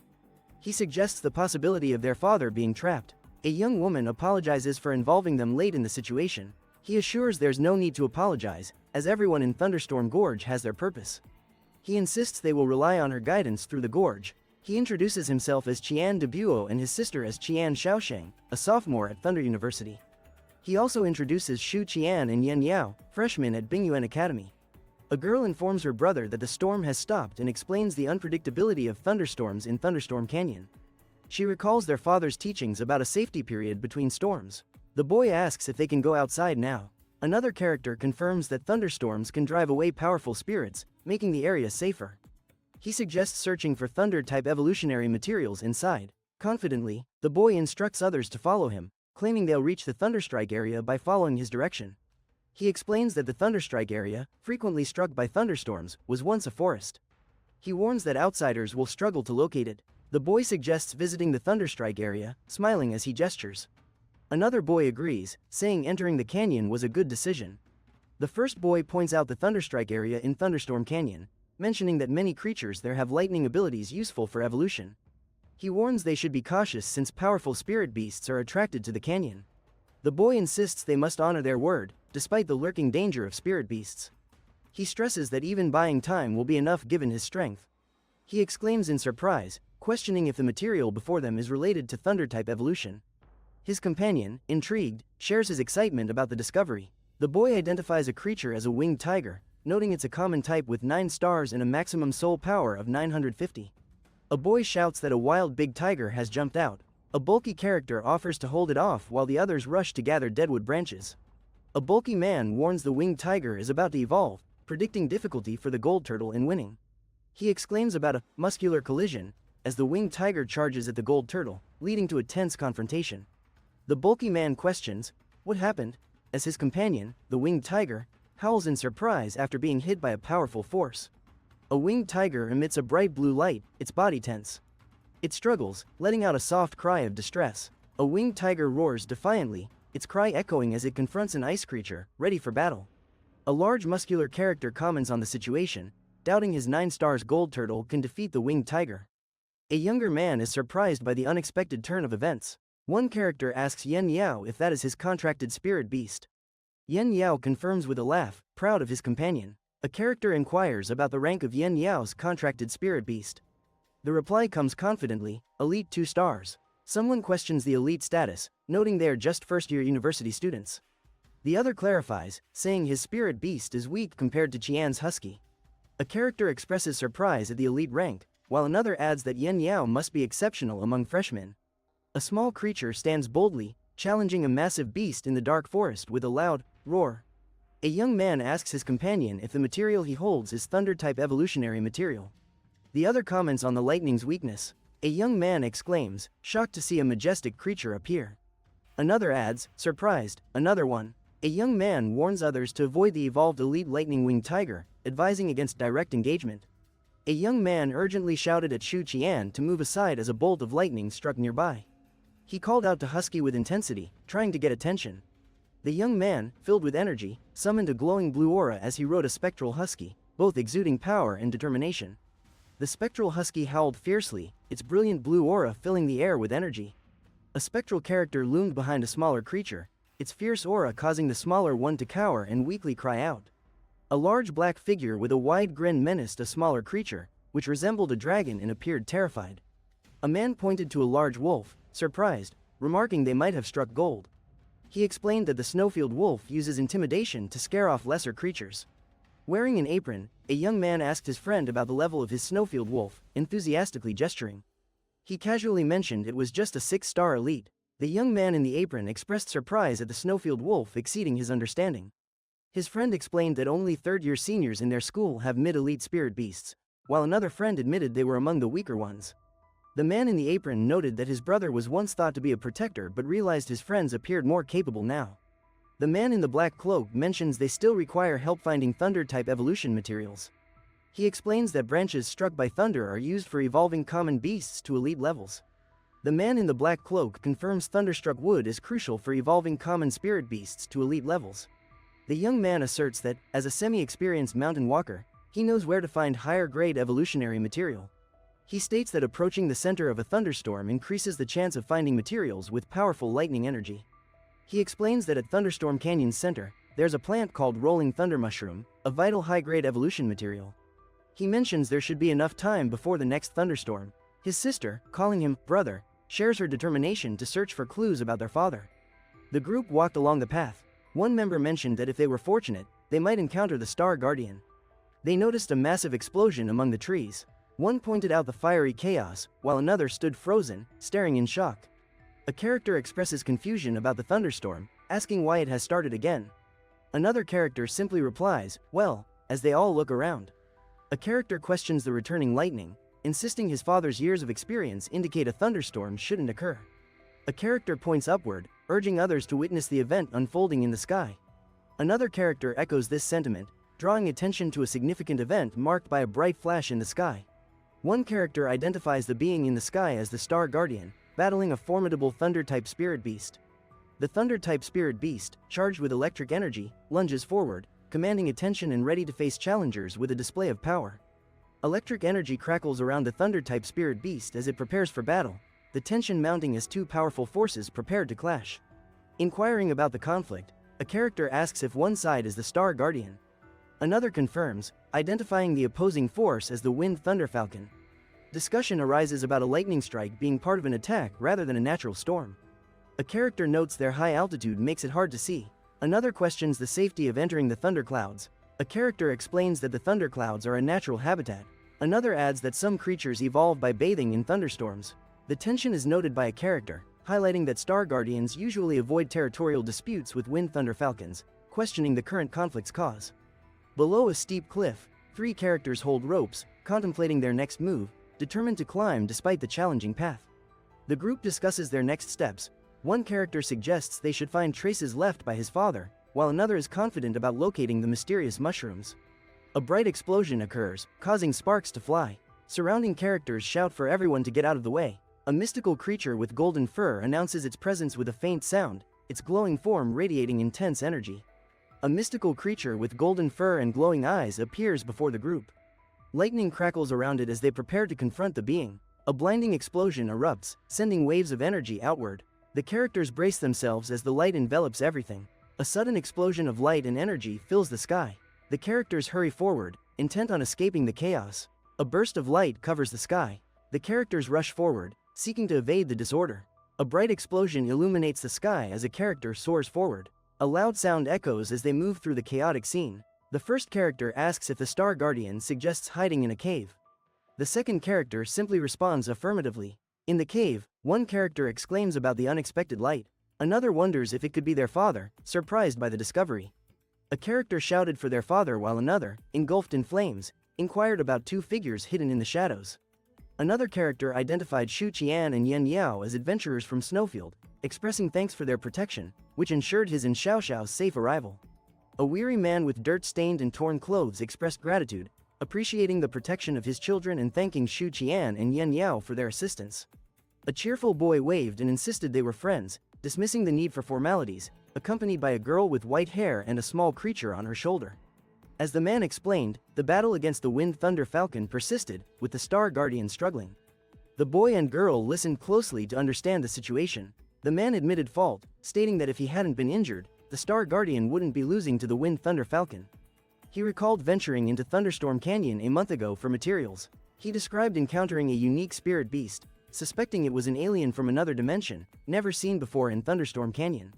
He exclaimed that he was attacked, detailing how the creature knocked him down a cliff and left him severely injured. His spirit beast was nearly dead and needed rest. Lying on the ground, he recounted how the Star Guardian noticed the alien beast's invasion and came to help, noting that while the alien beast missed the Guardian, it found him instead. To heal his injuries, the man explained that the Star Guardian ventured into the territory of the Wind Thunder Falcons to retrieve the purple lightning deer. The man commented that the Star Guardian could have defeated the king of the Wind Thunder Falcons under better circumstances. A small creature mentioned it had just completed nurturing its next generation, explaining the current situation. The creature cautioned that the battle had moved outside, warning that the area might collapse. Another character insisted on escaping first. One character advised another to be cautious, while a girl prepared to help, telling others to take cover. A character asked if Duoduo knew he was facing a noble-level spirit beast and inquired about the boy's Snowfield wolf. Another responded that it was an elite level, 6 stars. A character assured that Qian wouldn't take uncertain risks, noting his victory over a noble-level alien beast. Another commented on Qian's youth and achievements, expressing trust in him. A character sighed with relief, confident in defeating the creature, and suggested restricting its flight for victory. A powerful creature flew above, glowing in a swirl of colors. Its wings gleamed fiercely as another creature below prepared for the upcoming challenge. A fierce creature spiraled above, surrounded by flames. It shouted, "Hockey," as it gripped the air with powerful energy. The Wind Thunder Falcon, a powerful being, released a surge of energy. It was a noble 1-star, possessing immense soul power. A man with spiky black hair confidently stated that the environment contained enough moisture for effective use of the ice element. A powerful wolf released a wave of blue energy, its jaws open wide, ready to strike with raw strength. A character held a glowing orb, crackling with blue energy, preparing to release its power for whatever was to come. A massive blue phoenix rose from the shattered ground, roaring to assert its dominance and face any forthcoming challenge. A massive wave surged toward Yen Yao, who was unaware. A voice urgently warned, "Yen Yao, be careful. It's heading your way." An enormous creature filled the sky and let out a mighty roar. A voice noted there was more than one significant player in the battle. A character shouted, "Fluffy," while summoning an attack called Extreme Ice Prison, as ice spikes erupted around, forming a powerful barrier. A character struggled, mentioning that resisting a noble level attack was still too much as explosive energy surrounded them. The character grappled with a massive explosion, realizing that resisting a noble level attack was overwhelming. Surrounded by explosive energy, a character called out a command to pierce through, as they pushed against the overwhelming power. The character commands, "Roar," releasing a wave of energy that engulfs the area, demonstrating immense strength. A character flies through a whirlwind of energy, their wings spread wide as they glide with grace, commanding the winds with speed and agility. A creature with majestic wings releases vibrant energy, showcasing its power as it prepares to take flight. A powerful creature with stunning wings releases energy, readying for flight, and directs a fiery blast at another being.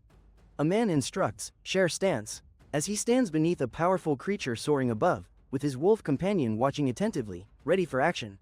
A man calls out to share his stance, standing before a towering wave, while his wolf companion prepares for what comes next. Facing an enormous wave, a man stands his ground, with his wolf companion tensed for imminent danger. A character unleashes a powerful attack, causing a burst of energy, while another person watches in shock, realizing the situation's intensity. A character sends out a surge of energy with a powerful attack, observed by another who understands the moment's gravity. One character observes it's their first time seeing an elite mid-tier spirit beast overpower a noble-level spirit beast, while another questions the strength of a potential professional spirit controller. A character notes the scene's intensity, commenting on the explosion's violence. A figure, awestruck by the lightning, contemplates the unleashed power of nature. A character shouts, "Hawk," as lightning explodes nearby, while two others watch in shock. One character predicts the Thunder Falcon's defeat, while another notes the Snowflid Wolf's unexpected influence on the battle. A blue wolf-like creature stands strong, its appearance battered but defiant, ready for battle with resilience. The blue wolf-like creature charges, its muscles taut, and a bang signifies its unleashed power. Charging forward, the blue wolf-like creature creates a swirling energy vortex, poised to unleash its power. A mighty creature roars, releasing energy in vibrant colors, setting the stage for battle. A young man with messy black hair observes colorful swirls above, pondering if it's a fusion technique. The young man stands confidently as a wolf leaps beside him within a vortex, revealing the defeat of the Wind Thunder Falcon in the Snowfield Wolf's promotion. A new mission is announced, progress to become a professional spirit controller.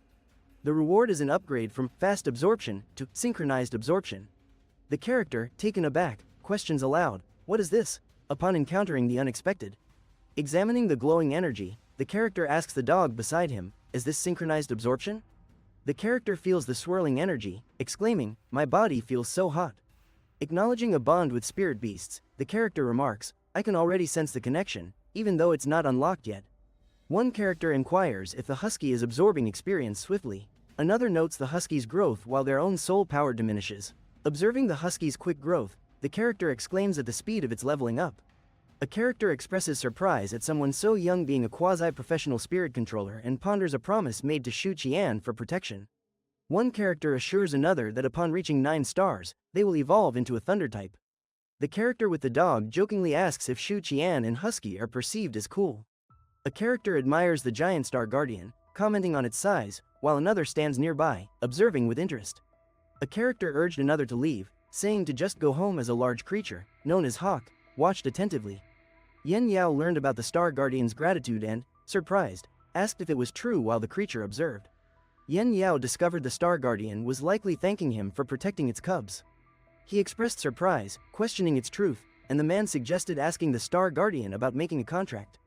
The man, surprised, inquired about attempting to make a soul contract with the Star Guardian, to which another man simply agreed. Recognizing Qian's spirit, the man stated that if Qian fought alongside the Star Guardian, a contract would likely be possible. A boy approached another, asking what was wrong. The second boy quickly informed him that the Star Guardian was giving them a chance to try for a contract and asked if he would attempt it. One boy asked another if he remembered their purpose in Thunderstorm Canyon. The second replied it was to find thunder-affiliated evolution materials for their husky. A boy questioned the need for a contract with another Thunder-type Star Guardian if he intended to evolve his husky into the Thunder-type. A boy asked Yen Yao why she didn't consider forming a contract. Surprised, Yen Yao responded with a simple question, asking if it was her. Nervously, a boy asked if he could really do it. A fox-like creature responded enthusiastically, while a nearby rabbit appeared curious. A girl in a purple jacket kneels beside a small creature, asking if it wants to join her. She assures the creature of her care. A character with silvery hair extends his hand to a small creature, inquiring if it's ready to form a contract. He suggests linking their souls. A character with silvery hair stands with closed eyes, reaching out while glowing symbols surround him. He is focused on connecting with the creature. A character with silvery hair reaches towards a small creature, both surrounded by glowing symbols, concentrating on their connection. A dark-haired character shouts, "Done," as vibrant waves of orange and purple signal the peak of his work. A character urges, "Come on, Sister Yen Yao." Another expresses excitement about witnessing a successful Star Guardian contract for the first time, saying, "Dad, it's my first time." A third adds, "Me too, it's my first time." A character exclaims, "Okay, okay," while joyfully embracing two creatures, as feathers and vibrant colors surround him, highlighting a special bond. A character apologizes, hoping another can contract as Yen Yao is congratulated for her achievement. Another comments on Yen Yao's impressive aptitude as a Star Guardian. A character reassures Yen Yao, advising her to not feel pressured as he and his brother are apprentice spirit controllers and unable to contract. Another agrees, mentioning the high risk of failure given their talents. A character advises Yen Yao to focus on nurturing her contract, noting she is already contracted. He mentions the Star Guardian's considerations and suggests the Wind Thunderfalcon tribe as the best option due to past conflicts. A mighty creature with expansive wings emerges from the turbulent waters, its vibrant feathers contrasting with the dramatic backdrop. A character observes glowing mushrooms on a leaf and comments on their amazement. A man expresses concern, noting it's a rare gift from the Star Guardian. Another inquires about the rolling thunder mushroom, and a third confirms the Star Guardian's preparations for its offspring. A girl holding a small creature questions the situation, pointing out the unexpected thunderstorm. A concerned boy stands beside her. A boy identifies the creature as a Wind Thunderfalcon, noting it returned to summon help. Another boy states the Star Guardian wants them to leave Thunderstorm Canyon and will also call its tribe. A friend insists they hurry, as they can't simply observe any longer. A boy runs, calling out as a screech echoes around him, with the imposing mountains surrounding him. In the taming hall of Thunder City, 5 young men gather. One leans against the wall, while another lounges with a drink. A young man, leaning casually, thanks his companion for assistance and mentions a family linked to Thunder City, offering him a purple lightning pear. Friends notice the Star Guardian, with one complaining about their presence. Another suggests exploring Thunderstorm Canyon for a contract, while a third comments on a creature losing its energy. In Thunder City, the Star Guardian is likened to a guardian beast. A character expresses a desire to see if they are worthy of contracting the Star Guardian's offspring. 2 characters challenge someone, stating they are recognized by the Star Guardian and have successfully contracted. They question when it became the other's turn to object. The individual retorts, suggesting if the intention is for the Star Guardian to forcibly sever the soul contract. One character questions why there are always those without abilities, accusing them of wanting to take from others. The other demands an explanation, asking for clarification. A character commands Hopping Horse to use Stomp, while others remain silent. A character calls out to Hopping Horse in surprise. In surprise, a character questions Hopping about what kind of monster the Snowy Wolf is. A character warns another about causing trouble in the taming hall, threatening permanent banishment if he does. A character inquires about the purple lightning pear. The other explains their uncle didn't need it, so it was given to them. A character excitedly announces that with the purple lightning pear, Husky's evolution into the Thunder type is assured. They mention needing to upgrade Husky to 9 stars. A character exclaims that Husky has transformed into a Thunder type, brimming with electric energy and power. A character wonders why a Star Guardian and a Wind Thunderfalcon are battling in the thunderclouds, considering they usually avoid each other as Thunderstorm Canyon's dominators. A character announces a temporary restriction on adventurers below professional level from entering Thunderstorm Canyon and thanks another for the valuable information. A character speaks to a young man about potential future encounters with unpredictable alien spaces and asks if he recalls the humanoid alien beast previously discussed. A character advises a young man to be cautious, mentioning the humanoid alien beast's high danger and intelligence.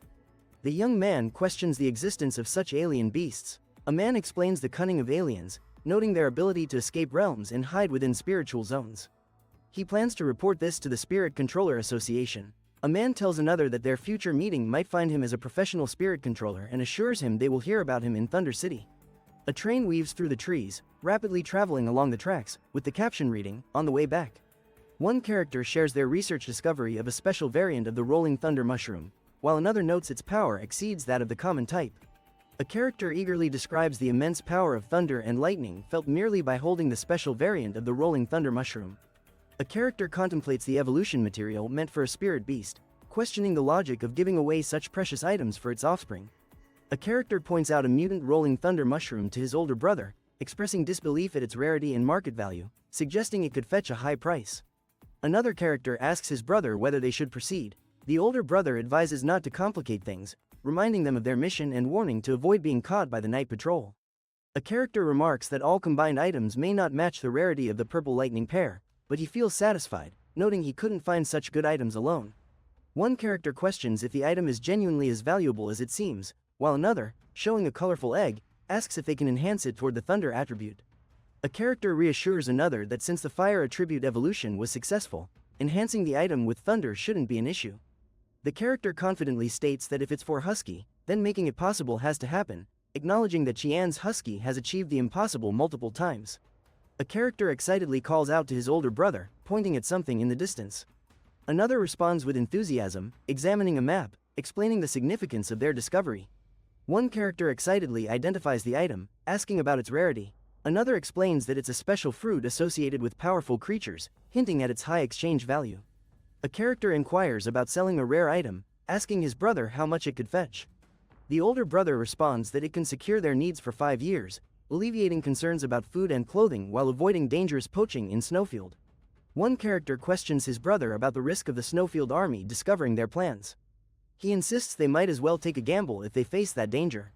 He mentioned the 2 freshmen, suggesting they are manageable alone.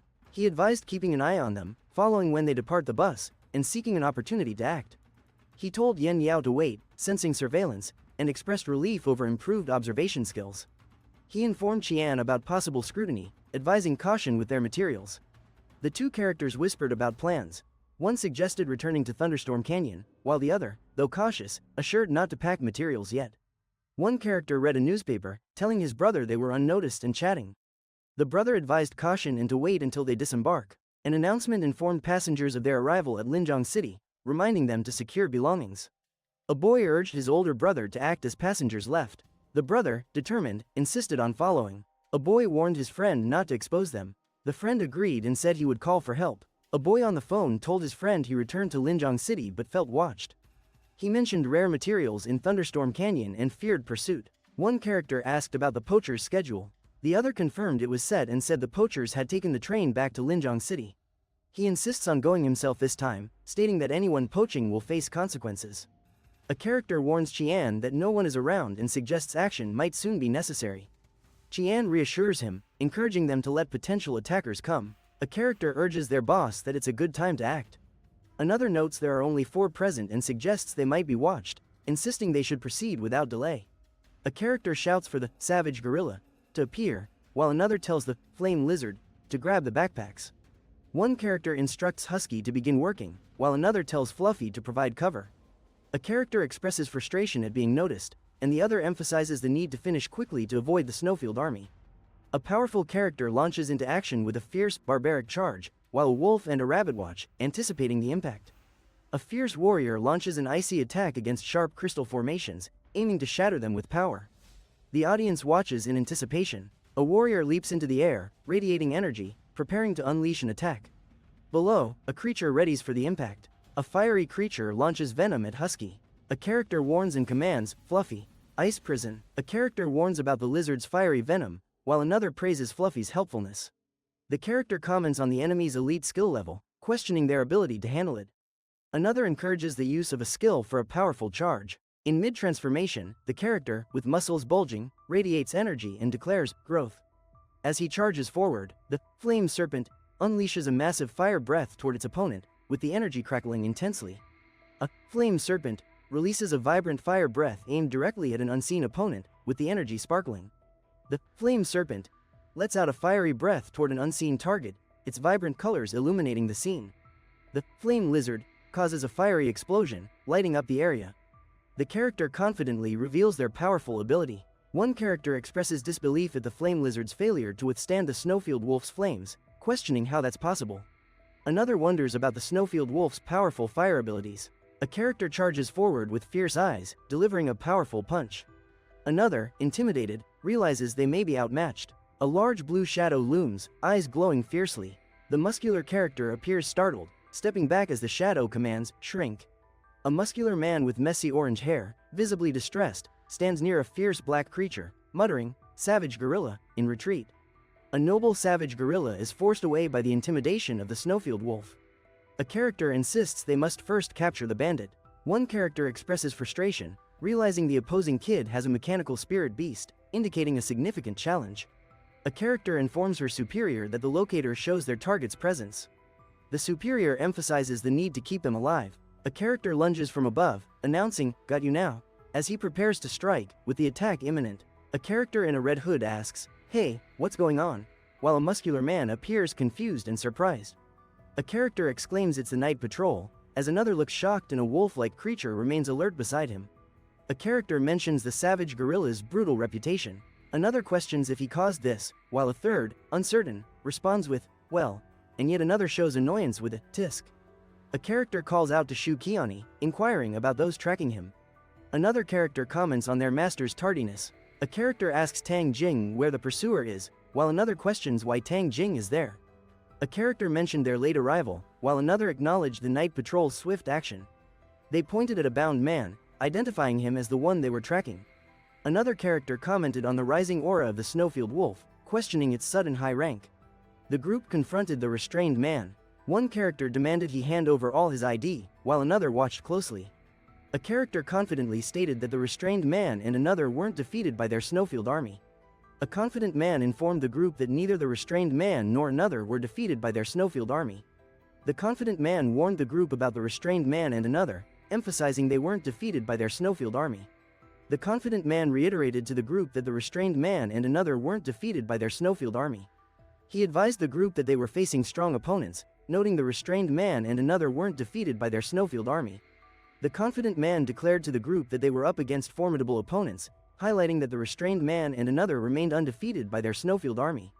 Standing confidently, a man in a robe, surrounded by swirling flames, addressed his opponents, emphasizing their strength and challenging them to fight. The bound young man in a black hoodie gazes upward, panic visible as he struggles against his restraints. He expresses disbelief, realizing the danger approaching. A man in a red cloak demands to know the situation, his expression serious. The bound young man nervously reveals that they saw someone with purple lightning pears and became greedy. The man in the red cloak questions the young man about the purple lightning pears, doubting how an apprentice could obtain them. Surprised, the young man explains that such rare materials are usually protected by noble spirit beast clans. A man with purple hair questions another man in a suit, remarking on his unexpected interest in the young man. The suited man responds, asking if the night patrol is also interested in him. A man with purple hair comments that with the young man's talent, he might not need to wait until his sophomore year to join the night patrol. He notes that spirit controllers usually wait until after graduation to reach a professional level. A man with gray hair insists they will not overlook such talent. He questions the young man about his intentions, emphasizing the importance of his current status as a student. A man with purple hair mentions the Northern Yun Province League starting soon, pondering if they are suggesting releasing a student. He questions if the night patrol role conflicts with being a student. A man hopes the night patrol hasn't found Shu Qian, allowing him to represent Linjiang City in the league peacefully. He fears Shu Qian might encounter the harsh realities of the spirit controller's world too soon. A man recalls that just over 2 months ago, someone contracted their spirit beast. Another person advises Tang Jing to investigate this individual's background. A man reflects, wondering how long it has been since someone broke the record at the taming hall's first floor, noting that the night patrol now watches him. A character in a red cloak demands the return of hostages and insists on a withdrawal. A tied-up individual on the ground is surrounded by surprised onlookers. In Tang Jing's office, someone suggests that Tang Jing should investigate a certain individual's background when convenient. In Tang Jing's office, a character asks for assistance in retrieving Xu Qian's background information, receiving a positive response. A character reads a paper detailing Xu Qian's background, noting he is 18 and a descendant of a Snowfield Army martyr. A character comments on the incident involving martyrs like Xu Qian, mentioning that such descendants usually are not recruited into the Snowfield Army due to the risks. A character insists they will prevent a young man from following his parents' path. They consider how to help him without making him a night patrol member.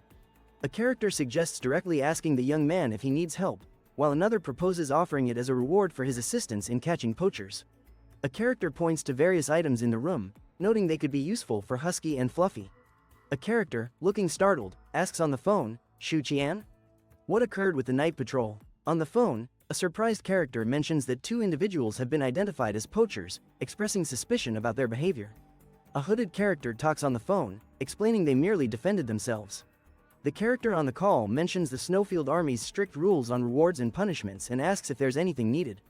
The character requests permission over the phone to re-enter alien space, aiming to quickly achieve 9-star status for his companion, Husky. He explains on the call that access to alien space is crucial for his training, as it's the only place for genuine improvement. Wearing a hooded cloak, the character confirms on the phone that he understands and that the Snowfield Army will fulfill the request. The hooded character wonders why some grow faster than others and considers asking for access to alien space. A young man confidently inquires if the hooded character will really assign an important position to someone else. Emphasizing with gestures, the young man argues that assigning the provisional night patrol role implies potential success in his own position. He questions the decision, noting the limited availability of such positions and suggests it might be premature. A young woman in a red hooded cloak declares that the provisional night patrol role can be given to anyone she decides. She urges someone to finish quickly, explaining that the provisional night patrol position will soon lose its value but will allow free movement in alien space. Xu Qian's home glows softly from within, indicating activity inside. As he ascends the stairs, he hears someone calling, prompting him to wonder who it could be. Surprised at the door, he finds a friend who comments on his speed. The friend hands over an item, explaining it was given by Ms. Tang to meet Xu Qian's needs. A character reveals a note with a badge, identifying it as the Provisional Night Patrol badge. Another voice mentions that Ms. Tang has chosen him as her successor. Surprised by the Night Patrol badge, a character emphasizes their role in self-defense, stating they didn't catch any poachers. Another character reassures that the badge is just provisional, granting access to alien space. Excitedly, someone urges thanks to Ms. Tang, amazed at the prospect of soon entering alien space again. Standing on a cliff, a character holds a badge, determined to uncover the truth about alien space. With a smile, a character reassures a companion about their imminent return home. Amidst swirling magic, a boy promises his loyal dog they will face upcoming challenges together. The boy confidently holds up a provisional night patrol badge. His friends look at him in surprise. Two boys discuss the new badge, expressing surprise at the boy's young age and speculating about potential influential connections. Near the campfire, one boy notices a newcomer and asks who he is. Another answers that he's the new provisional night patrol. The campfire group spots the newcomer. One says the night patrols are back, and another comments on the newcomer's seemingly weak appearance. One boy warns the newcomer that this place isn't for inexperienced kids and advises him to follow the rules. Another boy cautions against expecting special treatment, stating that only strength earns respect and is crucial for survival in alien space. A girl stands confidently next to a massive serpent, while a determined boy is beside her, ready for a challenge. A boy stands with a massive bear, declaring himself a noble professional. Above, another character with the title Supreme Master stands with determination, as a lion-like creature prowls. A third character, titled Legendary Grandmaster, is ready for action. A shadowy figure announces himself as a holy challenger, surrounded by swirling vibrant colors, indicating his power. Another cloaked figure stands beside a beast with glowing eyes. A shadowy figure warns that it's not completely safe, while another stands nearby, tense in the atmosphere. A man in a red uniform informs his captain that a new recruit has arrived. His companions observe ongoing training in the background. A character comments on the recruit's youth, surprised he's only 18, and notes most recruits are novices. Another character asks who sent him. Tang Jing's name is brought up, with questions about her choice of a successor. Another character wonders if she saw potential in the new recruit. A character in a red shirt warns another, wearing a night patrol badge, against exploring freely. He warns that if anything happens, they can't justify it to the night patrol, and mentions the recruit will train with them for the next few days. A character confidently states his desire to enter an A-rank dungeon, called the Dark Spider's Lair, and asks to be registered. One character inquires about the night patrol that awarded the badge, while another mentions Tang Jing's arrival that day to hand it over. A character expresses disbelief that someone could be chosen by her, insisting she wouldn't select him, and questions if another could be stronger than he was before. He dismisses the situation, stating he now possesses a badge. Another character labels him as just a newcomer, implying he's not a threat. One character questions how another is allowed to enter freely, pointing out his badge. The other mentions Bo Liang, a professional spirit controller at 20, indicating he can access A-ranked dungeons. A character again questions the free entry with a badge, and the other confirms that Bo Liang, a skilled spirit controller, can enter A-ranked dungeons. A character inquires about A-ranked dungeons, and the captain explains they are categorized by their confirmed danger levels in alien space. The character explains that B-rank dungeons have 4 levels, with A indicating a highly dangerous one. A-rank creatures are described as elite, showing great power. The character mentions the Dark Spider's Lair, selected by player Bo Liang, as one of the most dangerous A-tier dungeons. Without a supreme level boss, it would be classified as an S-tier. A character jokes about knowing the Dark Spider from the past. Another dismisses him, claiming he can't handle even a C-tier dungeon. Agreeing, the character notes that to quickly elevate Husky to noble rank, an A-tier dungeon is the ideal choice. A character on the phone asks about a newly discovered dungeon to the southwest and its danger level. The other character predicts it to be B-tier and suggests sending a team to explore. One character inquires about the Spirit Beast's rest. The second character reassures him, addressing him as captain, and instructs the team to scout the area thoroughly before proceeding. A character enthusiastically agrees with a loud affirmation. Another character, addressing the captain, asks to join, promising not to hinder anyone. The character in the red shirt claims their team is strong enough for the upcoming challenge. He advises the younger character to follow orders, noting that Ms. Tang can't assist if things go wrong. Characters in red shirts acknowledge an impending danger, advising the younger figure to stay close as they prepare for the unknown. The boss and a young companion discuss the risky decision of bringing someone along, expressing concerns about potential dangers and the need for rescue. The younger one observes their companion's unexpected endurance. During a conversation, one character asserts that a young companion is stronger than he appears, highlighting his role as a chosen successor. Another character expresses concern over his age, recalling that at 18, they faced less daunting challenges. One character suggests they should look out for someone, acknowledging Ms. Tang for her important assistance. The other character agrees, commanding a wind barrier. One character faces a large sandy scorpion, urging the other to act, as both prepare to confront the threat. A character questions a friend's abilities, wondering if he can summon spirit beasts and use skills before the mission's location, and ponders his soul power and the mission's purpose. A character tells brother Wong to recall his spirit beast, but Wong confidently states he can manage. Another reassures them that they're arriving soon and stresses conserving strength. A character asks if this is the newly discovered B-tier dungeon, as his companions watch with anticipation in the eerie landscape. The mission, a character declares, is to identify alien beast types in the new dungeon and venture as deep as possible. They remind the group to prioritize retreat over fighting when encountering tough enemies. Upon entering the dungeon, one character instructs another to stay close. The other character confirms understanding. One character alerts the others, "Boss, there's something moving here," while the other two look on, surprised. A character exclaims about facing a fanged rock python, and the group discusses its size and power. Noticing the steel claw tiger's weak aura, a character asserts it can be killed and urges it to act quickly.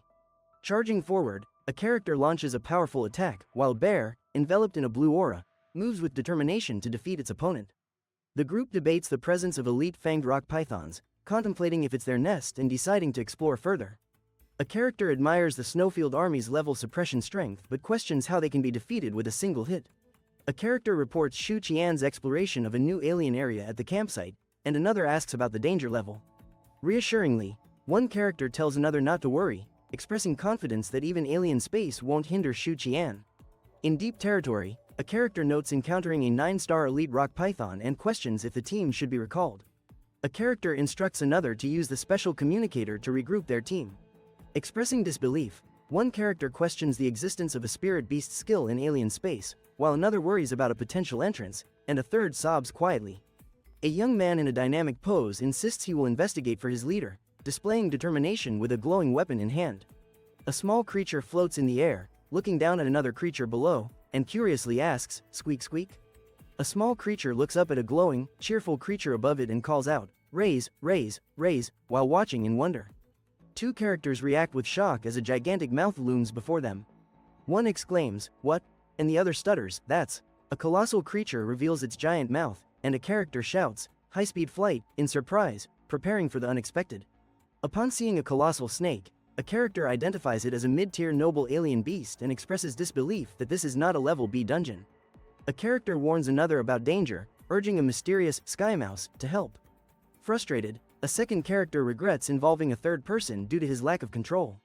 Above the ground, a character glows blue, expressing gratitude with a simple, "Thank you," as a large wolf-like creature stands beside him. A character shouts a warning, urging others to proceed. He declares his ability to use a powerful flame to block and buy time. In surprise, a character asks what's happening, while another questions if the flaming figure could be Bo Liang. A character questions if the massive serpent is the kid who saved him, while another urges them to hurry and leave. One character pulls another, demanding to know what he is waiting for.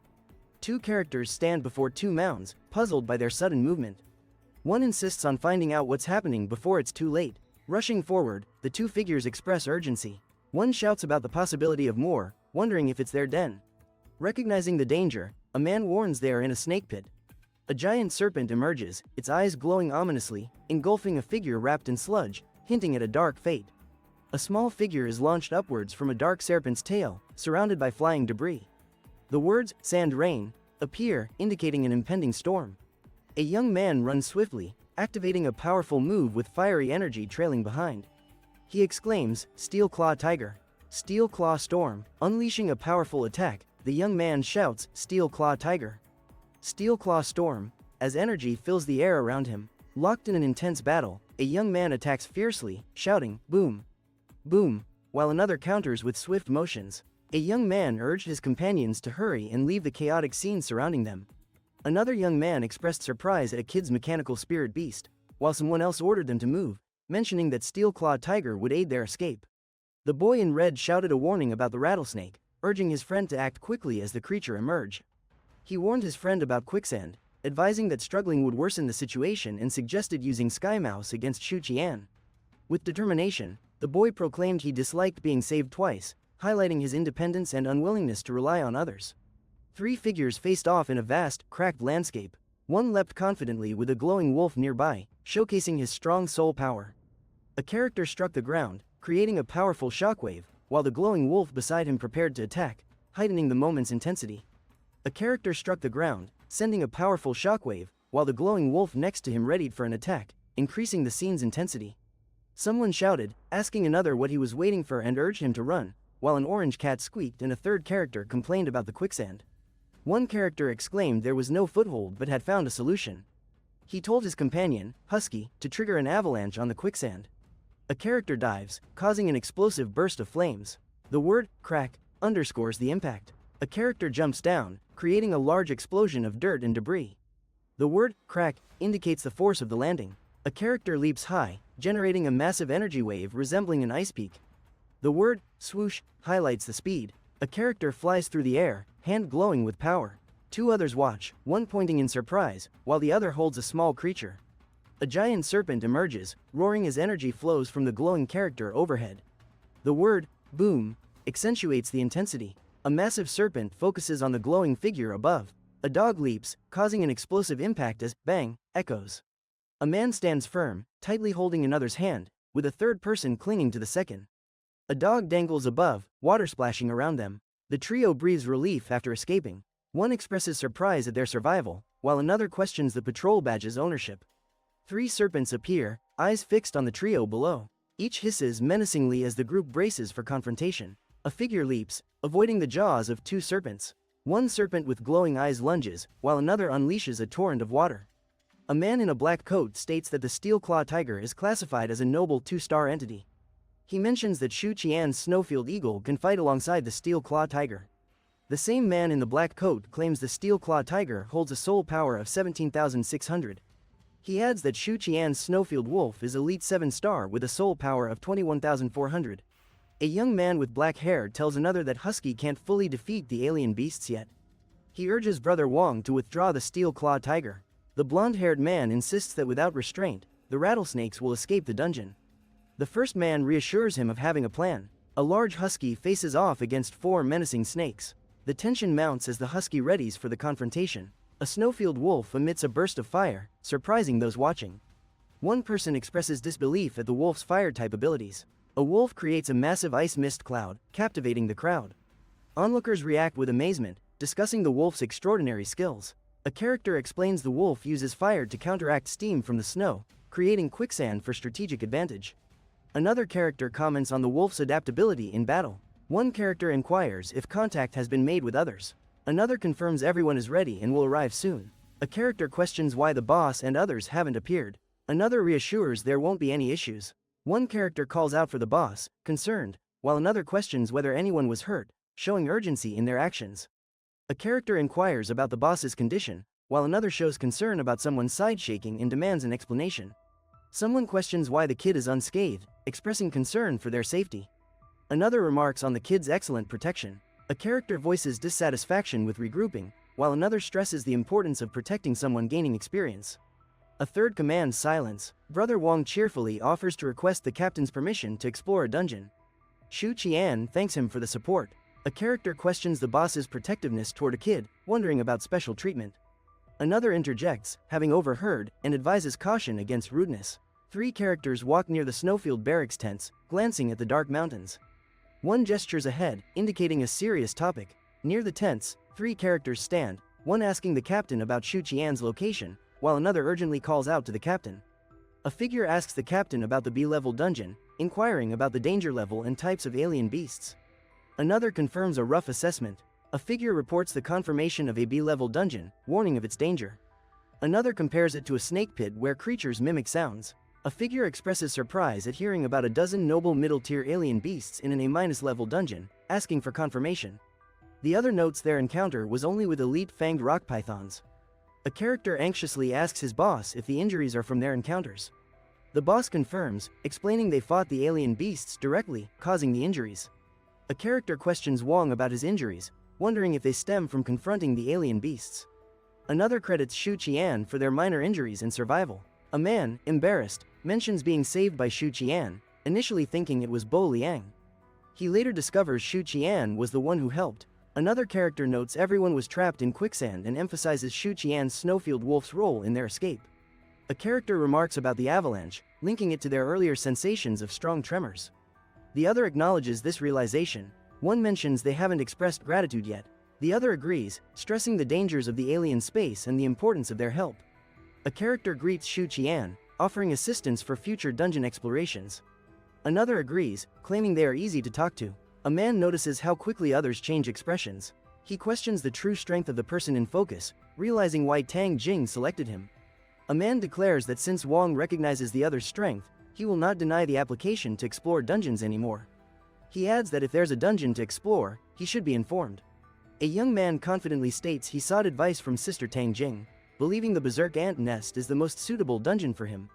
The young man confidently wishes to enter the A-level dungeon, the Berserk Ant Nest, and requests registration for it. A young man reflects on his determination and inner thoughts while preparing for challenges in a battle-filled world. The young man in red suggests he and his companions visit the Berserk Ant Nest together.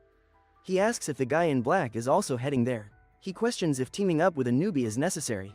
The guy in black acknowledges his solo style and notes that Bo Liang is the chosen one, so he should accompany him.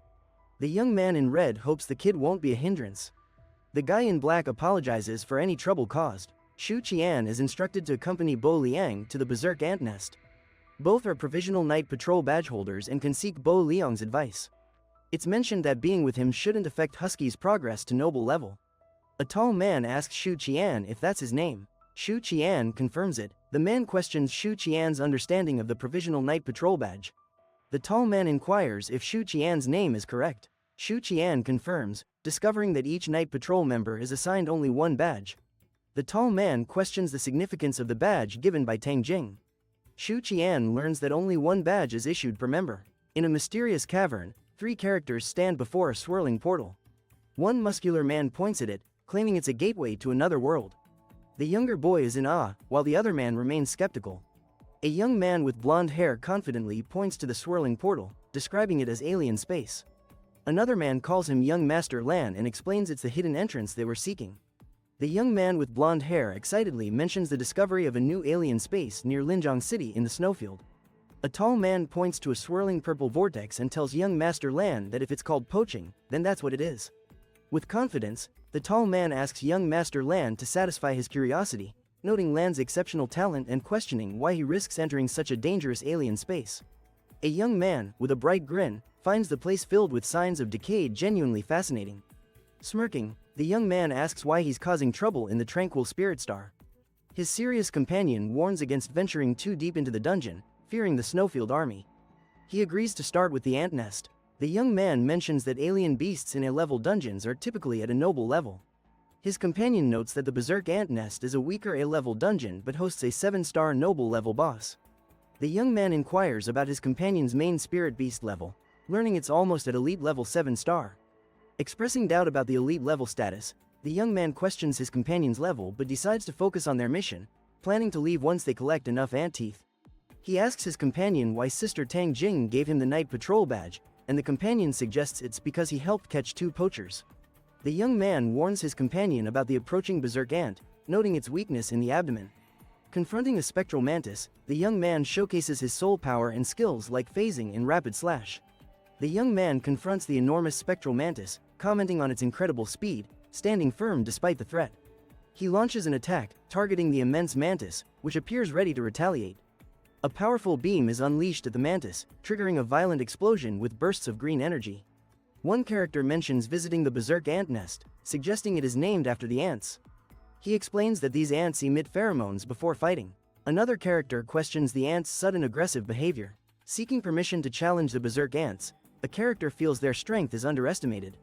Although doubtful, the other character agrees to watch. A character smirks, advising the other to intervene if he starts losing. The second character observes, considering the bottle's progression. A character remarks on the creature's incredible speed. Another instructs, Husky, activate the true beast awakening in night battle. Puzzled, a character wonders how a snowfield wolf can compete with the berserk ant's speed. Another reflects on the difficulties of handling them. The character attacks with a large, intimidating creature, but the target remains unresponsive. Pipe, pipe, pipe. The character is surprised their intimidation didn't work, noting the snowfield wolf can intimidate too. A character instructs Husky to attack the spider's abdomen, as it reveals its features in the bright landscape. A powerful flame serpent emerges as commanded, striking with immense force and creating a fiery explosion. The character exclaims about leveling up, while a glowing wolf stands beside them against a fiery backdrop. The caption reveals a noble level 2-star berserkant is defeated, and the snowfield wolf is now elite level 8-star. He questions the concept of being frenzied, wondering why his intimidation failed. He is astonished at how the kill was completed, questioning its possibility. Bo Liang notes the unusual behavior of berserk ants, remarking on their frantic state. The other character questions this, realizing ants frenzy only when their leader, the Ant Queen, dies. Bo Liang comments that the boss's life is boring and uninteresting. A muscular man praises young Master Lan for defeating a dungeon boss alone, warning of ant trouble for the Snowfield troops. A muscular character remarked that level A dungeons are too simple and wondered about the location of level S dungeons. The blonde young man informed him that a level S dungeon filled with mechanical spirit beasts is nearby. The muscular character observed that someone had entered the dungeon.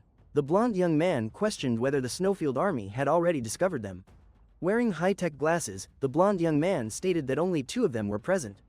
He examined the data display about the nearby presence. The muscular character asked young Master Lan if they should eliminate their adversaries.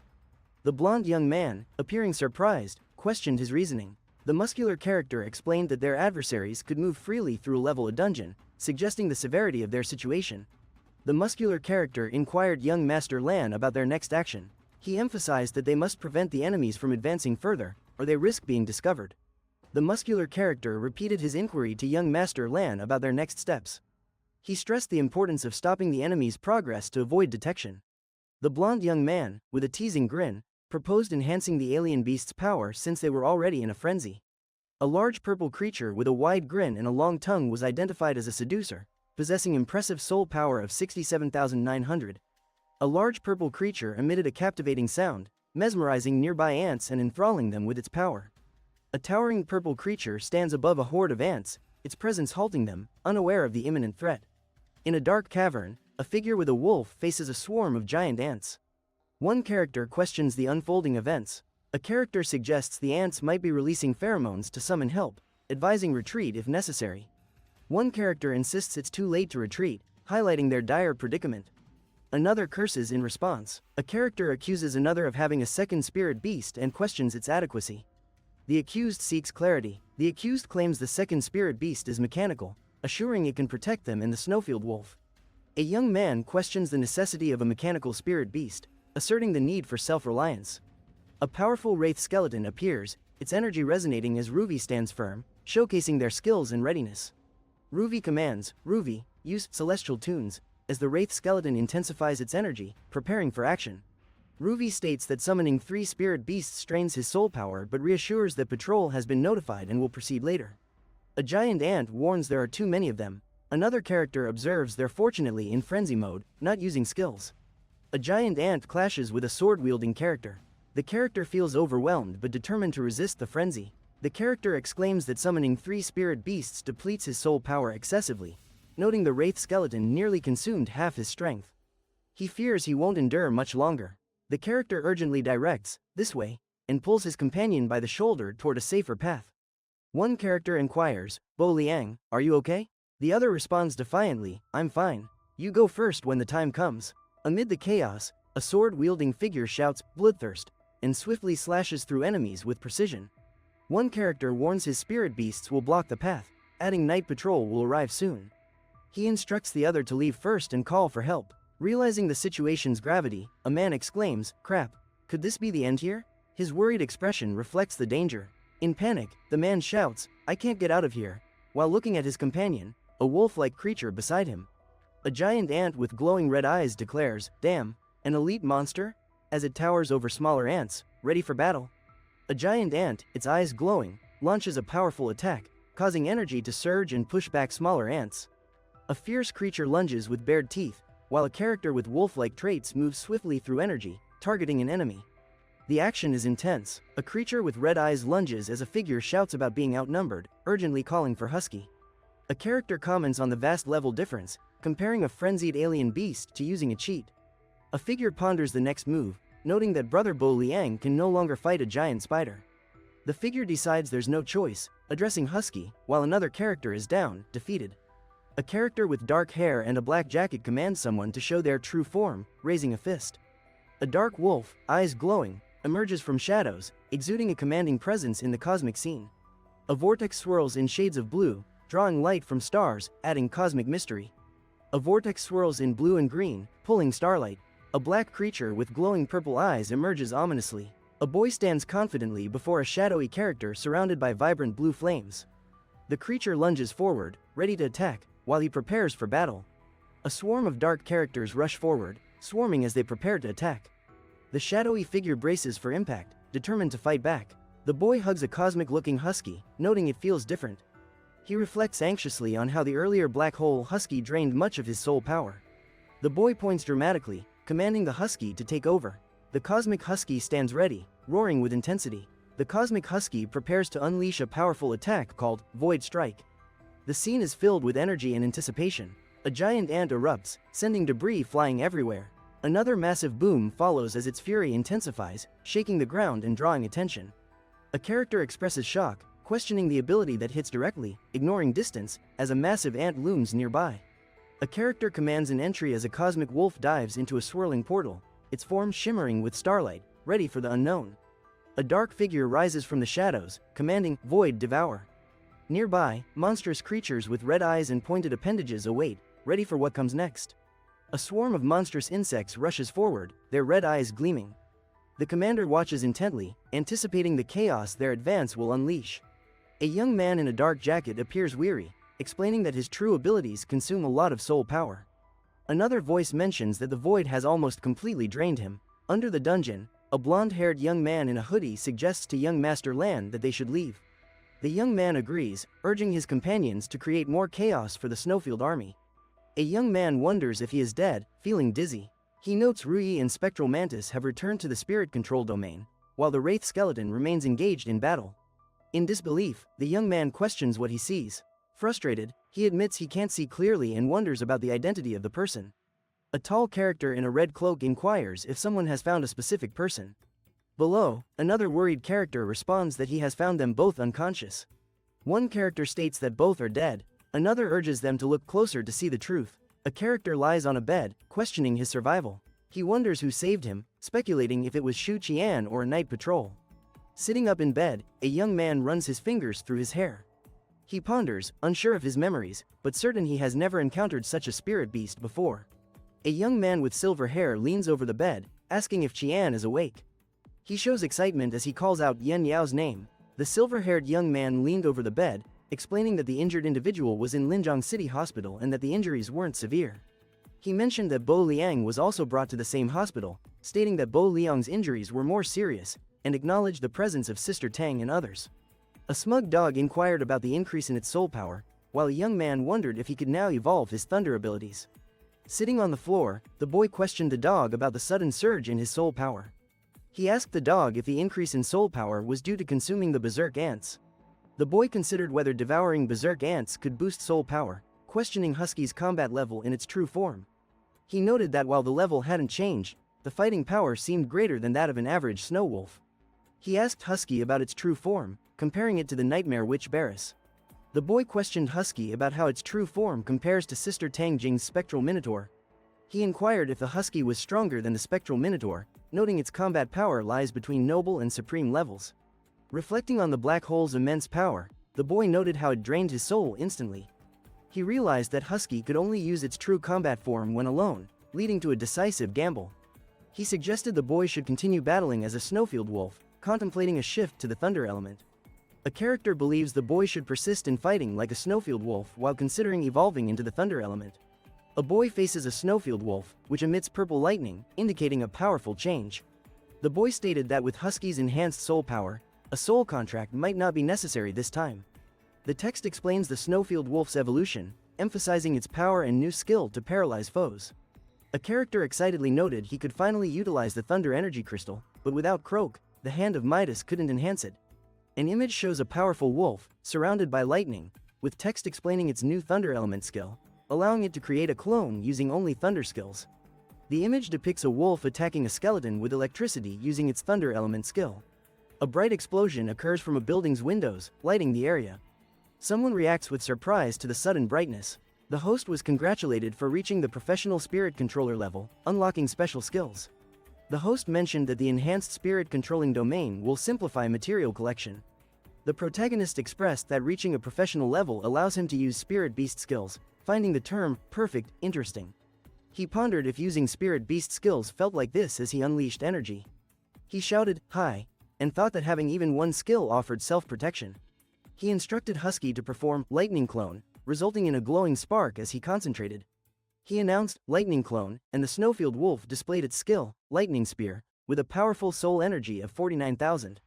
He observed that using one skill meant soul power was about half of Husky's and considered having the clone fight first in the future. A large creature lay open on the ground with small figures around it, and its body emitted green smoke. A hooded character inquired about the investigation's progress, and another character, focused, responded with curiosity. One character commented on the unusual quickness of the Worm Queen's death, while another noted that the Ant Queen, though not strong in combat, is still a 9-star noble beast. One character remarked on the creature's silent death, suggesting its immense power. Another speculated it might be a concealed alien beast. A character pondered the intentions of potential invaders in alien territory, questioning why Shu Qian and Bo Liang were spared, while mentioning the vast void. One character greeted another, noting it had been a long time since their last encounter. He inquired about Bo Liang's recovery. A character confirmed they were not fully healed but the situation was under control. The other asked why they entered the dungeon. A man in a dark coat approached another character, indicating he had no ill intentions and had significant matters to discuss. A man with purple hair in a red cloak questioned another, asking if the ants were frenzied before entering the dungeon and if they lost their reason afterward. The same man with purple hair remarked that the frenzied soldier ants were difficult to manage.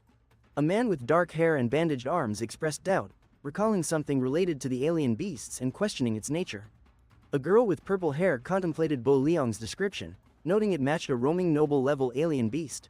The character with purple hair spoke to Sister Jing, acknowledging Xu Qian's capabilities after previous doubts and expressed relief for her safety. A character considered his situation, realizing only he and Xu Qian were present during the incident. He thought that perhaps only terror could reveal Xu Qian's true abilities. The character suggested introducing a new candidate to the night patrol. Another character expressed eagerness to see the surprise on the faces of those defeated by Xu Qian. A man from the Snowfield Army informed young Master Lan of their entry into the ant nest. The Snowfield Army man inquired if young Master Lan thought their traces would be discovered. The man assured young Master Lan he would never doubt him, stating all traces were erased, with the alien space entrance being the only variable. He explained the entrance opens occasionally at the ant nest's base and warned that if the Snowfield Army doesn't leave, they will be found.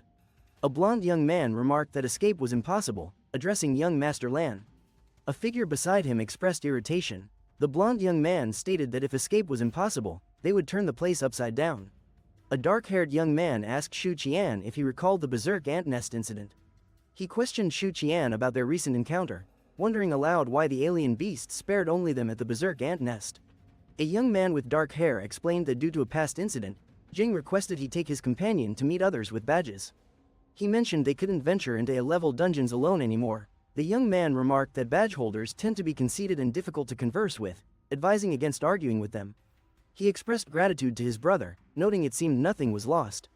Inside a training room, two characters demonstrated their abilities. One created a bright light, while the other conjured dark energy. A young man in the training room focused intensely, hands in a prayer position. A ghostly figure behind him swirled with vibrant purple energy, ready to strike. He unleashed a powerful energy blast, with the display indicating a strike intensity of 7,000 and a skill inheritance rate of 39%. The girl initiated Mountain God's Descent, harnessing her powers as vibrant green energy swirled around her. A potent beam of green energy shot forward as the man evaluated the strike intensity at 7,300 and a skill inheritance rate of 51%. Grinning, the man claimed to have the upper hand. The fiery-haired boy retorted that the man's skill was expected to be stronger. A confident woman in a cap stated she was of lower level. The fiery-haired boy argued she wouldn't win in a real fight. A man questions if only two people are present, showing surprise. A man with spiky hair asks if there has recently been a ban on going to dungeons alone. A nearby woman responds, frustrated about being left behind due to lateness. A boy with spiky hair asks Bo Liang for an introduction. The girl beside him insists only spirit controllers with badges can access the training room. A boy with spiky hair questions Sister Tang Jing's choice of a successor. The girl beside him confirms the truth with enthusiasm. A boy named Xu Qian introduces himself, praising Sister Tang Jing's impressive reputation in the night patrol. A boy introduces himself as Donkey, noting his main spirit beast is at Supreme 6-star. Yang Shu shares her spirit beast's rank at Supreme 5-star. Another boy states his Snowfield Wolf has been promoted to Supreme level, making it 1-star. The boy with spiky red hair asks about the Snowfield Wolf, expressing skepticism. The girl with the ponytail remarks that no one is being fooled. The boy with spiky red hair asserts the Snowfield Wolf's strength. The girl in the hat agrees, saying it's true. A man with dark spiky hair smiles, declaring he once underestimated the Snowfield Wolf, just like his listener. A man with dark spiky hair smiles while asking his friends about their recent training. A boy with spiky hair describes the testing wall, which gauges the intensity of spirit beast attacks. A boy inquires about the skill inheritance rate. A girl clarifies that only professional spirit controllers grasp spirit control, highlighting its distinction from lower levels. A character outlines how spirit control skills are categorized. C level spans 0 to 20%, B level is 20 to 40%, and A level is 40 to 60%. A character mentions that S level ranges from 60% to 80%. The skill's destructive power determines the spirit controller's higher inheritance rate. A character states that ultimate moves, or finishers, possess a skill inheritance rate exceeding 80%. A character reveals their spiritual strike is a B-level skill with a 39% inheritance rate, granting them access to 39% of their lead beast's power. A character expresses frustration, wishing to inherit the nightmare skill to surpass competitors, and wonders if a new talent could achieve a perfect 100% inheritance rate. A character asks about trying something. Another character eagerly responds, of course, while a third character observes with interest. A character, surrounded by crackling energy, extends their hand, forming a vibrant arc of lightning. They confidently showcase their power, ready for any challenge. A character questions Bo Liang's reliability, while another comments on confidence. They describe the Snowfield Wolf, a creature with fire-based skills. A character extends his hand, generating a burst of electricity as sparks fly around him, showcasing his power. A character asks another if he had a snowfield wolf, while another thinks it might be a thunder-based skill. Concern arises about whether a new spirit beast was contracted. A character stands confidently, wielding a glowing lightning spear. He prepares for battle, electric energy crackling around him, ready to face the challenge ahead. The character questions the lightning spear, considering its sea-level skill impressive but not practical. He ponders the implications of another spirit beast. The character comments on the lightning spear, acknowledging its sea-level skill as impressive yet not practical for real use. The character admires the lightning spear and notes its sea-level skill is impressive yet not very practical for actual battles. The character unleashes a powerful strike, radiating energy in a vibrant explosion. They focus on the intensity of the moment, determined to leave a mark. The boy remarks that it's pretty cool but doubts the strike power will exceed 3,000, stating that the lightning spear isn't that strong a skill. The boy exclaims he has no idea how much it could be. A text box shows, impact strength, 7,700, inheritance rate calculation error, recalculating. The boy questions the supposed power of the spear, expressing confusion about its strength. Another character incredulously wonders how this could even happen, while a third asks about Shu Qian. The boy inquires if the spear is damaged. The girl questions Yang Shu and Bo Liang about the possibility of the testing wall being broken. The boy with spiky hair appears taken aback by the news. A character shouts, "Mountain God's Descent," while unleashing a powerful attack, revealing an impact strength of 7,200 and a skill inheritance rate of 51%. One character notes that the device functions properly. Another comments on never witnessing a spirit controller with a 100% inheritance rate before, stating it surpasses normal abilities. A character confidently shares that his snowfield wolf has acquired the lightning spear skill, though it's not yet mastered. A character expresses disbelief about the snowfield wolf possessing a lightning skill, questioning its feasibility. Another character, appearing puzzled, wonders if they are dreaming. A character acknowledges the reality and questions another about the snowfield wolf. The other confirms and asks if they can summon it. A character declares confidently, "No problem, Husky. Come on out," as they summon a powerful wolf surrounded by crackling energy. A character stands beside a glowing wolf, proclaiming it as a thunder element snowfield wolf, while another questions in surprise. One character recalls the wolf's previous mastery of fire element skills and its current mastery of thunder, questioning Shu Qian's method with the snowfield wolf. The skeleton emits a bright glow, exclaiming in surprise, surrounded by a radiant aura.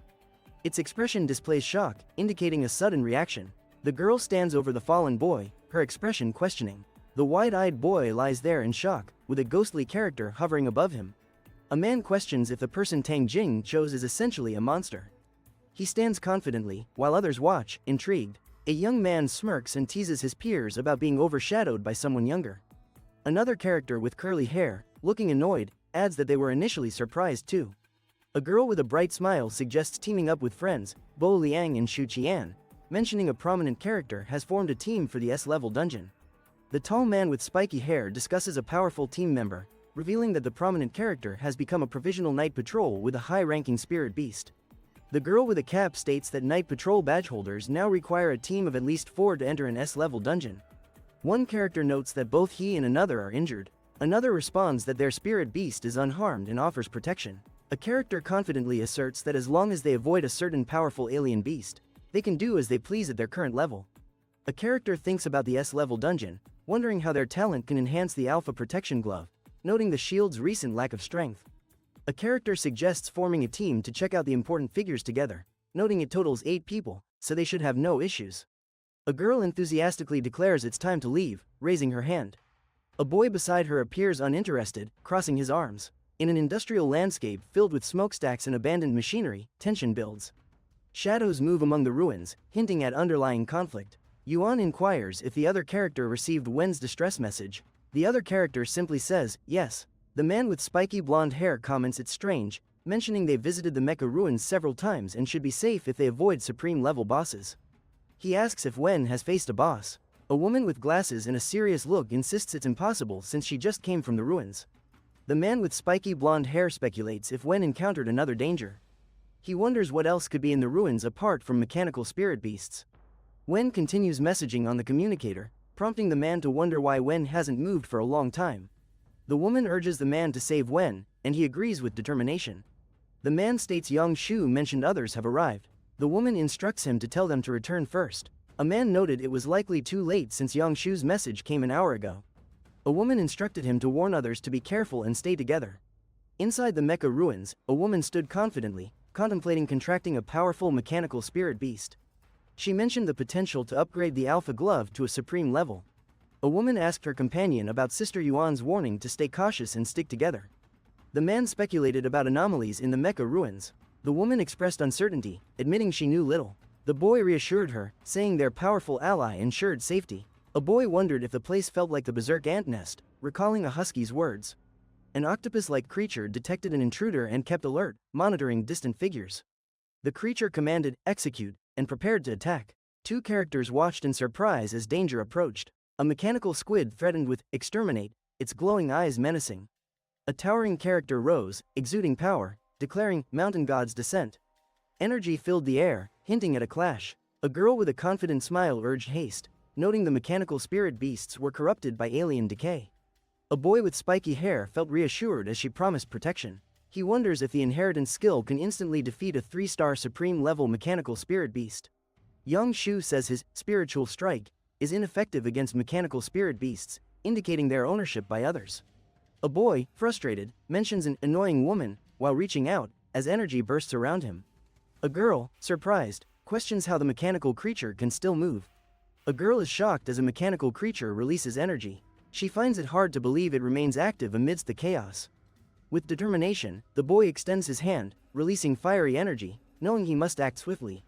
Energy pulses as the warning, core destroyed, self-destruct imminent, repeats, emphasizing the looming danger. The girl smiles at the boy, thanking him and mentioning that the mechanical spirit beast posed no threat to her. The boy remarks on Shu Qian's lightning skills and their effectiveness against mechanical spirit beasts, while another boy hesitates to team up with a certain girl. Calling out, Lin Feng, the boy rushes forward, followed by another character with bright hair. The boy asks Lin Feng about his well-being. Another character expresses concern while inquiring about Lin Feng's injury. The boy, with dirt on his face, nervously refers to someone named Wen and calls out to Big Shot Yuan. In a hurried manner, one character questions what happened to Wen and where he is. Another reassures, suggesting Punky and others can handle the situation. One character urgently calls Wen, while another explains they came after receiving Wen's distress signal. A character urgently warns Wen that someone is right behind him, addressing him as Big Shot while showing signs of distress. A character urgently cautions another that someone is right behind him, referring to him as Big Shot and displaying distress. A character urgently points out a threat behind another, calling him Big Shot, and clearly distressed by the looming figure. A swift motion cuts through the air, marked by swish. The scene captures the tension of impending action. A swift motion is followed by a loud thud as Yuani reacts suddenly. She turns sharply, eyes wide with surprise. A man stands shocked, with a bizarre creature emerging from his mouth. He is identified as a seducer with remarkable skills and high soul power. A woman in a lab coat appears startled as strange energy swirls around her and mutters uncertainly. A young man with spiky hair looks puzzled, questioning if the summoning was interrupted. He comments on someone's impressive ability to resist seduction. A young man with blonde hair smirks and suggests it's more interesting to let them fight each other to the death. The blonde-haired character smirks, declaring success in summoning a creature.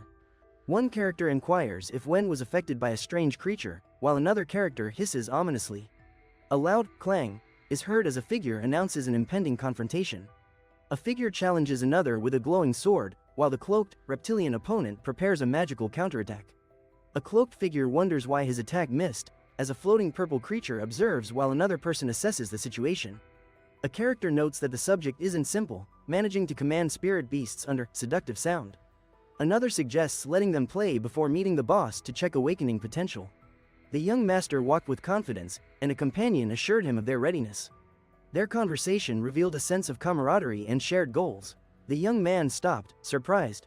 Behind him, one character adjusted her glasses while the other appeared concerned. A giant character asked if everything was under control. The characters below acknowledged the threat and understood their precarious situation. A character exclaimed about the trio's unity against him. He expressed his intent to awaken them and noted the challenge of avoiding injury. A character announced a powerful attack called Full Moon Slash, releasing an intense energy wave, highlighting the dramatic confrontation.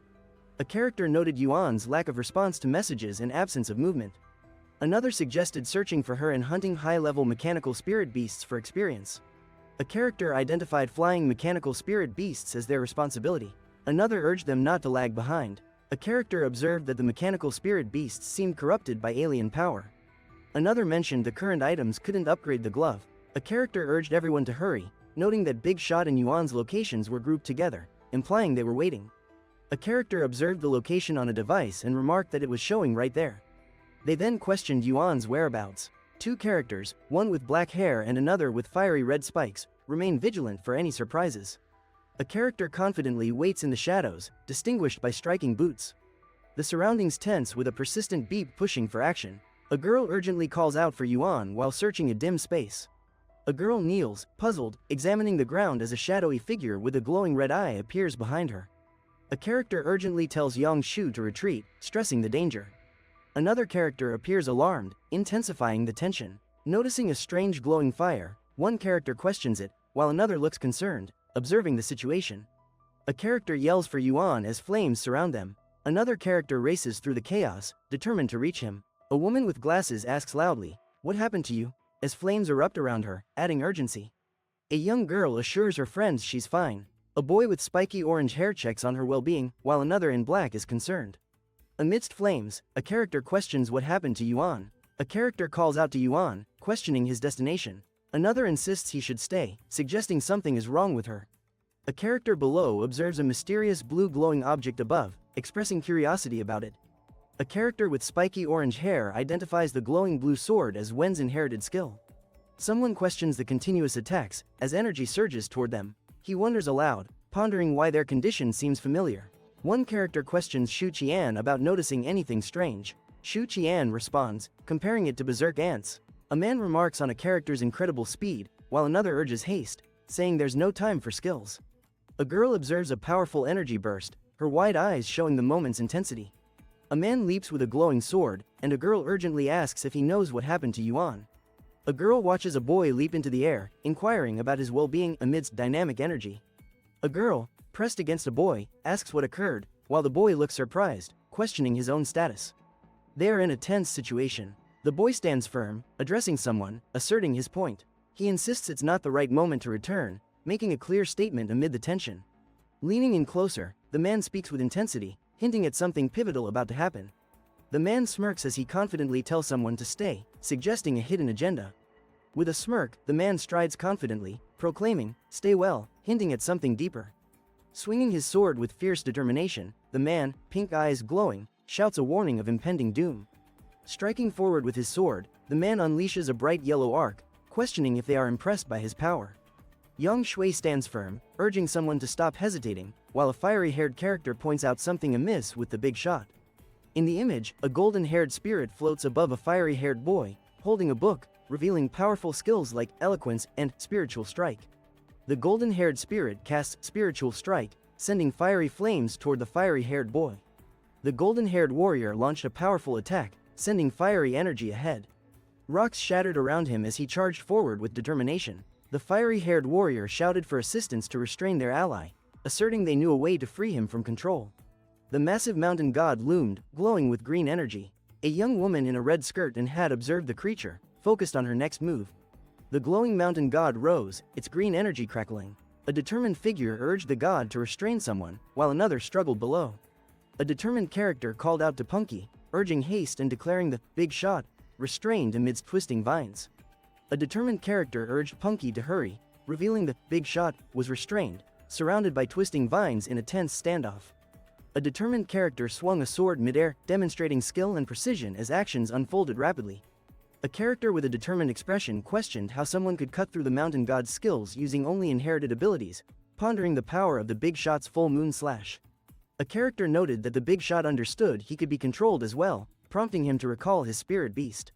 Another emphasized without this, they had no chance against him. A character, with eloquence, commanded a majestic white horse with a flowing mane, highlighting their bond and the immense potential of their soul. A character with a striking crown departs, accompanied by a majestic horse with a fiery mane, highlighting their strong bond. A figure, exhausted, kneels as a radiant unicorn begins to vanish, leaving a glowing trail that signifies their deep connection. A figure observes thoughtfully, questioning if the powerful character struggles to succeed in their task. A character directs a lightning clone to distract an opponent, demonstrating determination and strategy, emphasizing speed akin to a summoned creature's agility. A character expresses disbelief at an opponent's skill level, questioning the use of advanced techniques like lightning clone. Another speculates whether the creature is genuinely a snowfield wolf. The character lunges forward, unleashing a powerful attack as a golden, wolf-like creature charges with fierce energy. The character swings his sword upward at the golden wolf-like creature, which narrowly avoids the strike. The character raises his sword, preparing to unleash a powerful lightning spear while bright beams shoot from the ground, ready to strike. The character gets ready to unleash a powerful lightning attack, energy pulsating around him, signaling an impending showdown. The character notes the big shot's anger and acknowledges that nobody wants to confront him in that state. The character sees a fierce warrior approaching, noting the big shot's anger, a situation best avoided. A character claims their skeleton warriors are relentless and will deplete Big Shot's stamina alongside Shu Qian's lightning clone. A character urges Punky to devise a plan and act quickly. A character exclaims about wordplay and traps, holding a glowing book and preparing for what's next. A character shouts about being unable to keep up as another notes Big Shot's speed is visibly decreasing. A character calls out while another instructs to prepare for a dramatic confrontation. One character sees an opportunity and directs the spectral mantis to take Big Shot's sword. A character commands, "Book Spirit, Spiritual Strike," as another advises caution with force control. A character is shocked and speechless, enveloped by bright energy, while another observes with focused intent. A character notes Big Shot's realization and handling of Wei and Lin Feng, stating their exhaustion made defeat possible. A character expresses gratitude, acknowledging that Shu Qian's lightning clone was crucial in countering Big Shot's speed. Another character questions the situation, pondering Big Shot's current condition and factors influencing a spirit controller nearing advancement. One character reflects on the unfolding chaos within the alien space. The fiery-haired character demands an explanation amid rising panic. Another wonders if it was an earthquake, while a third stays silent. A character sounds the alarm, shouting, "Alert! Alert!" A worried second character speculates about the Mecha Ruins boss as a red light appears. Someone notes that a supreme-level mechanical spirit beast is a threat despite lacking intelligence.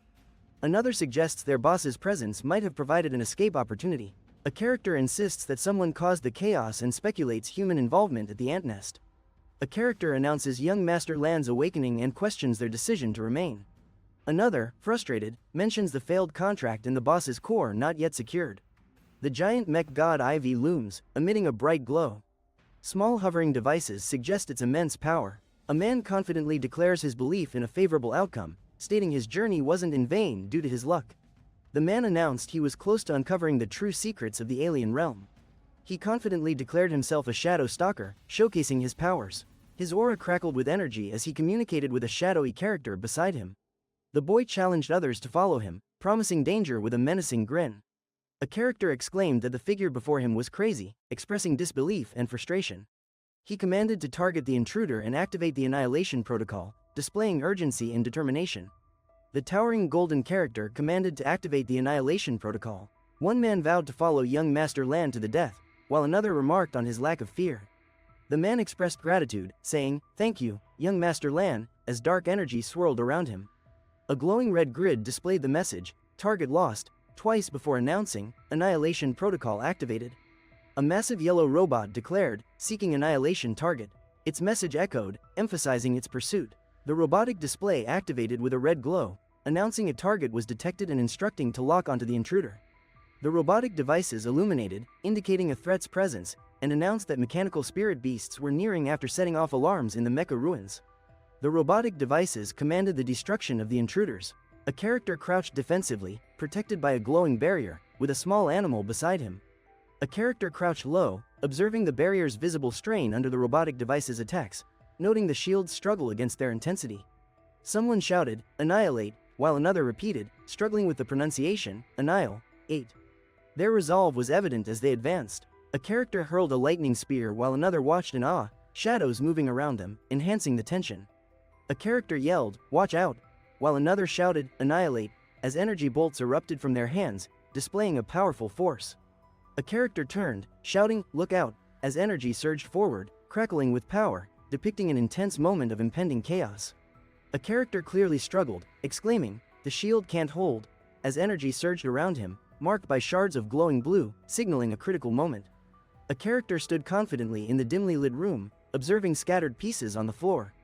Energy crackled around him as he declared, "It's time to move forward." A boy with spiky hair exclaimed about something other than mechanical octopuses. A girl wearing a cap warned him that a large one was approaching. An armored character inquires about an ominous presence, asking, "What's that?" as the tension increases. A yellow armored character clings to a rock face, showing determination to escape as indicated by a text bubble. In panic, a character shouts about the sudden appearance of the dungeon boss, while another wonders why it has awakened from slumber. A command is given to lock onto the intruder, as images of characters with red crosses flash, highlighting their danger. A massive robotic hand, equipped with missiles, states there are 7 remaining. A bold command follows, urging, "Fire." A character with bright, wild hair defiantly shouts, "Wall," at a large ethereal woman holding a glowing book, commanding presence. An explosion erupts, sending shockwaves and debris everywhere. Bright flashes and fiery bursts dominate the chaotic scene. A fiery-haired boy declares he will handle the defense, urging teammates to focus on other tasks and mentioning the Supreme Beast's attacks. A massive yellow robot towers over the area. The character notes that lightning skills work well against mechanical octopuses, questioning their effectiveness here. The massive yellow robot raises an arm, poised for a powerful attack. The character shouts about using a lightning spear, eager to test its effectiveness. A massive yellow robot raises its arm, poised for a powerful attack. A character announces the use of a lightning spear, eager to test its effectiveness.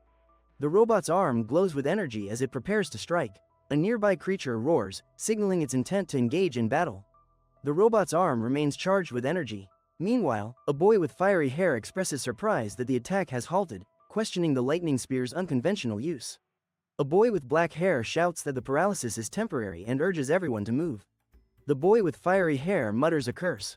The yellow robotic arm strikes forcefully, causing an explosion of debris.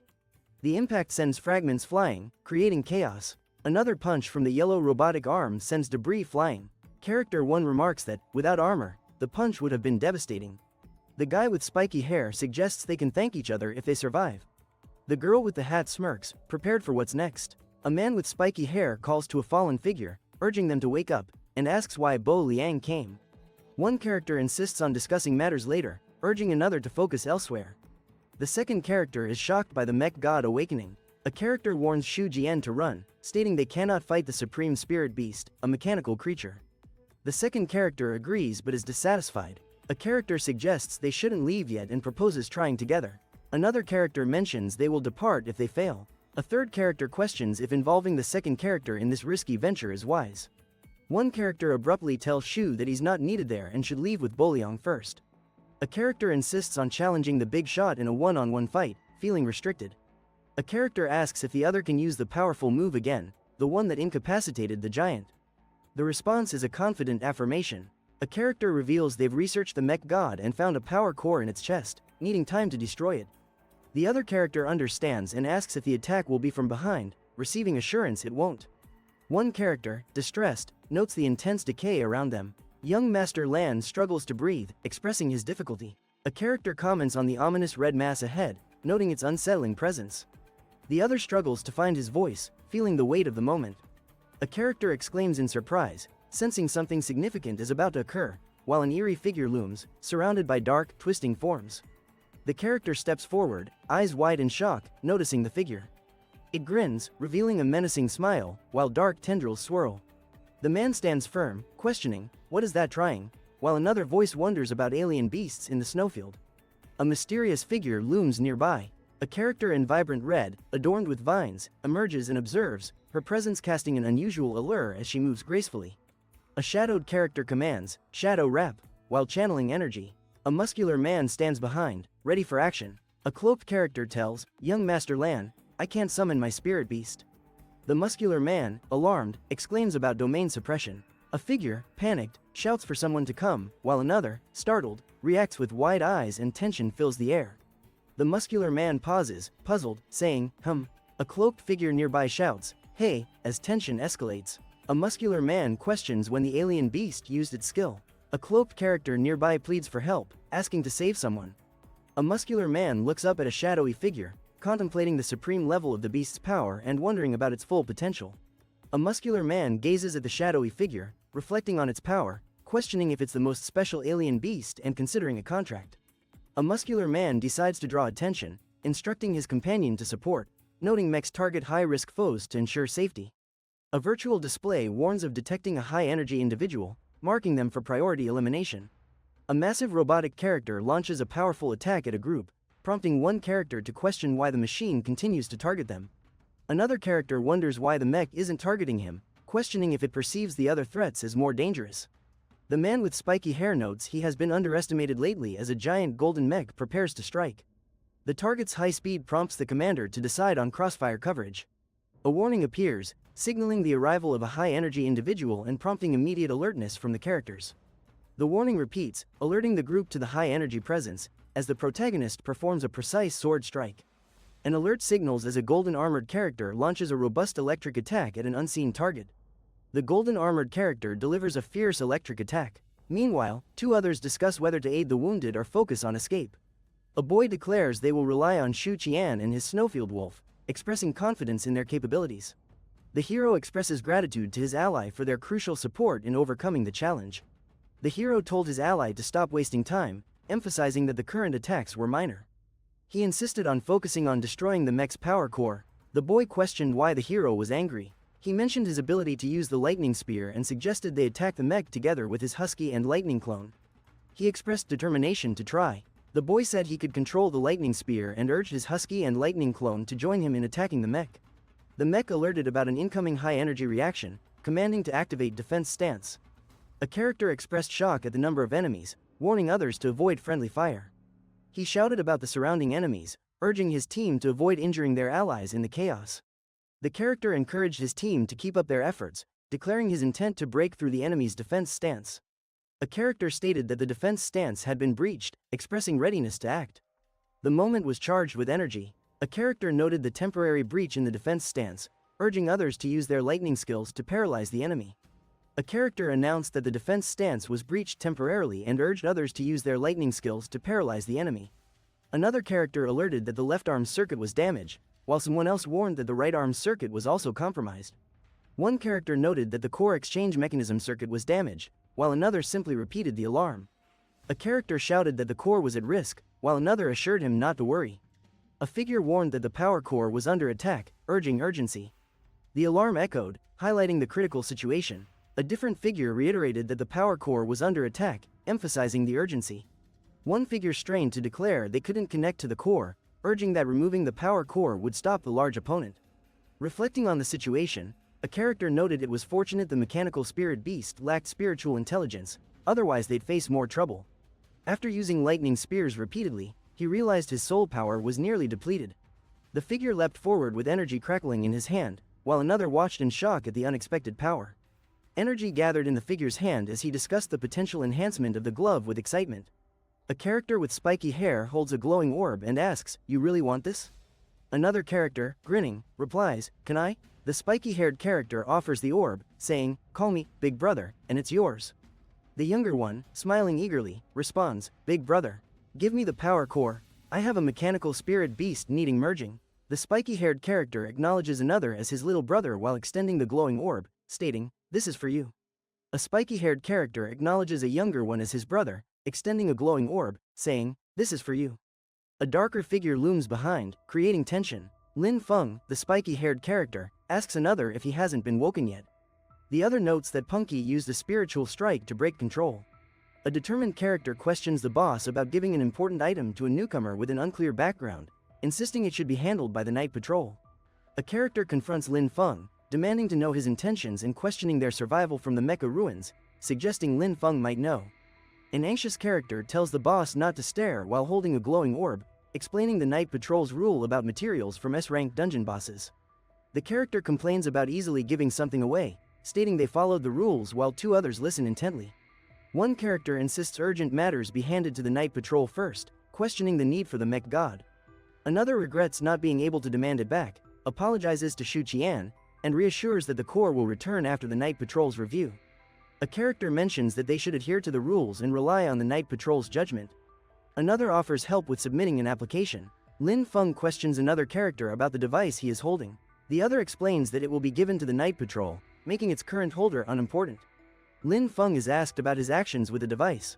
The other character states that night patrol leaders have decided to manage the spoils of war themselves. One character mentions being taught to follow rules, admits to past mistakes, and vows not to repeat them. The response indicates that Lin Feng has become distant. A character inquires why Punky didn't use the spiritual strike on Lin Feng. Punky assures that he has cleared Lin Feng from spiritual control. Confidence in Punky's skills is expressed by one character. Another questions whether Lin Feng truly plans to surrender the mech god's core. A character boldly calls another a big shot, establishing a strong dynamic. Discussion arises on the spiritual control skill, suggesting it targets a spirit controller. It is noted that it could have been someone who awakened the mech god. Concern is voiced about their poor condition. The other character is surprised and addresses Punky. An apology is made to a brother, stating it's wrong to call him Big Brother. The second character insists he understands the plan but cannot join. The character explained that with the mech god defeated, all core programming of the mechanical spirit beasts would malfunction, emphasizing they couldn't stay along. He urged his companion to return and seal off the mech ruins. The companion agreed, stating the need to inform Sister Tang Jing about the situation. The character reiterated the urgency to seal the mech ruins. His companion concurred, highlighting the importance of notifying Sister Tang Jing. A character turned sharply, showing frustration, while the other stared, surprised by the sudden reaction. Confused, one character questioned aloud the spreading of the vast monarch-level domain, while the other absorbed the chaos. A character wondered if another monarch-level alien beast existed in the mecha ruins besides the mecha dog. He questioned if this was the true power of a monarch-level entity, realizing mecha gods were insignificant in comparison. Reflecting, the character thought if many such alien beasts existed in space, he needed to work harder to send Husky home and resolved to obtain the mech god core. He encouraged Husky to collaborate, saying, "Let's work hard together, Husky." Husky responded with a cheerful, "Woof," as they faced the challenge. In the scene, the character expressed excitement about leveling up, exclaiming, "Time to level up." The dog barked enthusiastically, "Woof, woof." The character then cautioned, "Hang in there, it's too dangerous this time, let's wait to level up until we get back." Earlier, a character wondered if the domain was unfolding, while another mentioned that its expansion might completely conceal them. A character explained that reaching the monarch level is a pivotal moment where spirit beasts dominate their territory. Another noted the difficulty of achieving this level, as only a few can reach it. The master of the domain gains both power and increased strength. One character claimed that the lava domain is immensely powerful, capable of transforming the heavens and earth. Another highlighted that fire-type spirit beasts can effectively counter all melee spirit beasts lacking a domain. Expressing surprise, a character exclaimed about their unexpected encounter, considering it lucky. He decided to act quietly, planning to strike stealthily before being discovered. With intensity, the character announced a skill, complementary skill, Shadow Stab, preparing to unleash an attack. Confidently, the hooded character affirmed readiness while facing a feminine figure in red. As the figure in red commanded him to turn, the hooded man prepared for action. The hooded man grinned menacingly as the figure in red channeled dark energy, preparing for confrontation. The figure in red sneered, stating that a 9-star Shadow Stalker at the Lord level was no match for her. The hooded man stood frozen, overwhelmed by her presence. The woman in red commanded, "Light-avoiding creature," raising her arm menacingly, creating a tense silence. The woman in red raised her hand, appearing confused, with a questioning expression. Her vibrant nails and floral accents contrasted with the background. The man in purple, surprised, remarked on the creature's detection skills. He noted the alien beast's strength and expressed an interest in contracting it. The woman in red, adorned with floral elements, expressed disbelief and frustration, stating something had disappeared. The man in red and orange, surrounded by shadows, seemed deeply contemplative and lost in thought. A realm called Flower Realm was shown, filled with dark, swirling patterns, creating an atmosphere thick with mystery and ominous energy. A dark, swirling mass expanded ominously, with spread echoing through the air. The intense colors indicated chaotic energy within this unknown realm. A cloaked figure, grinning, commanded, "Seducer, come back." As vibrant energy swirled in his hand, prepared for action. Swirling, vibrant energy erupted in vivid colors, with crackling sounds highlighting the moment. The cloaked figure was ready for action as the energy intensified. A report noted the discovery of an unknown monarch-level domain in the Mecha ruins, sent back by the gods. A character inquired about the domain range, asking, "How large is the domain range?" Another character confidently estimated it to be at least 300 meters in diameter. A character was surprised by the domain range, noting it could extend to 300 meters. They concluded this indicated a 3-star level alien beast. A character stated that Shu Qian should avoid the dungeon in the future, claiming his visits bring no benefits. A character argued that Shu Qian deserved the mech god core because of his contributions to the mission. A character insisted they had plans for distributing the mech god core and cautioned the great god not to intervene.